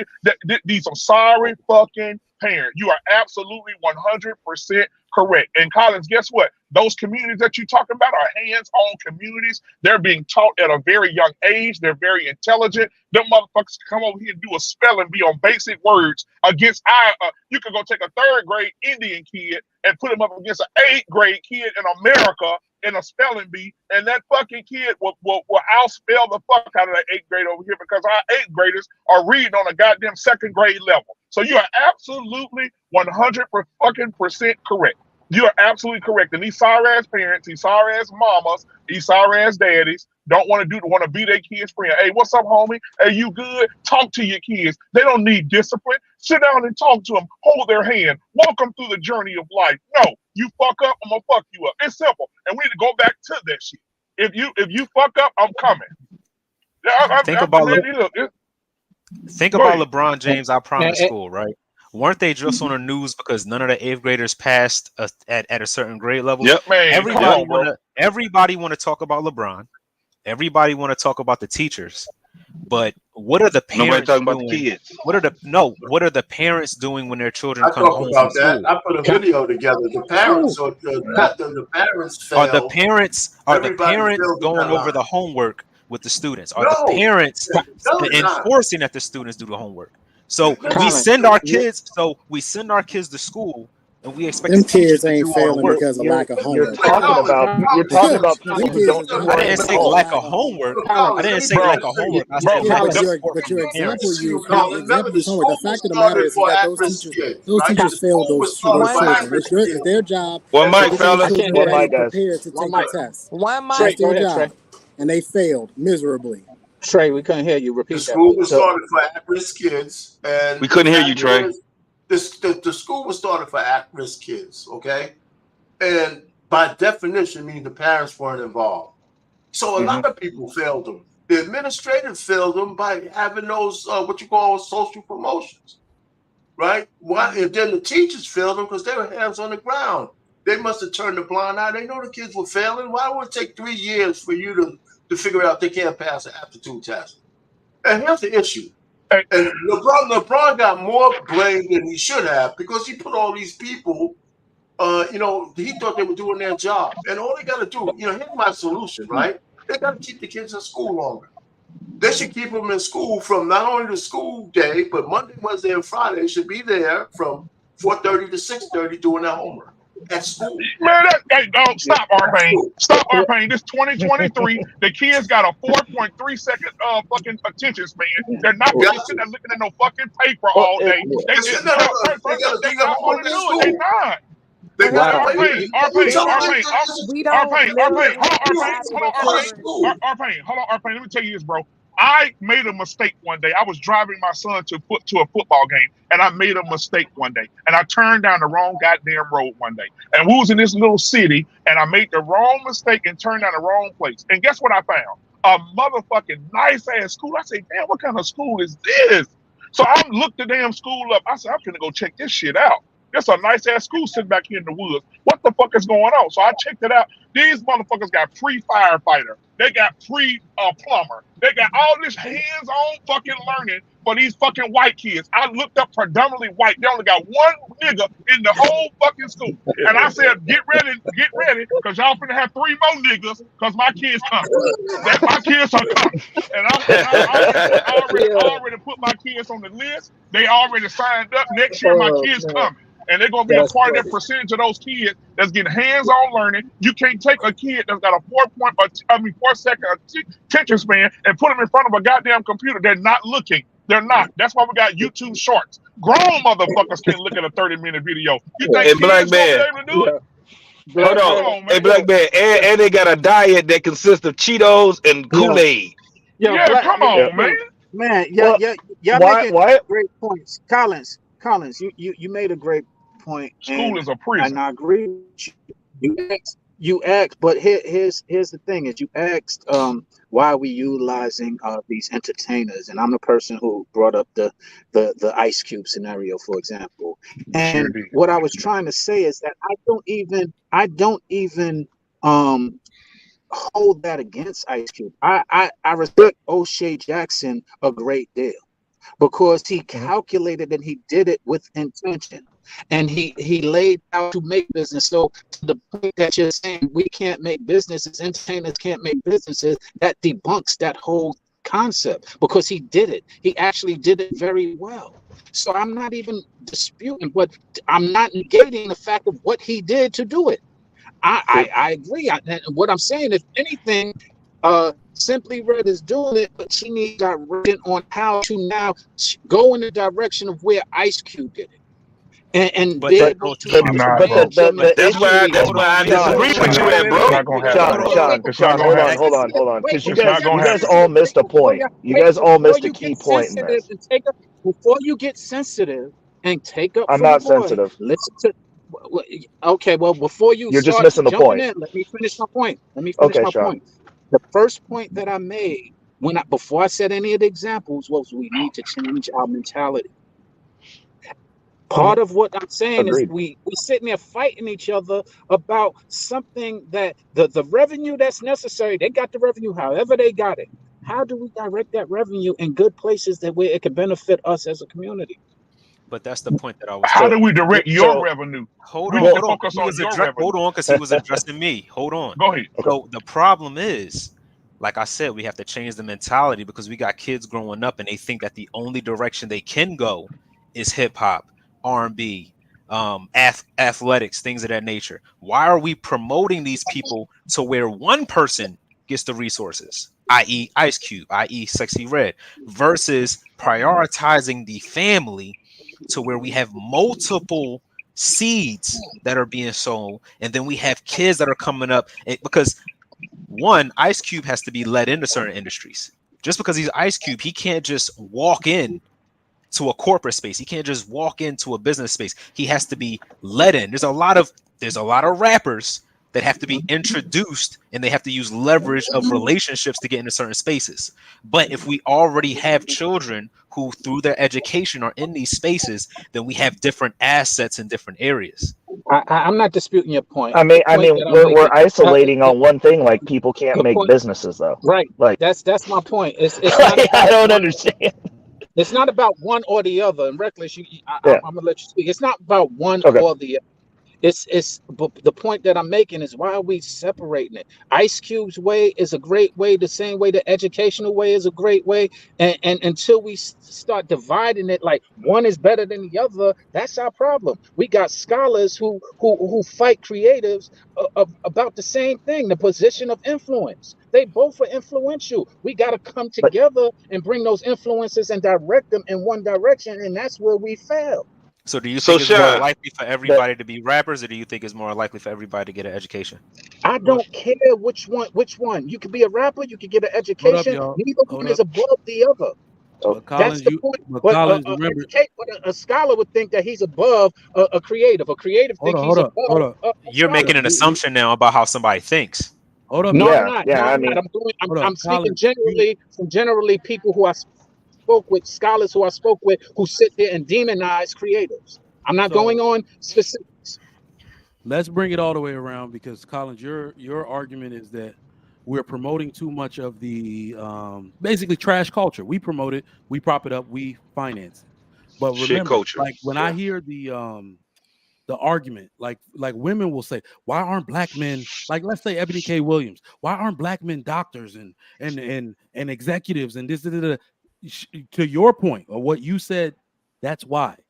It does not start. You don't will anybody to be being a doctor. A kid on a street corner whose mom hasn't been home in 3 days and he don't know his daddy, those kids don't become doctors.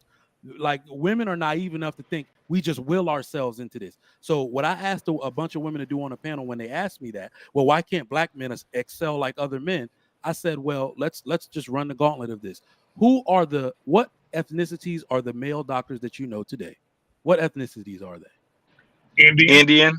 Indian, Asian, and African, like One of white. them's my Nigerian. Yep, neighbor. It yep, ain't yep, even yep, enough. It yep. ain't even Like a lot of Nigerian. white doctors no more. It's not even Yep. exactly. Thank you. Not even a lot of white. What do all those three have in common?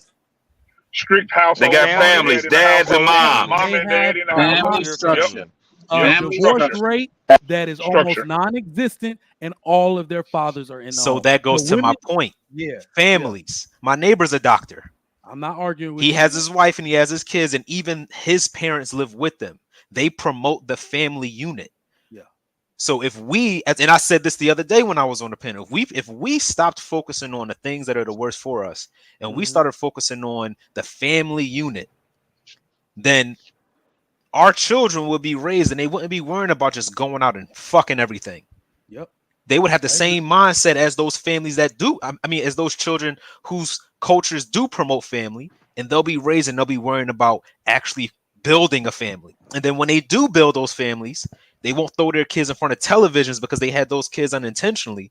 They'll actually be And intentional that's with their Yo, parenting. and that's the Cali point Bear, I I see agree Mm, you. with. I'm literally like gonna you're send you wrong. this Oh doc. wow. She said you got a And, daddy. Are you gonna be a doctor? See, like this and isn't over. Like this is dramatization of what I was saying. Those men, the Who's that question for? foundation. Hold on, especially for young You, I boys, guess. The because lights we on. can't even act like the girls are doing that well. Y'all are just really loud. Like less than 30% of black women even have gone to college. So girls aren't even doing Mm, that well. Without a foundation, with that is their father. A father is the foundation of a family and a community, not the mom. We've always thought it was the mother. The mother is a cornerstone, but a stone can't be built on anything, and it can't stand without a what? A foundation on which to Foundation. a build upon. father. Yeah, All right. foundation. So fathers are the foundation of the family and the community. And if you want your child to excel in life, it will be extremely hard without the support of their father or group of fathers from the community. How do you think Asians, Nigerians, Indians, etc., are able to create generations of doctors in a row? Generations of Because doctors in a row. they make being a doctor look sexy. Exactly. They make No, it they, look sexy. hold They on, make They it don't look like even make it look sexy. It's a demand. Like you can yeah, you're going to do it. Like going it's to not. Okay. It's not. We have a culture where everybody in the black culture wants to do what they want. They want to follow their passion. They want. We're so focused on doing what we want to do. We're not focused on what needs to be done, which is why we don't get anything done. right, and I that's don't why you hear understand how parents, that's and that's why not hard to figure out. and guess what, Well, right? And that's why you hear parents tell kids. That's why you hear parents tell kids, "What do love you me want more to do with your meticulous. life? What I do you had want to do my with your life? What do you want? What do you want to do with your life? What do you want? What is your decision? Your choice? You know, that's what some Indian parents say. Yeah. I don't want to hear it. You're going Hey, to be you a know doctor. what? I don't know Get if this this is over. supposed to That's be. what Hold tell on, them. y'all. I don't know if this is supposed to be like a shaming tactic or what, but this has actually happened to me on a few panels where a woman will say something like they're weaponizing the state of the community against men. What You do you? like Dana, that goddamn terrorist on This Might Be Risky. Y'all check out my man. Y'all check out my man Hamp's channel. This Might Be Risky. Dana, the fucking terrorist, talk about. Did you have a daddy at home? You strike me as somebody who didn't. Like, why are Right. you? You giving me What daddyless kind of vibes. demon Yeah. are you oh, that man. you're gonna weaponize the fact that somebody didn't have a father? That was their mother's fault, first off, but that was partly their mom's fault. But why would you weaponize that shit? Like, is that what y'all doing now? So Well, I whoever guess y'all, that's what she. Hey, you know what, Trigger Mike, Mike? I guess that's what she want to hear. So I'll be the first. Yes, I had my father in my life. Him and my Don't mom are do it still though. married. Been married for 41 years. That's me. That's me. So now what? I had my daddy. but are we Now missing the what? fact that for example, black man unfiltered, you just finished saying that you had parents that are 41 years marriage, and I know you are happily married. But do you realize that the teaching started since we were youth, including the doctors, those who are doctors? The reason why they have generations of doctors, because they're teaching them all of those things. Same way with athletes, the same way with creatives. And the point is why do we separate one is better than the other? I Well, and don't you know feel what though? You're absolutely right, Sean. Because I saw an interview with Lamar Jackson's mom, and Lamar Jackson's mom asked him, "What do you want to be?" He said, "I want to be a quarterback." She said, "You're going to have to make sacrifice." She worked his ass out, paid for people to work him out, put him in quarterback school, did all the necessary things that she could do to help him get to where he wanted to be. And that motherfucker is a starting quarterback in the NFL. So you are correct. She started when he was a young kid, young boy.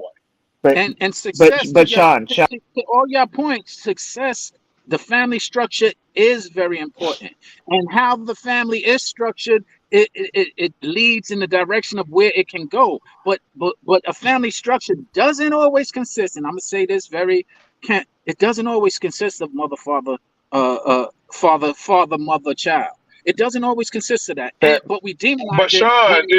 Sean, you know what? Sean. What's missing? I'm gonna say this. I'm gonna land my plane. Sean, All right. you know what's missing? Parents are asking their kids what they want now. Mm-hmm. Back in my day, my mama said, "This is what you're going to get. This is what you're going to Right. fucking do. Your ass is going to do this, Daddy, and this." Today, you got these therapists telling you, "No, ask them. Let them build their own brick road. Let their own fuck that." I told my Sean, son, "You got a choice. You Your ass is absolutely going here or here." And that's Sean, I when we're talking about why people view one or the other as better, it's not a matter of one or the other being better. But I'll tell you this: there's no civilization that's built out of players. Period. We complain about not having any control over anything. That's built out of what? Well, if everyone's a freaking rapper and bass player, then we have no infrastructural representation. We control nothing, and we actually don't own anything. That's unfair. That's unfair. That's not unfair. It's facts. Let me explain You're you why. It's unfair because that only can be gauged on a less than a century. So we can't really speak on it. What do you? We have 5,000 years of human history. No one was playing sports that was out here conquering stuff. Okay. Dude, bro, there's no Rapperville. Like that's not even a realistic thing. Like, okay, like Did you say I'll tell you, Rapperville? you know what? Listen. JT. You look. The closest thing that we could potentially talk about having to a civilization of rappers is probably like if you went into the middle of Africa where they don't have buildings over 3 stories and no air conditioning. Let me give you an example. There's a lot of rappers out here that's broke right Let me now. give you an example. There's of a lot of absolutely, bro. rappers that are broke. Let me give you an example of and what I'm dead. talking about. There are church congregations, and church a pastor is similar to a rapper, if you ask me. Stop it, man. Oh my God, bro, Sean, you are wild right now. That's the wildest thing I've ever heard. Let me get this So you're talking about wait a second, Sean. So you're gonna bring up another failed system that's within the black community to make your point? Right. Like, okay. All right, let me get the super chat, y'all. Big Ant, $10. Did someone just blame Kool-Aid for us not being what we are capable of, or is that a failure in the mirror part of the problem? Get it right. Cheetos and Kool-Aid. I'm like, how did I miss you know that? what? And you know what else reckless? Hey, do whatever you want. Don't take away that blue You know what else raspberry reckless? lemonade flavor. What's up, black man? I'm gonna tell you this too, man.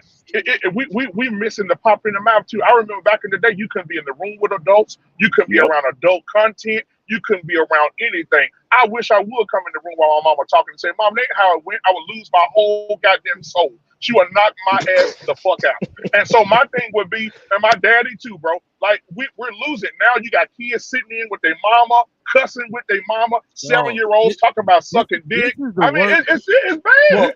This is the ineptitude of the modern parent is what gets me. What are you basing your parenting style off of? Your children are drug addicts, your boys are bitches, and your girls are thoughts. What are you basing your parenting strategy? Like, this is all I'm saying. They ugly ass mama.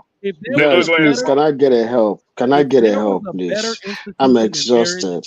That would be keep shaving your legs. Trigger Mike is not listening to me. Trigger, I'm No one's exhausted. listening to you.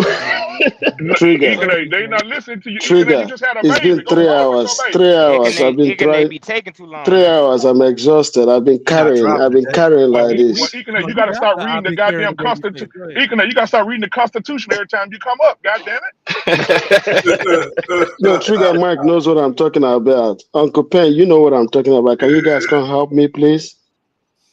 You on your own, bro. Hey, you on your own. You are on your own. For 3 hours, bro. I couldn't sleep, man. Them days old. I did that shit 6 times. They ain't doing it no more.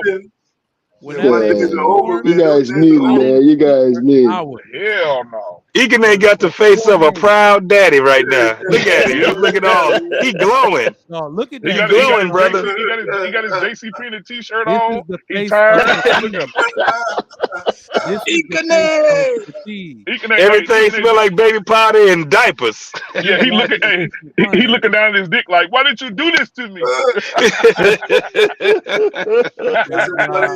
Congratulations, too, bro. Congrats, bro. Damn. Hey, listen, man. You know what, Egan, man, you need to tell people that you're 43 years old. That's your first kid, man. So they can stop saying old man can't do it, you know? Shit. He about to show that they can.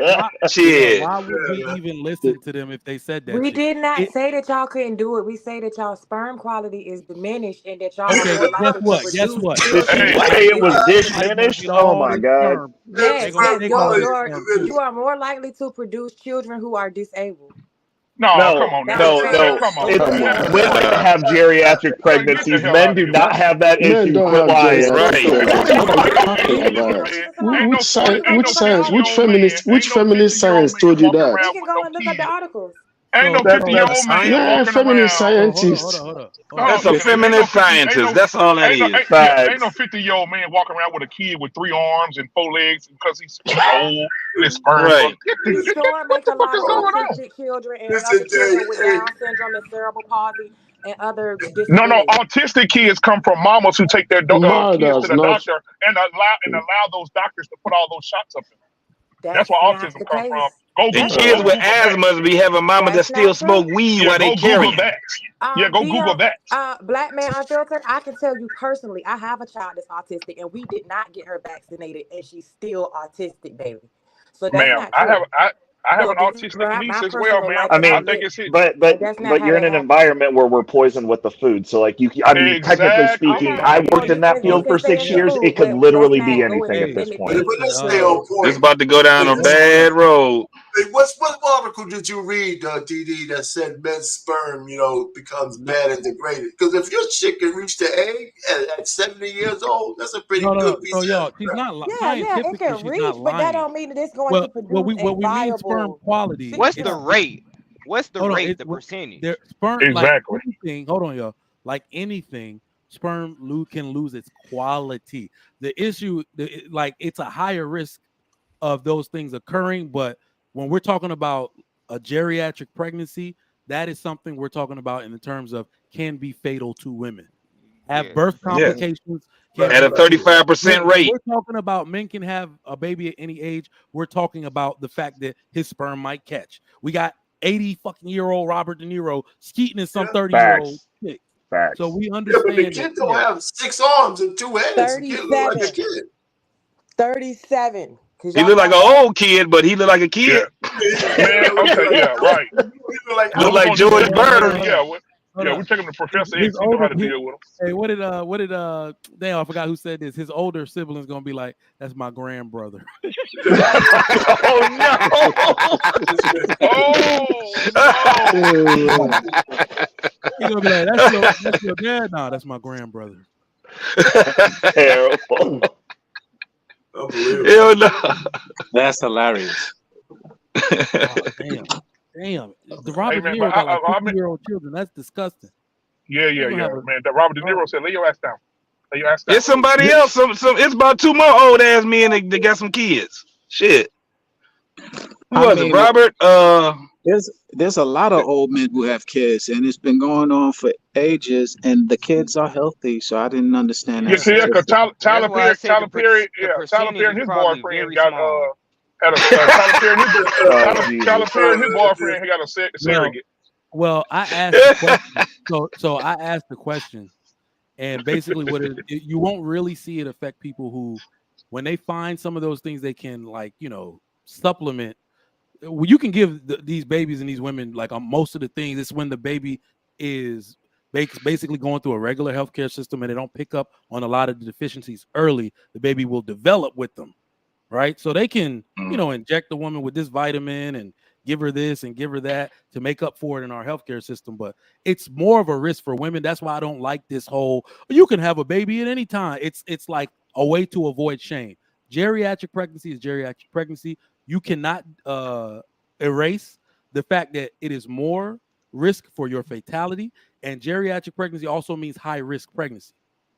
So Yeah. if our women are not in shape, they're overweight. So now Yep. you are a geriatric pregnancy and a high risk pregnancy because you're overweight. Like, no, these are all bad things that are going to lead to more Right. higher incidents and stuff. So it's not good all the Tri- way around. and Trigger Have a Mike at baby in 40 your 20s, years old, at 40 years old, my aunt at 40 started trying to have babies with her husband at 40 because she was told the same thing. Oh, it's a different time. She had 2 miscarriages and a stillborn Oof. before she had Patrick, which is my cousin. But yeah, she had 2 miscarriages and a stillborn. Back to back to back to back, and it affected her so bad emotionally, bro. It just I sat there and watched that woman hold a dead baby crying, I and so mean, she, y'all and know. so my Well, y'all wouldn't know this, but but go ahead. I'm very emotional about that. I had a little brother that died. Damn, bro. He was the fifth child in our family. He died. My mom was she was 43. I mean, 42 or 43. Born premature, and the hospital couldn't save him. He was alive for like 2 months. So that stuff is not. And then like high blood pressure in our community. That's what are you talking? You remember we used to go to skating rink when we were young. So my mom took us big and pregnant, right? About 5-6 months pregnant, came in nose running, bleeding from high blood pressure, and they got to deliver the baby now, right? So that stuff is not a joke. We do not want to see our women who are already struggling with weight issues. So you do know if you're overweight, you're automatically a high-risk pregnancy. Automatically. That's why our women also suffer from fibroids. Highest incidence of fibroids more than every other woman. So their menstrual cycles are already heavy, blood flow irregular. Like, we know all this stuff. Y'all can't pull it over our head. We don't want that for you. We want as healthy as a baby as you can deliver that God wants to grant you. We want that for you, and it will happen if we're using safer practices, man. That's what we want for y'all. So so you need to go. Yeah. So at the end of the day, go find that young lady, that 21-year-old that was in Miami the other day. Go find her and have a baby with her. I just think it's amazing looking at the chat how leave that upset woman people alone, get about. Y'all ain't gonna act right with that woman. Y'all can stop playing. Y'all can stop playing in the chat. I got a wife.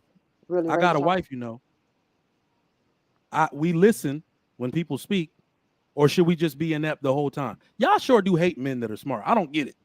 When people talk, I got a wife. Yeah, we see cycles, we see mood swings. Our wives that had babies. Shit, we done been through it. What these women get off? Hold on. We've carried their ass into doctor's appointments because they couldn't. Rolled them in, carried them Absolutely. in. You seen water break, seen their head come up out that rolled them in. Shit, I done seen it all. It's funny, Mike, that that ladies will say that, because when we were having a kid, I had to sit there in the waiting room for my wife. She was in a 12-hour surgery. The doctor comes out, and he must not have cleaned up. He had blood all over him, man. And I'm looking at this dude walk towards me, and he must have looked at my face. I said, "Holy shit, man, what on?" Then he started smiling. He said, "Oh, man, I'm sorry. I was just rushing out here to give you the good news." Damn. I said, "Good news." But she had 12 hours.